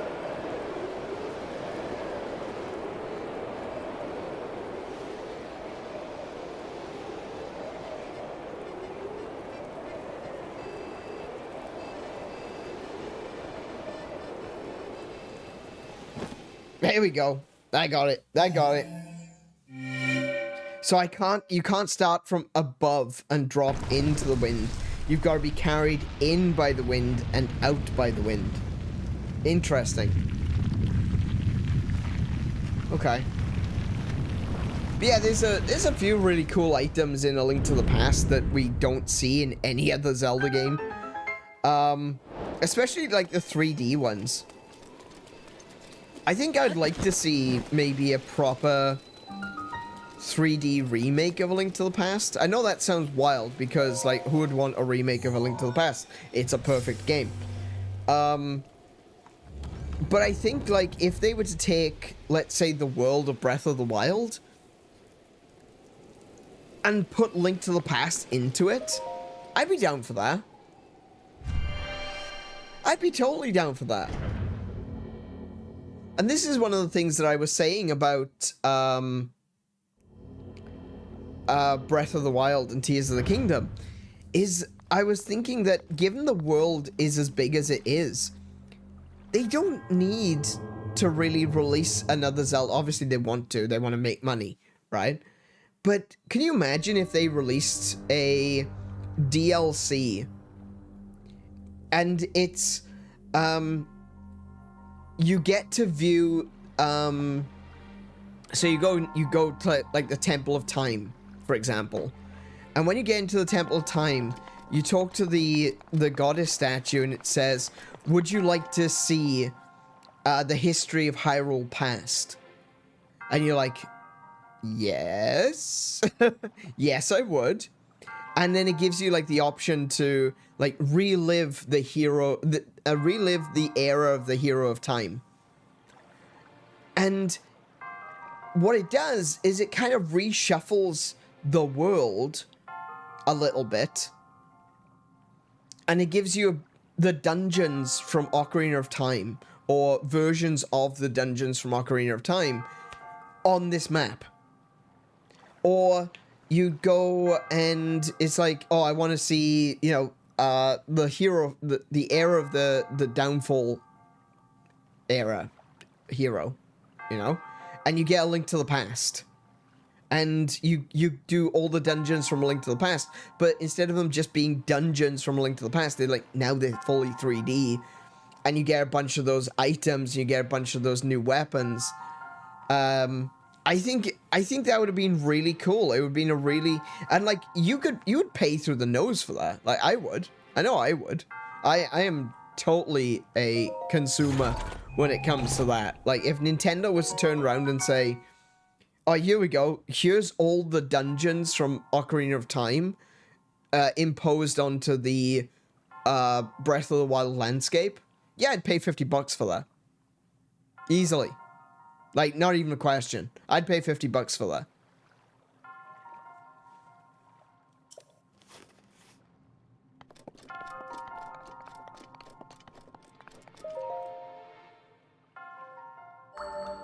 And I think they could have done that. They could have very easily have just made loads of DLC for this game.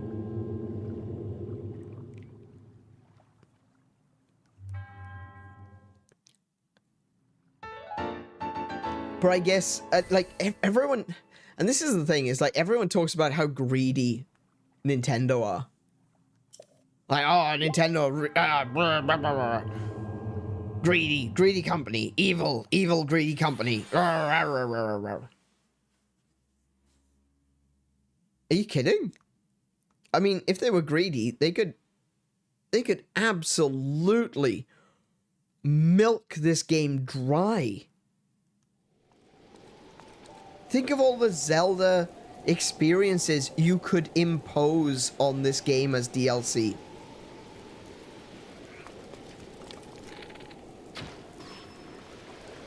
Oh, bomb arrows. It's raining. Damn it.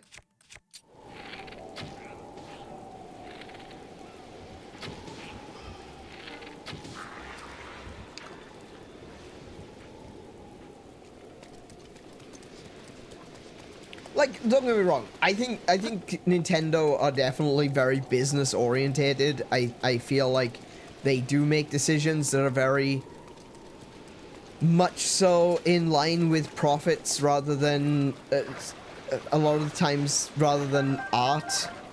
But they're a business. They're a company. I was watching this video. It was this, I can't remember what her name is, but she's got a YouTube channel, and she basically, she was like, oh, I'm done with the Nintendo Switch 2. I'm not even gonna buy any more Nintendo stuff. I'm done with them. It's over. I'm done with them. I'm never buying a Nintendo product ever again. I was like, oh my goodness. Okay. Wow. Okay, what did they do? I need to know. What did they do? Because if it was that bad, you know, if this seemingly sweet and wholesome YouTuber is going, you know, balls to the wall, I hate Nintendo, how dare they? This must be really bad. I need to know. What did they do wrong? Because if they did something really, really bad, I want to know. I want to be able to warn people. I might even take my Switch back. I need to know. So I watched the video. Hang on a minute. Hold on a second. I don't trust that for... Oh, it's real. Awesome. And so I'm watching this video. And... basically, the short version is... I always thought of Nintendo as, like, as being a very, you know, family-friendly, family-orientated, good company and everything. I thought of them as family. It's they're very nostalgic for me, and, you know, oh, all the good vibes, all the good feels. But it turns out Nintendo is a business! How absolutely dare they? That was legitimately, like, you can go watch it for yourself. Well, I'd say you can. I can't remember what the name of the channel was, but that's what it was. She was just pissed off. There's like, oh, I always consider them a part of the family, but it turns out they're actually a business. Yeah. Nintendo likes making money. And? What exactly is your point?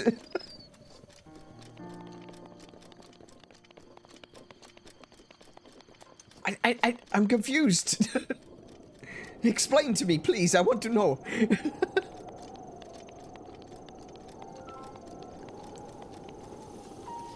But no, it's like some of these people out there.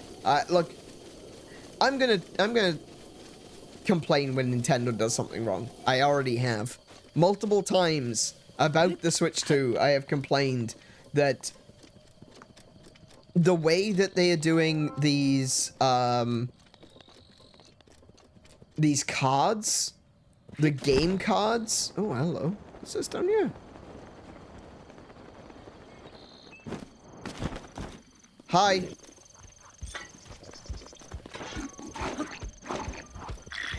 I'm more concerned about this guy.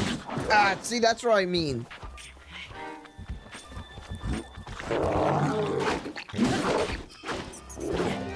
hang on a minute. I'm being messed up by this one dotting. It was my pleasure.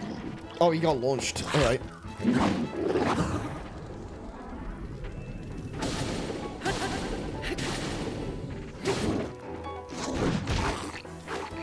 I was getting messed up by that one piece.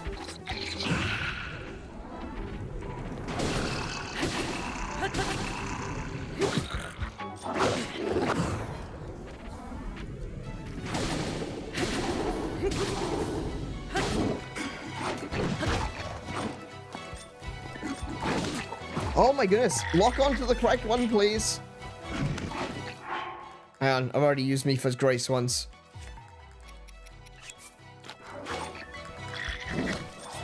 Oh, off he goes again. Oh my word! Link, stop rolling, please.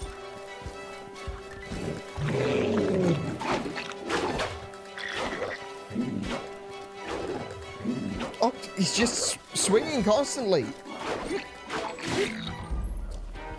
Very, very, very.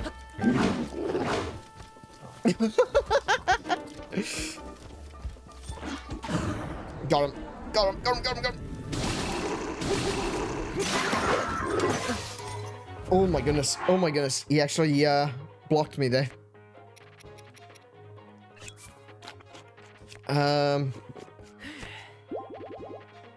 Oh, it might help if I actually wore some good bloody armor. There we go. Let's see. Equip this shield. And I could equip that. That'll be fine. Yeah.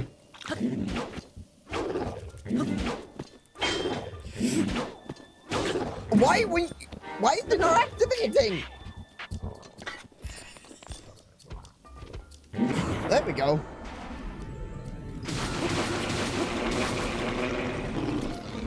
Good. Another ferret. Ferret.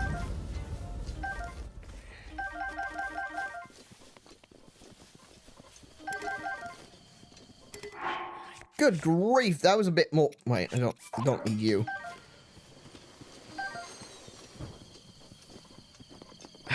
Okay. I'll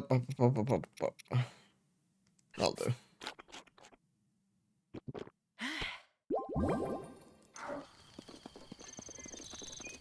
I have animated fish girlfriend on my side. No, go away. Right, this better be worth it. Why do I keep saying that to myself? I don't mind the sapphires are fine, but I don't know. That seemed like should be a diamond. Should have been diamond. Anyway, what was I saying? Oh yeah. Like the Nintendo game card situation. Like, don't get me wrong, that is not great. I'm not happy at all about the way that they are doing key cards instead of actual games. And it seems that I can hear a Hinox. There's a Hinox.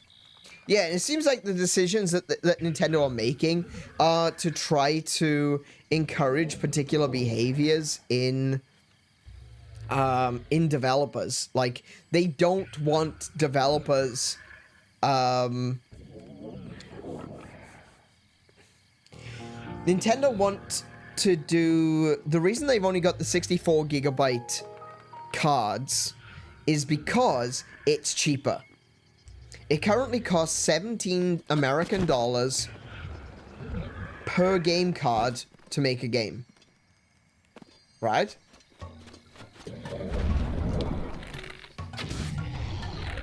Ah. Oh, come on. Oh my goodness.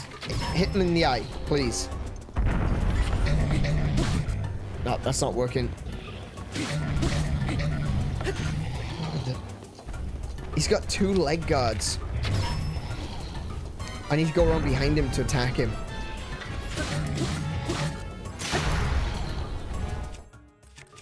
Oh. Whoa. That's alright, I've got a couple of these Lizelle boomerangs.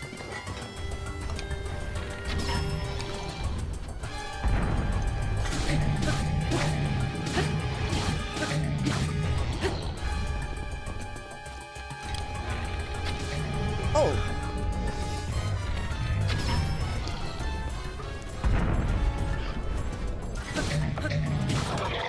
Easy. Yeah, so, it's cheaper, essentially, to mass produce the cartridges at a single size. Like, if you think about it, obviously, we're talking about much higher numbers than what I'm actually using, but let's use these numbers as an example. If you buy 1 million cartridges at 64 gigabytes, that's going to be cheaper than buying 100,000 of 8 gigabytes, 100,000 of 16 gigabytes, 100,000 of 32 gigabytes, 100,000 of 64 gigabytes, 100,000 of 128 gigabytes. You know, when you make a purchase, you're making a purchase for a large number, and you kind of want all of those purchases to be of the same kind, you know? It's one of the things that I've been looking into, well, say looking into, things that I've looked into regarding merchandise and stuff like that. I've thought about it. I currently am going through Fourth Wall, which is a fine company. I've had no issues with Fourth Wall. Excuse me. But I have looked into, you know, merchandise so I can stock myself and ship out. And yeah, when you look at the sorts of numbers that you're looking for, it's like they want you to buy like 1,000 shirts. But if you buy 1,000 shirts, you're only buying one size. You're not buying you know, 200 small, 200 medium, 200 large, 200 extra large, 200 extra extra large, you know? And you probably wouldn't want that, like, division of sizes either. That is probably way too many XXLs and not enough mediums, you know? So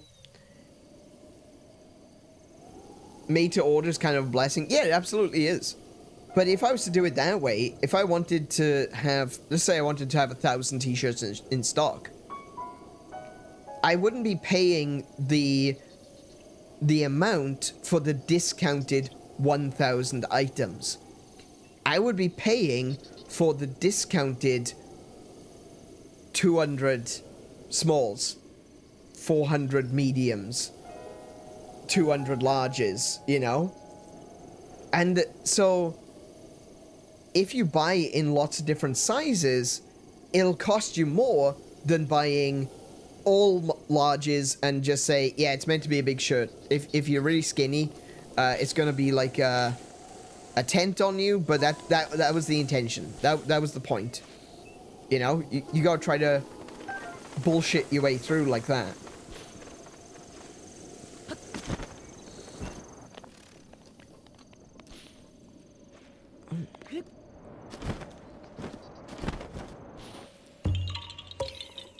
And that's kind of that is also true of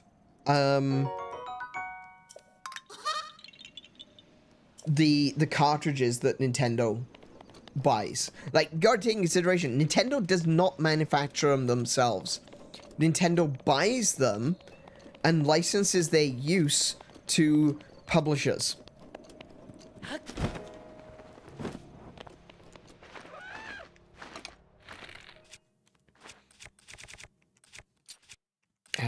I'll use that one.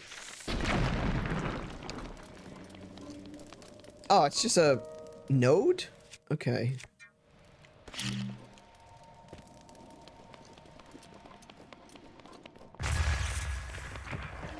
Amber, and I didn't catch the other one.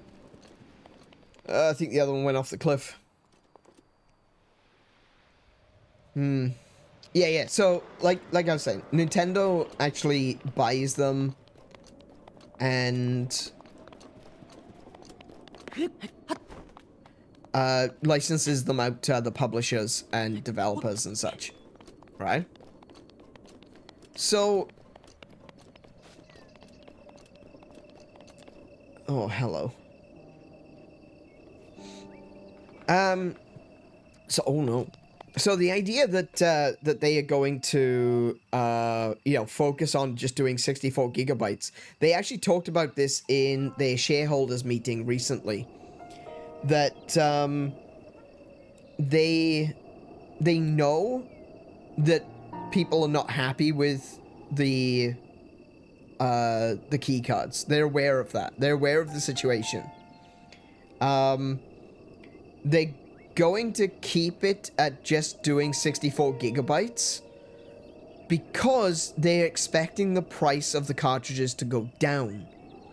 And when the price of the cartridges go down, who knows? They may actually start offering other sizes, which I would hope that they do, because a bunch of publishers have said, look, the only reason we're doing key cards is because we've only got one card size, and if we wanted to put our game onto a card, if we got like a game that's 8 gig, you know, we're not going to put that onto a 64 gigabyte card, so we're not releasing that as a physical. We're just going to release that as digital.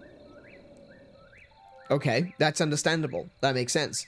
But then you've got a game that's like 120 gigabytes, and they're saying we're not going to release that as a physical because the card itself is not going to be able to house the whole game. I don't see why that really matters, because they never seem to care when that's the case. I mean, how many Switch games released that were incomplete on the cartridge? I'm looking at you, Capcom. Right? That they didn't want to release games on the cartridge because they would be incomplete. And so they want bigger cartridges. So they're just going to release it as a key card and a download. But really, everyone complaining at Nintendo about this, I'm not saying you're wrong, but at the same time, you gotta put some blame on the publisher.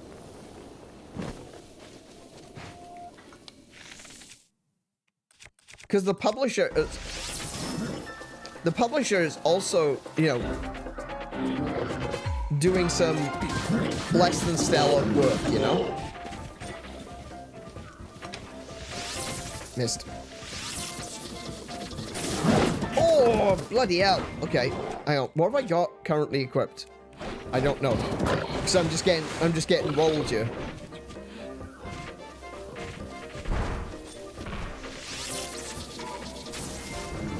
Oh!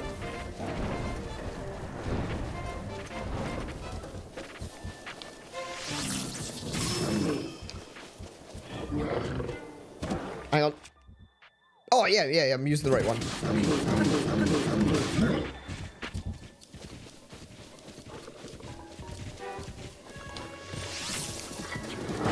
Oh, shit.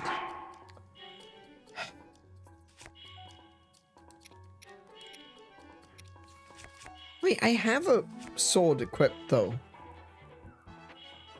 What? That shouldn't have happened. What happened there?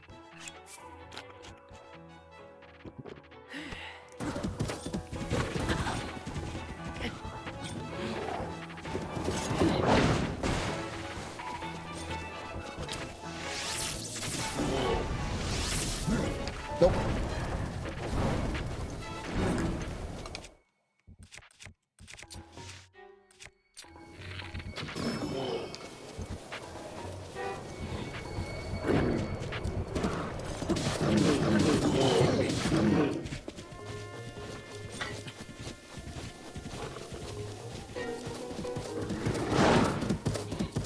What is happening? Why won't he jump?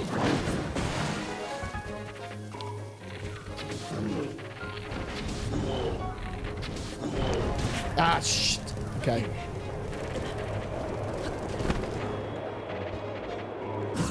No. What?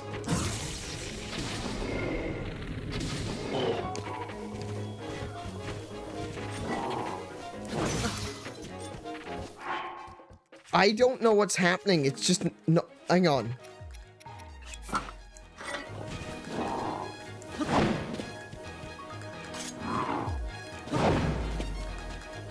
Could you trigger, please?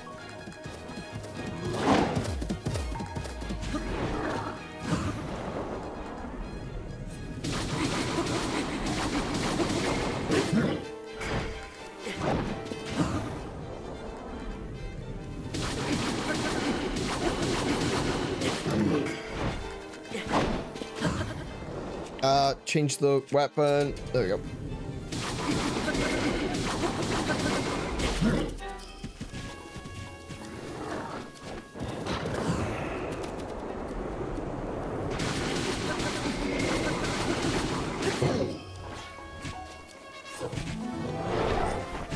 Oh my goodness, I couldn't... I think I hit the duck. I think I hit the duck there by accident, and then he... I tell you what, the camera in some of these games is still a massive issue. Are you serious?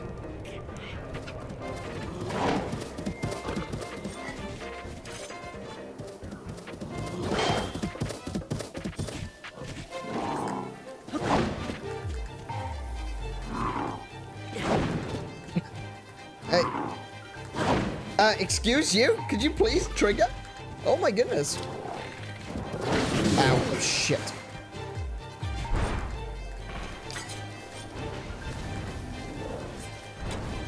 One, two, three.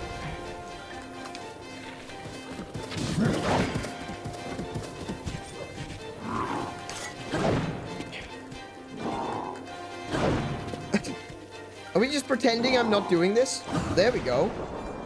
Oh my goodness, what is going on here?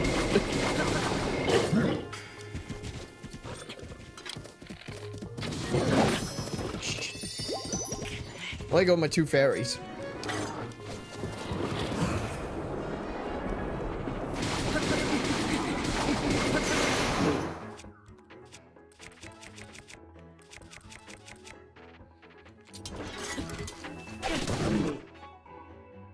That was supposed to explode on your face? Why did it not?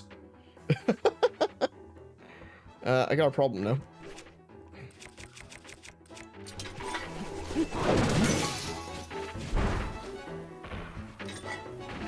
Oh.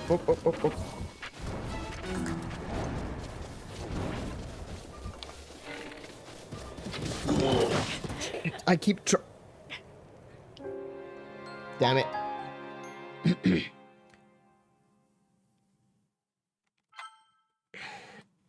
Why is everyone in this so angry with you? What have you done? I defended Nintendo.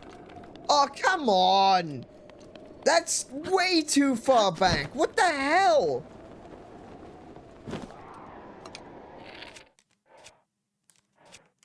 What were you... Oh my goodness.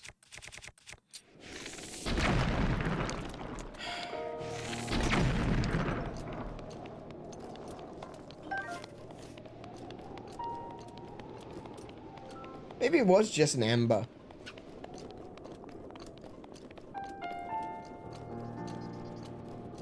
Because I didn't even see a second thing come out of there that time.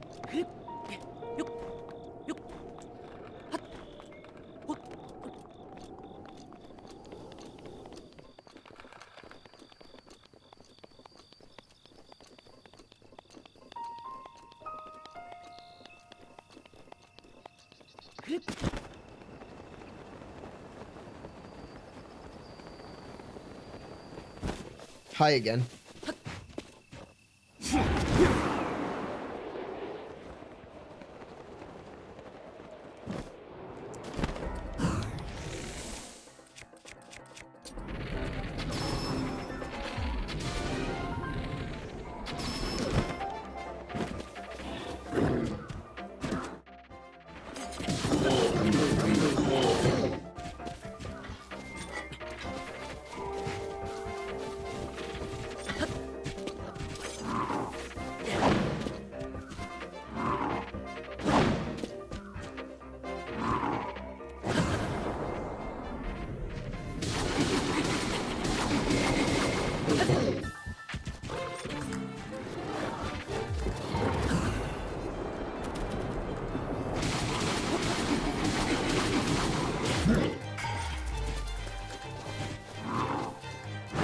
Oh, whoa, whoa, whoa, whoa, whoa, whoa, whoa.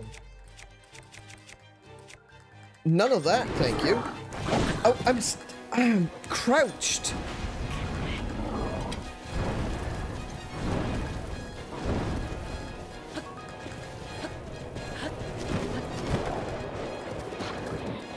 You okay?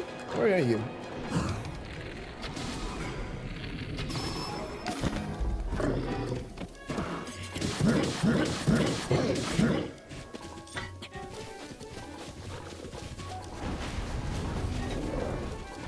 One, two, three.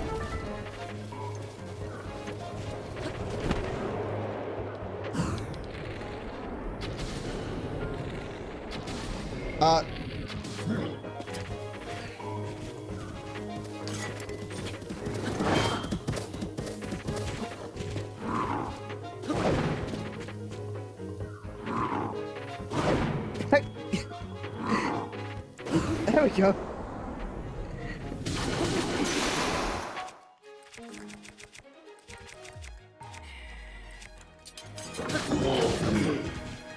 Hi, come back. Oh, hell.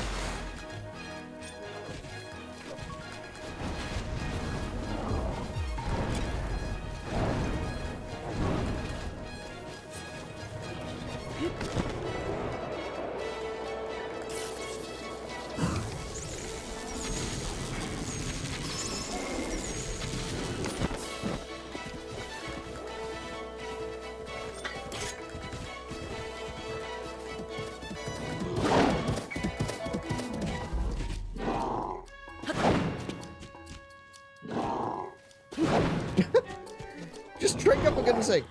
There we go.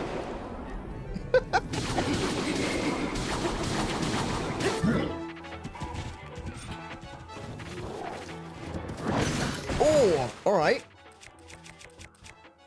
Oh, I got a crappy shield.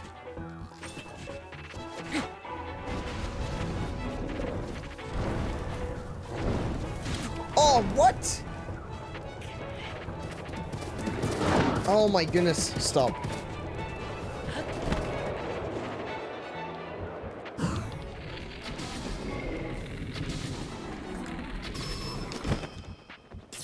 No, what? Oh, I'm sorry, what? No, I got the crit. I heard the ting.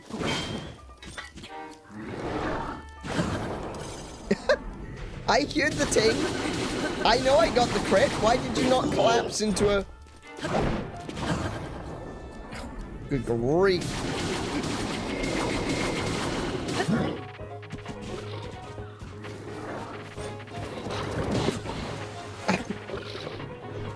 And just absolutely ignored the fact that I pressed X that time.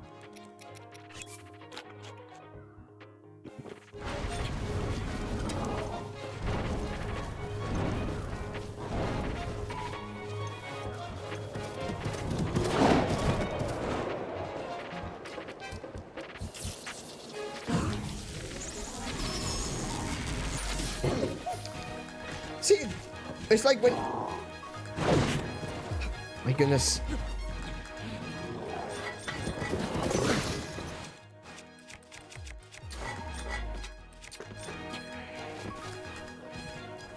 Oh my goodness.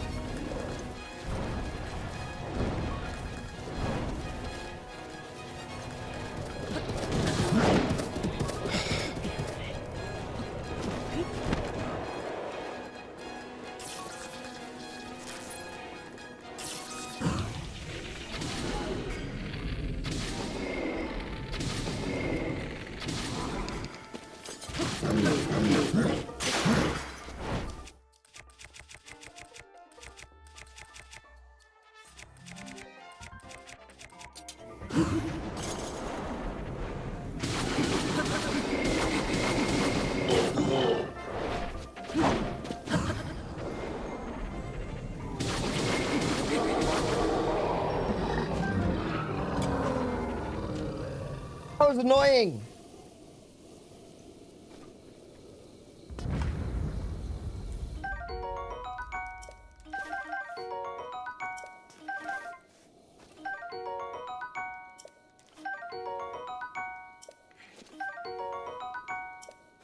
Oh, I'm out. Hang on, hang on. Wait. I can drop the old Lionel bow, take the savage Lionel bow. There we go. Yeah, I don't know. There was so much about that which just felt so off. Like, I was definitely... Oh, I felt like I was doing the backflips on time.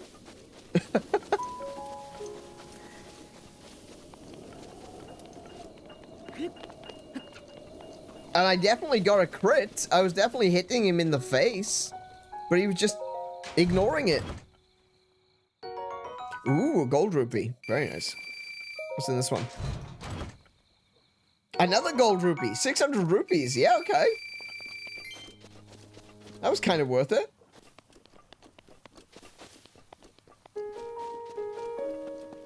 Alright. Where am I? Tom Point. Okay. And there's a little island out there. Winter Isle. Is it? Oh, there it is.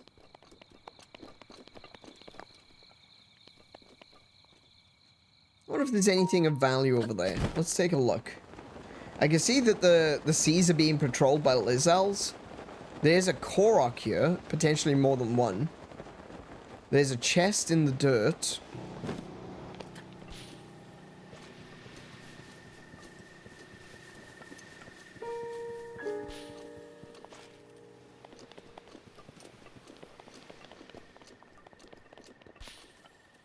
Oh, I was afraid they would do that.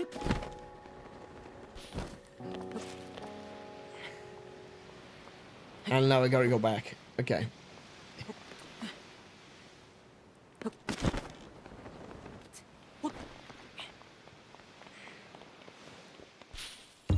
Oh, yeah, it was one Korok. Very cool. Let me just... Oh, brilliant. It's real. Oh, I could have just checked it with the magnesis, I suppose. What we got here?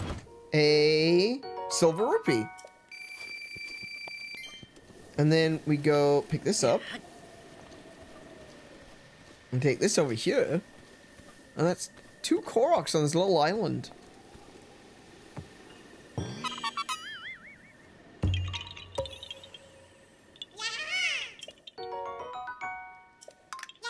That's 30 Korok seeds. We should probably go back to Korok Forest and get those turned in, eh? I'm just looking around to see if there's anything else on this island.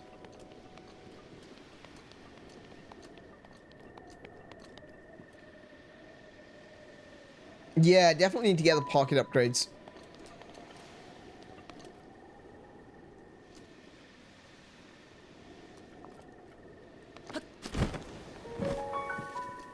I'm just looking to see if there's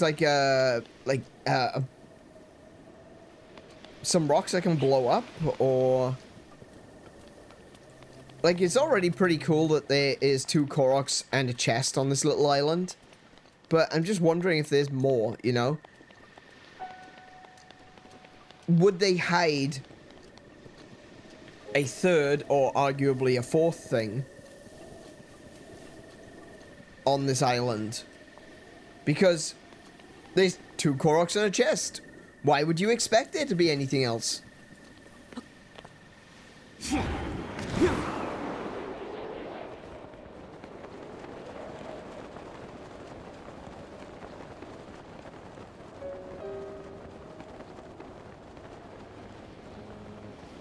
Maybe only people like me think like that. It's like, alright, if I hide 2 cool things here, I'm gonna hide a third thing because no one will think to check for the third thing.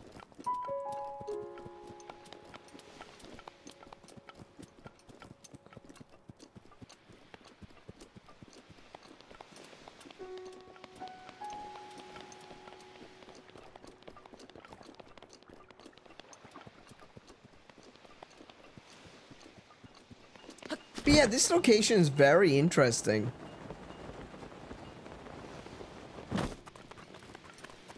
I don't know if it's meant to look like the southern coast of Labrina, but I don't know, I can kind of see it.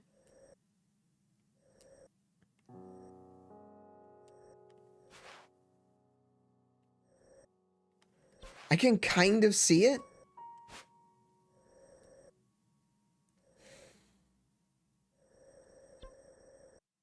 Kinda. Not entirely. Not 100%. Not convinced. But I can kind of see it. Just looking now. Where do I want to go?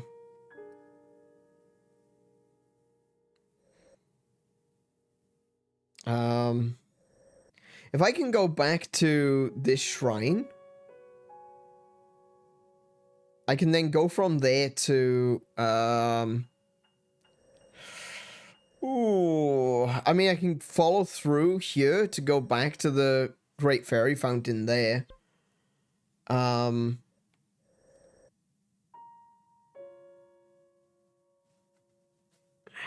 Just trying to think what else is there in this area that I might actually want to get or need to get. And I don't think there's really much of anything, honestly. I know there's like stuff up Mount Lanayru that I probably should do.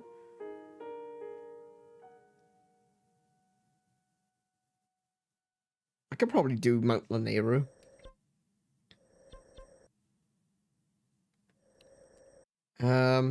I actually think that I want to go back to Korok Forest though.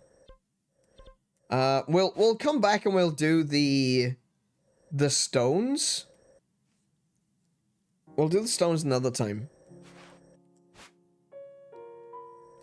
But I will make sure to like look at the locations so that I know, like I'll tag the locations. I'll run around until I find them. I'll tag all the locations, and we could do that in the next stream, I think, because I don't think we're gonna have much time today.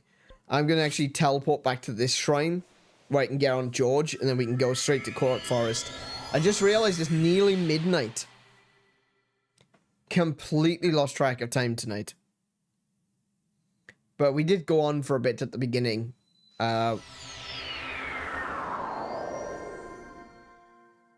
So I don't mind going a little bit longer, but oh, hi. What, are you stupid?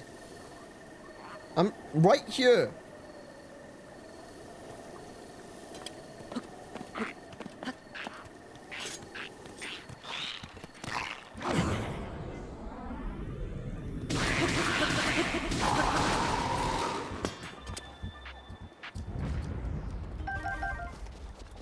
Come on, George, let's go.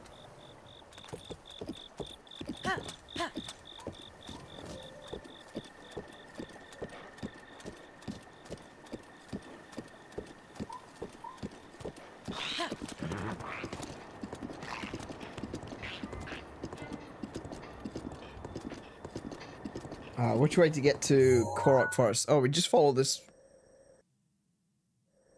Yeah, we follow this all the way up. Follow this road all the way, and that takes us straight back to Korok Forest. What did you jump over? There's nothing there to jump. Why did you jump? What was you jumping over, George? George? You're right.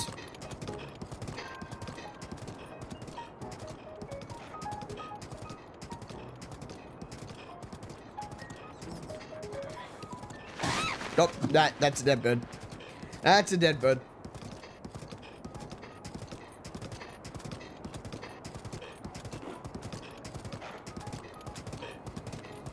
Oh, no. Oh. Sorry. I was taking screenshots. I wasn't thinking what I was doing. I pressed B.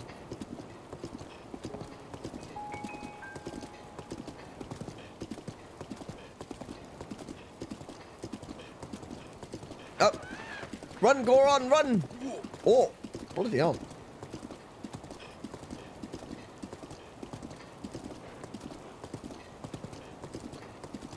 I actually think, actually coming this way is probably for...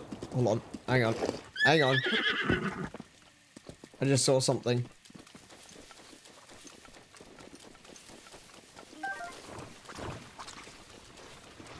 And a hearty truffle.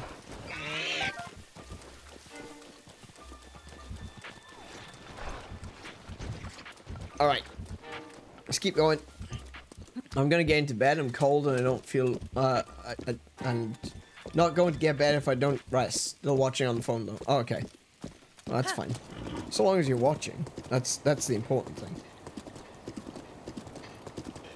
I don't mind where people watch me from. Well, there are some places I'd prefer you didn't, but...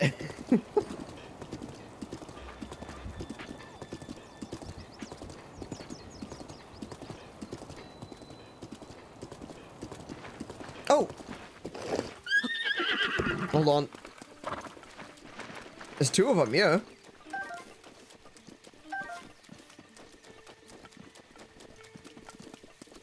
Hello, do you want... Okay, I'm sorry. I'm sorry, I left you there for quite a while, didn't I? Here we go.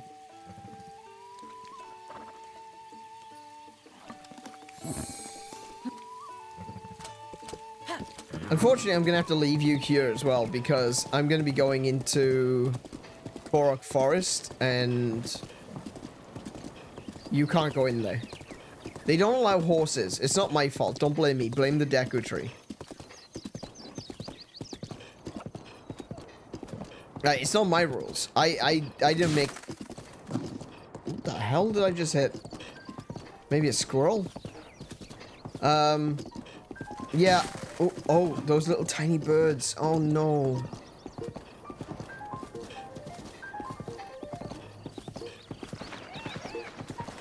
Yeah, those little tiny sparrows. They just kind of scatter when you ride near them. Oh, no.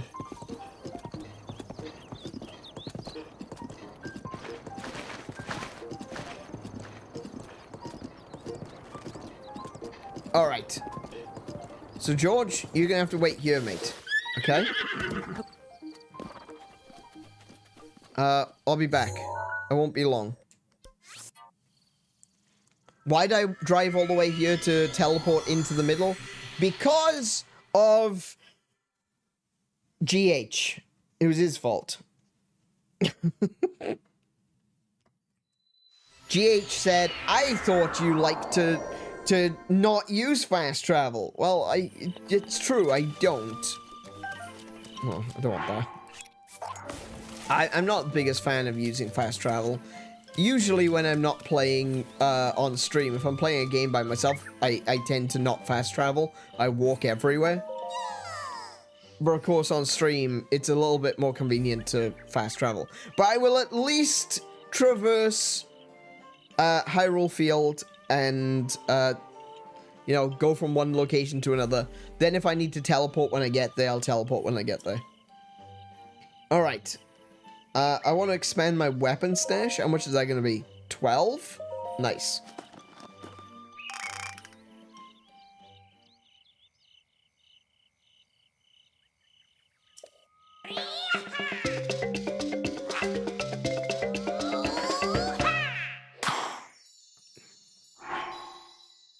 There you go. One more weapon slot.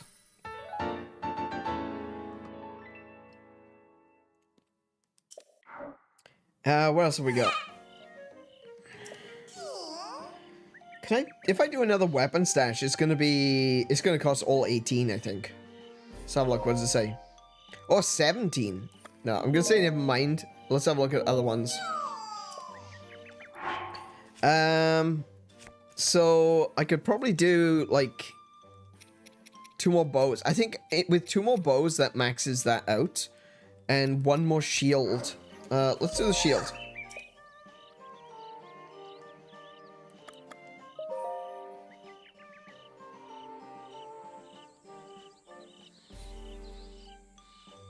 Hey, Akwe, welcome to the stream. How are you doing?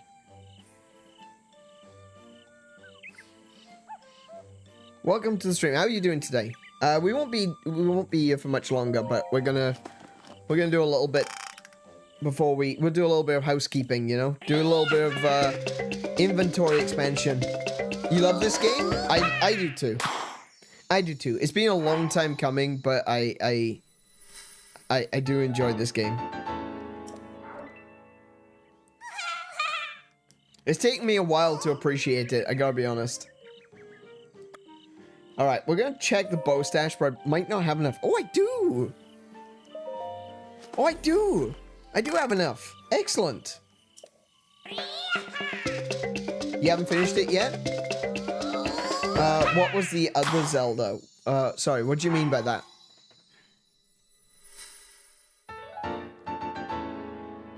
How many seeds do I have left? I have 3 left after this.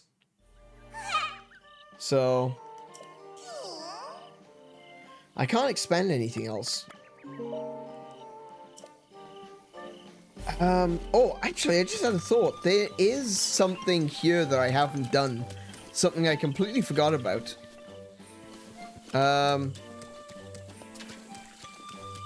See if I remember how to get there. I think, I mean, I guess I can just climb everything, can't I? So, if you go around the back of the Great Deku Tree and climb up him, there's actually a location on top of him.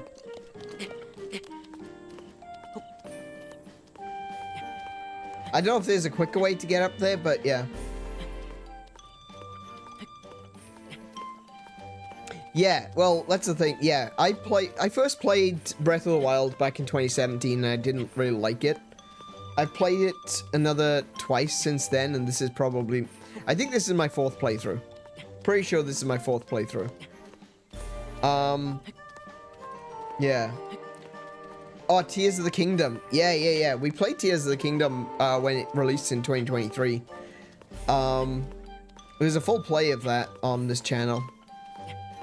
If you're interested. If you are interested in seeing. I also recommend, if you like Breath of the Wild and Tears of the Kingdom, I recommend playing Skyward Sword as well. Because thematically, Skyward Sword is a prequel to these games.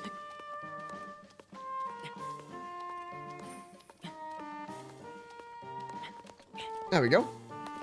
Look at this! Look at this! A little garden on top of the Deku Tree.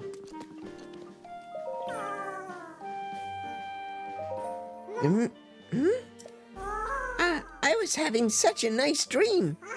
Wait, if you're here, does that mean you want to face the ultimate trial? I'll try it. The ultimate trial has begun. I'll tell you a riddle about an object. Your job is to solve the riddle and bring me the correct object. Here comes your first riddle. Small, red, round, and sweet. Bring me one of these. Simple treat. Have you figured it out? I'm guessing you're more stumped than the base of a fall tree. If you place the right object on the leaf, I'll dance for you. I don't really care too much about the dancing, but I can definitely put an apple down. I'm pretty sure this first one's an apple. Apple! It's an apple! That's it, that's it! You got it! The next riddle is... Kakariko Village specialty fruit. It's rock-hard flesh and quite resolute. That's the fortified pumpkins. Fortified pumpkins. I don't have a fortified pumpkin?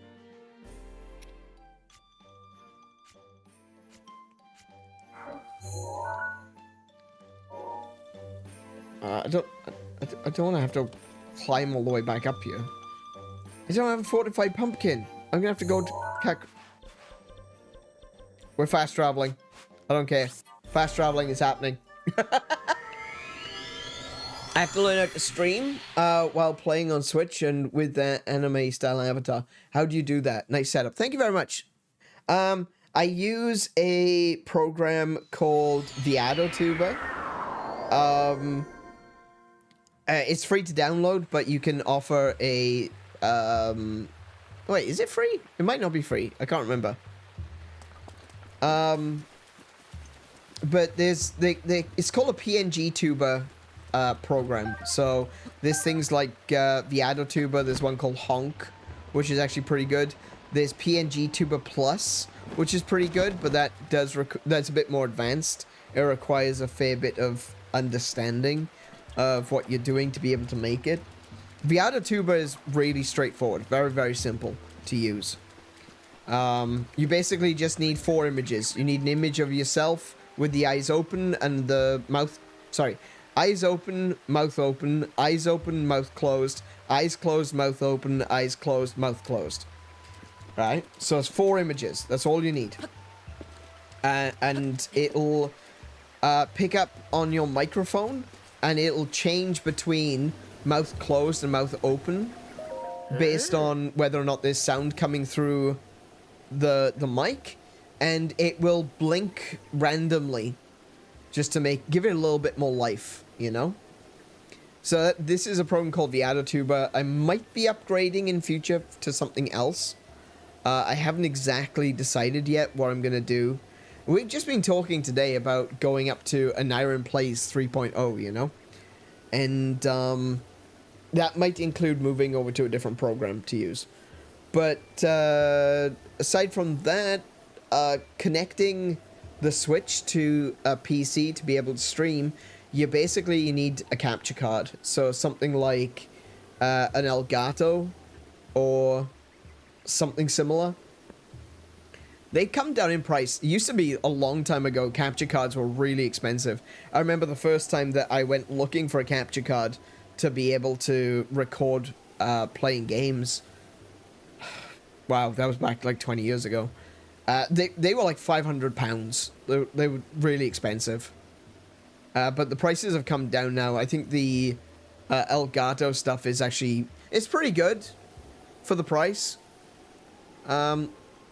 There are some more industrial, you know, more not industrial. What am I thinking of? There's more... like... more expensive ones, you know, the sort of ones that Hollywood might use, you know. But I don't think those are necessary. I'd like to buy some more fortified pumpkins, please. Fortified pumpkins make you stronger. I asked the old lady to keep them cooking, so... Okay. Okay. Sure. Alright, I want one. Yeah, 20 rupees? That's fine. Okay. Back to Korok Forest.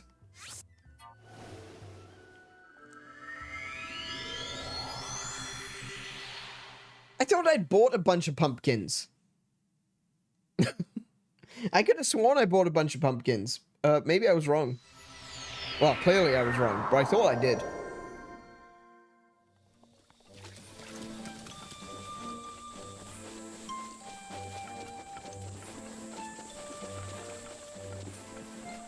Well, we got a Korok leaf down there. I don't need Korok leaf.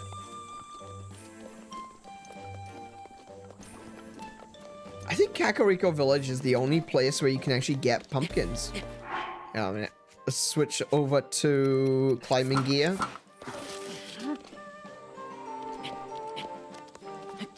This will speed thing. Wait, hold on a minute.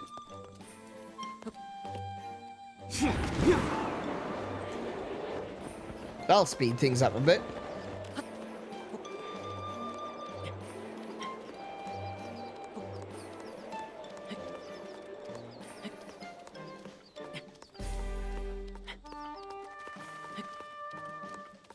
I think once I bought a pumpkin from Beetle. Oh yeah, sometimes Beetle will have a pumpkin.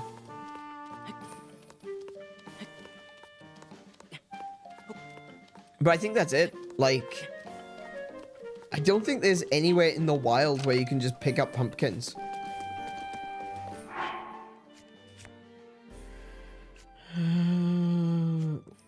Pumpkin. Where's my pumpkin? What? Where's my pumpkin? Oh, it's right there. Fortified pumpkin. That's it. You got it. The next riddle is... This sultry shroom will warm your bones. Sunshroom. Sunshroom? Sultry? Really? I mean, he's a Korok. I suppose you can get off on it.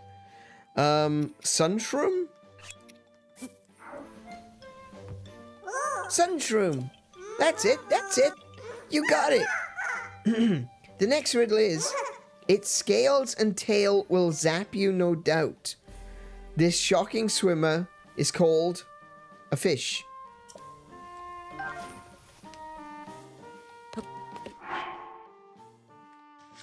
Ooh, oh, wait, Volt Fin. Ha ha ha ha. Volt Fin trout. That's it, that's it. You got it. The next riddle is, this is the last riddle, prepare yourself. If stepped on by this, you would go poof. It starts with a H and ends with an oof.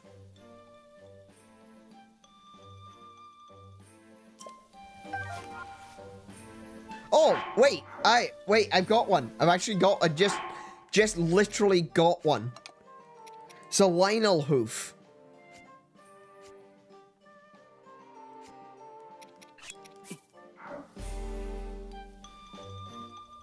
Lionel Hoof. That's it, that's it. You got it. I knew you could do it, Mr. Hero. Here's your reward. A diamond. Very nice. I'm fresh out of riddles. You've outwittled me. Very impressive. Outwittled you. Okay. But yeah, this cute little garden up here. I really like it up here. What can I do with these? Chickaloo tree nut. Okay, I don't really need... No. Okay. Oh, there's a silence room, though. Alright, I think this is actually a really good place to... Hang on.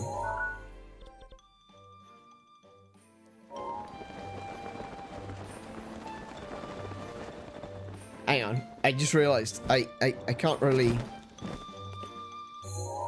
leave here very... I should have left George down at the stable.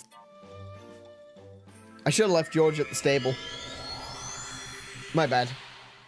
I'll call George to the stable and then we'll call it there for this evening.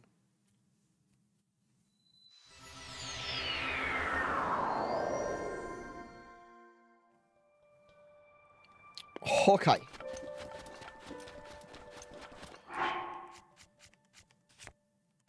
Get some proper armor on.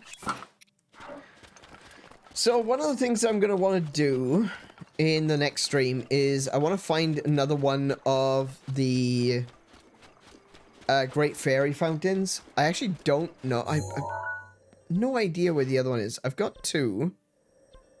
I've got this one here. Oh, no, wait. Hold on a second.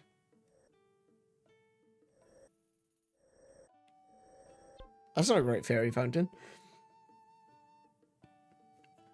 Oh, I know what that is. That's the,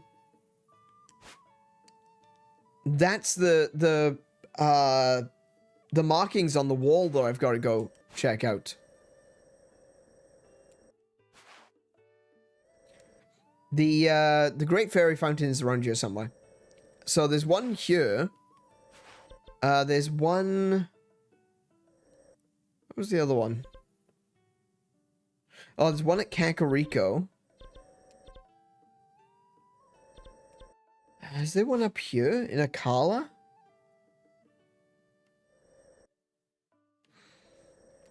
I think there is. I might be wrong. I need to go to that shrine as well. I might be wrong, but I think there's another... I think this is where the Great Fairy Fountain is. I might be wrong, but we'll check that out. But that's something I want to do in the next stream, is I want to get out to Akala, do that shrine. Oh, there's Beetle.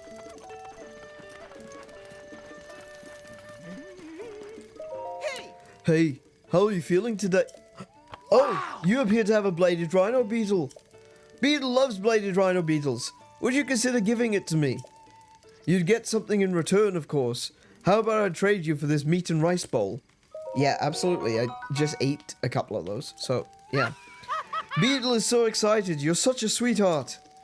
I'll add this bad boy to the beetle collection. Anyway, back to business. What are you looking for, or are you selling? I'm sure I have something you'll find useful. Please have a look. He still hasn't refilled his arrows.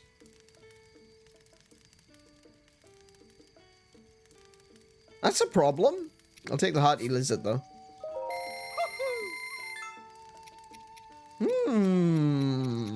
Why has that happened? Thanks for the business. Did you need anything else? That's all, thanks. Thank you very much. I hope to see you again. You can buy arrows at Lurlin. Yeah, that's right. Also at Kakariko Village, there's a bow shop in Kakariko Village. Alright, I'll get Kish to bring George here. George, please. Thank you. Oh. And there you go. Thank you for choosing us for all your horsey needs. Yep, thank you. There's Big George. Hello. Sorry, I left you behind again, didn't I? I'm really sorry. I do have, do you want a radish? Do you want a radish? No? Okay.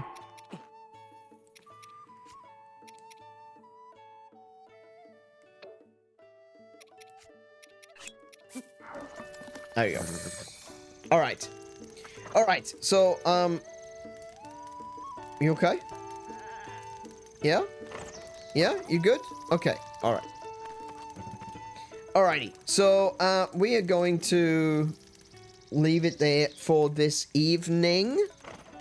I'm going to take us over to the chatting screen. Hello, everyone. How are you? Have you enjoyed tonight's stream? I hope you have. What am I doing? I need to save the game. I need to save the game before I forget to save the game.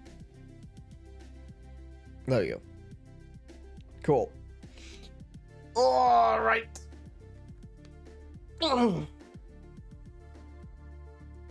Okay. Yeah, there's been a lot of things to talk about tonight, I feel.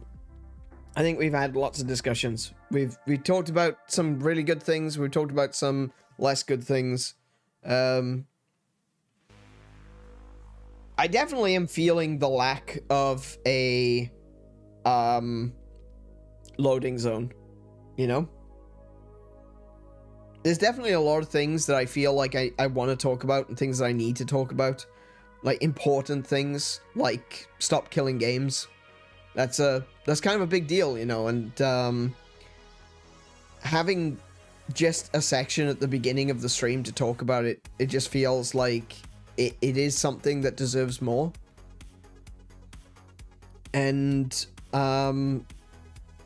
you know, things are going really well for stop killing games, and we're gonna check on it. Actually, I'm gonna check on it right now and see where it's at right now, because at the beginning of this stream we took a look at stop killing games, and we took a look at the European petition and we looked at the UK petition, and so we're just going to take another look now to see where things are.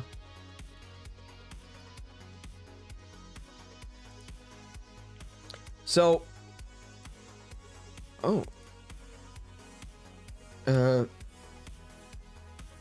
what's happened to the European petition? The European petition seems to be gone.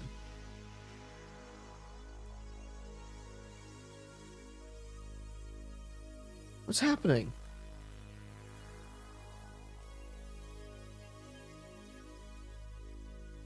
What's happened to the European petition? That's weird. Well, I click on the link to go to the European petition, and it says server was not found, matching anything with the requesting URI.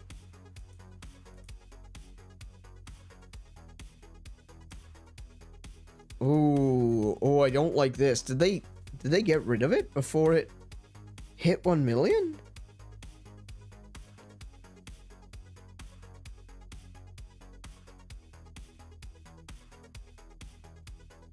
Hang on, let me take a little look. Let's see if Ross has said anything.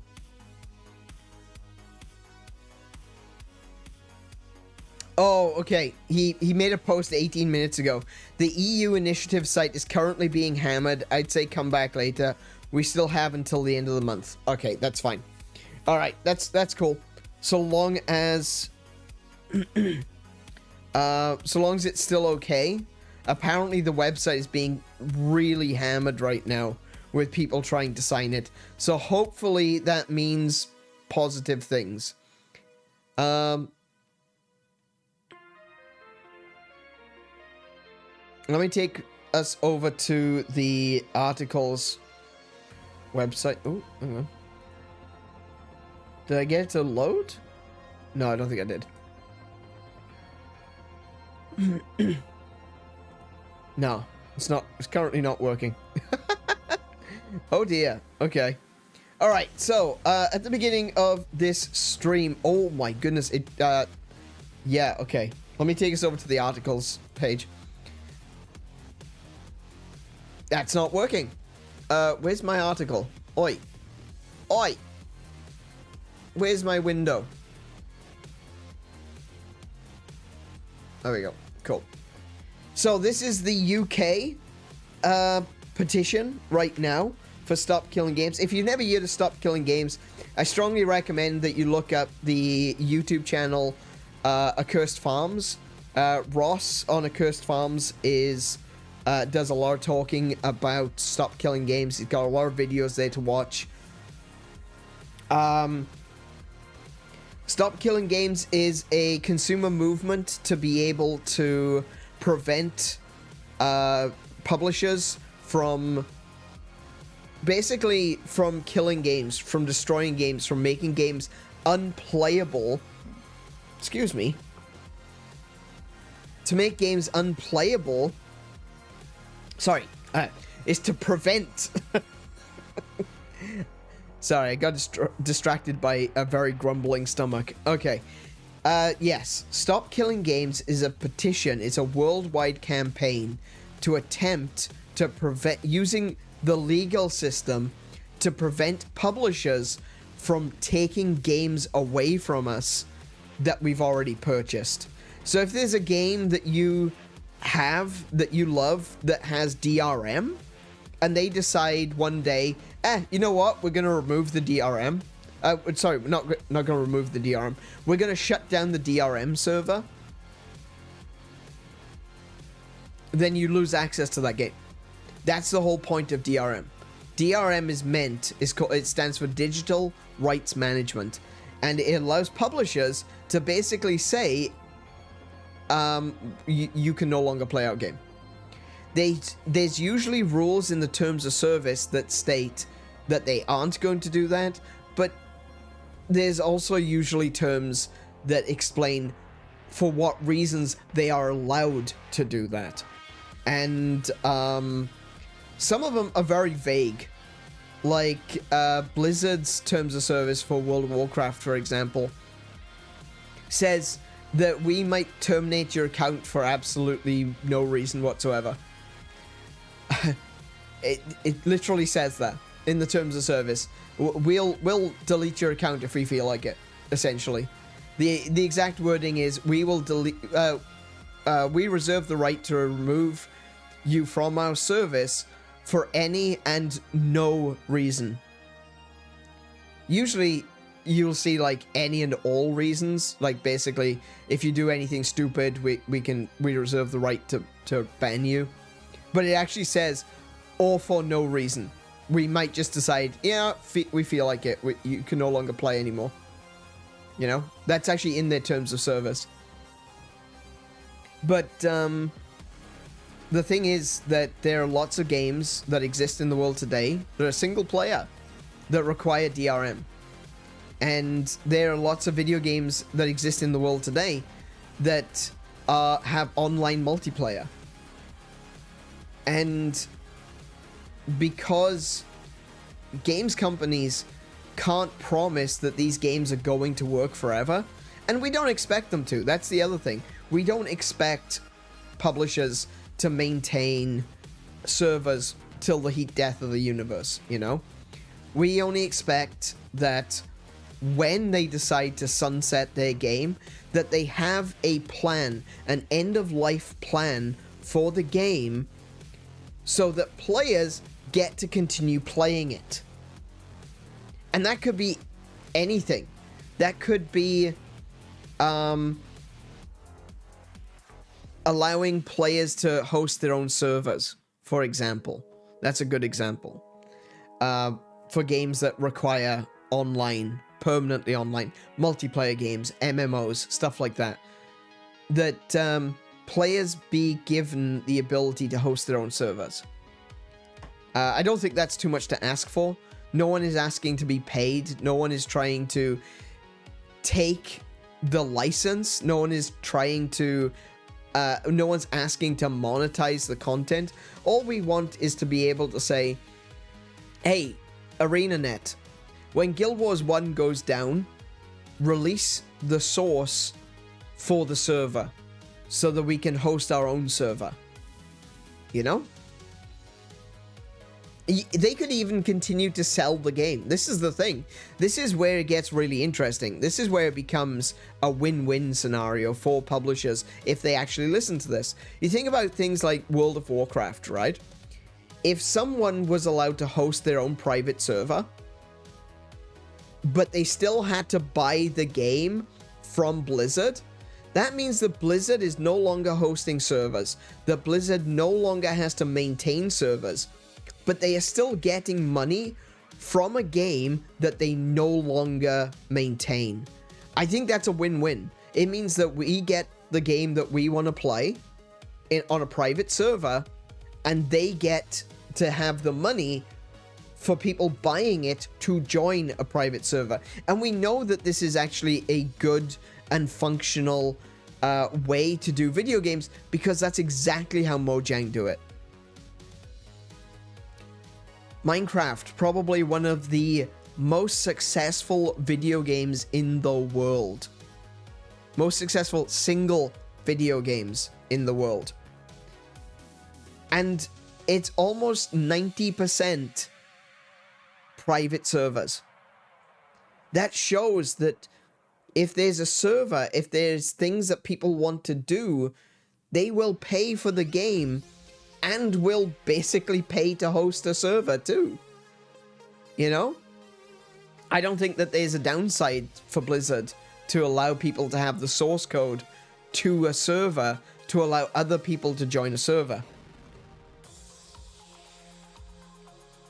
And this goes for a lot of things. Right now, we're also fighting the fact, currently in France, Ubisoft is being sued because they shut down The Crew. Now, The Crew was primarily a multiplayer game, but there was no reason for it to be shut down. The only reason that they shut it down was because The Crew 2 was coming out. That game could absolutely have been played as a single-player experience. It didn't need to be multiplayer. It could have been enjoyed. They could have changed it to peer-to-peer. They could have done all kinds of things. They could have allowed us to host our own servers, but instead, Ubisoft shut the game down. Now, it's just reached 12:30, so our internet is going wonky, so we'll get through this quickly. But that's Stop Killing Games. Basically, we want to stop developers and publishers from taking games off us that we've already paid for. That's the long and the short of it. That's the short answer. What is Stop Killing Games? Publishers should not have the right to take games off us that we've already paid for. That's that simple. It's that simple. And it's already happened multiple times. And there are a lot of games that are in the process of that happening. And it's going to continue to happen until we can do something about it. And these petitions that we have here are designed to convince lawmakers to side with the gamers, to protect our consumer rights, and to make it so that publishers can't take our games away. If you are in the UK right now, this is the petition for Stop Killing Games in the UK.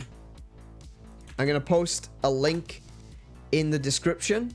Sorry, not in the description. There is a link in the description, but here's a link in the chat for the UK Parliament petition. Okay? Please only sign this if you are in the UK. Fraudulent votes will be counted against us.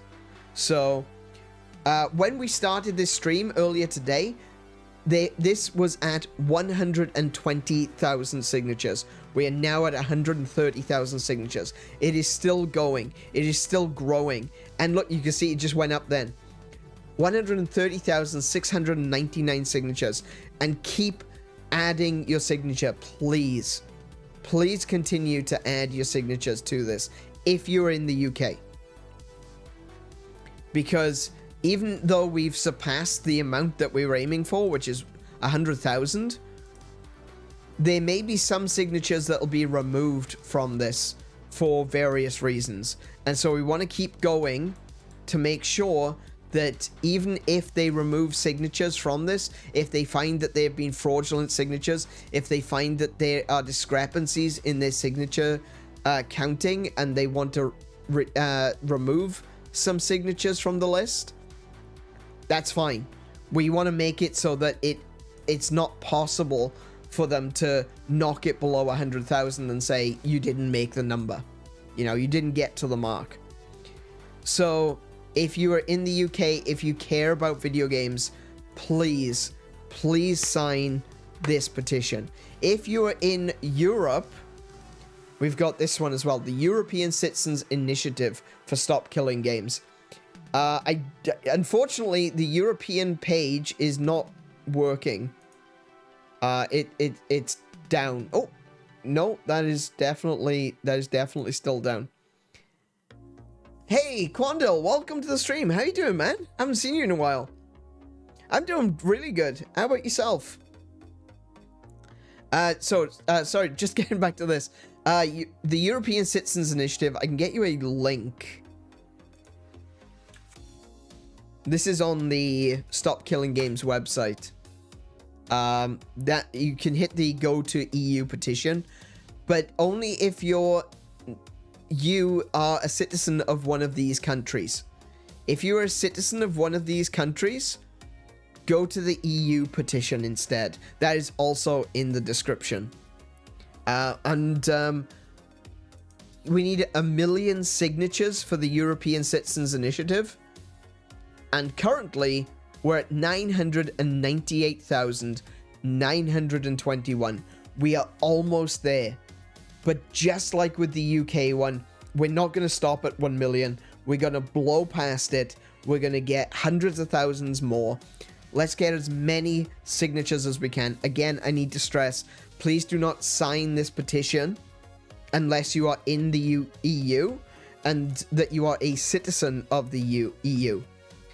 So you need to be a citizen of one of the countries: Germany, France, Italy, Spain, Poland, Romania, Netherlands, Belgium, Czechia, Greece, Portugal, Sweden, Hungary, Austria, Bulgaria, Denmark, Finland, Slovakia, Ireland, Croatia, Lithuania, Slovenia, Latvia, Estonia, Cyprus, Luxembourg, and Malta. If you are in one of these,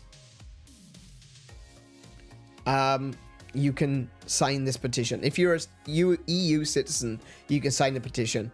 You can click on one of these to get like information in your language. I believe it's in your language. But yeah, you can change languages up here, look. So please do sign. We're going to win this. We're going to fight back. We're going to be pushing back against publishers that want to take the games that we've bought off us. And we're going to win this, right? And we only have to win it on one battleground. That's the important thing.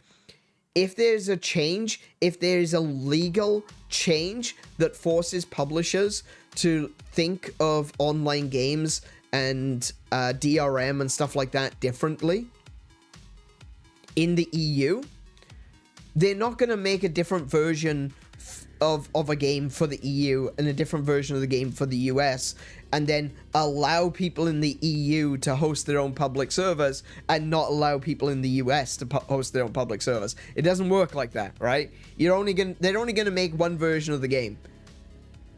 So all you need is one major initiative to win to force the games industry to stop on these greedy practices.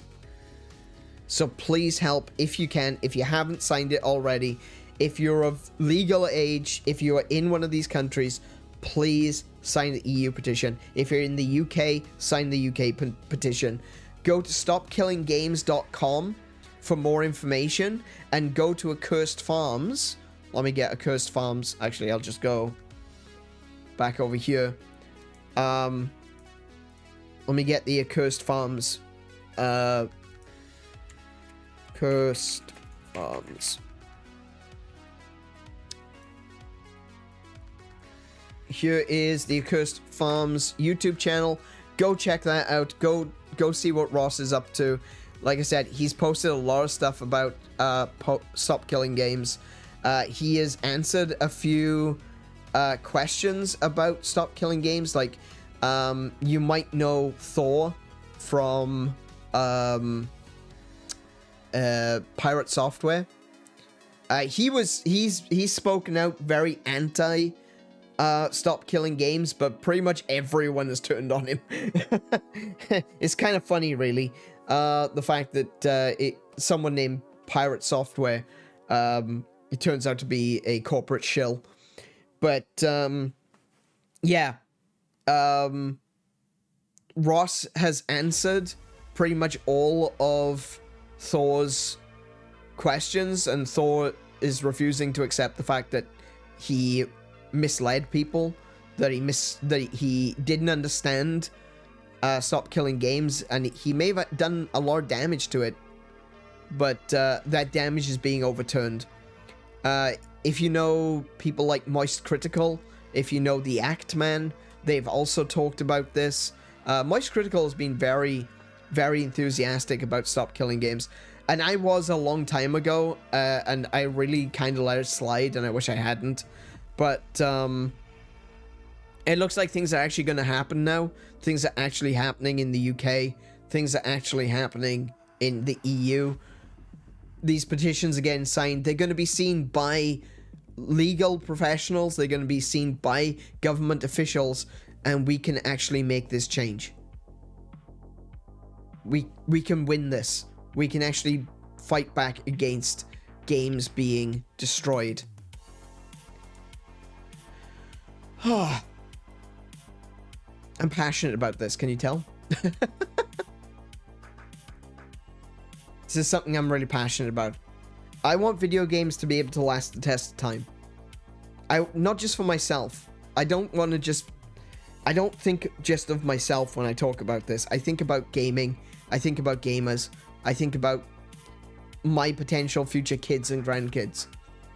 I've got a bunch of games that I love to play, and I might want to play again in the future. And those games may be gone for good one day because someone decides, you know what? Oh, we're going to shut down the server. Who cares? I do, because I want everyone that comes after me to have the same opportunities to play those games as I did. And so, let's make that change. Let's make that a reality. And with all that said, I want to thank you all for joining me here today. If you've enjoyed this stream, please leave a thumbs up to let me know that you liked it, or to let YouTube know that you liked it. That's actually very useful for shouting out. I know it sounds strange, like what's a thumbs up actually do? Well, it means a lot, actually. For the channel the way it is right now, we're in a period of growth, and it's great. It's been wonderful to see it. And so a thumbs up can really do a lot. It means that these streams get put in front of other people, and other people will see them and get recommended to them and stuff like that.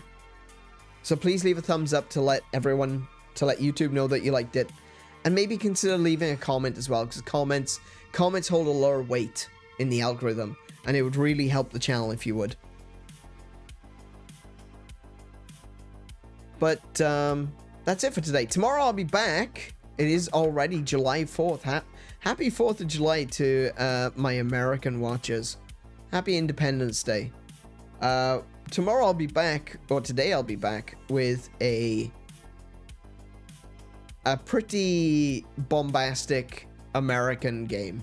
Well, it's not an American, it's a Japanese game, but it's going to be very, very stars and stripes in honor of July 4th. So come back for that one tomorrow, and I'll see you there. Until then, be good to yourselves, be excellent to each other, play more video games, and until I see you, I wish you all peace and high scores. Good night, everyone.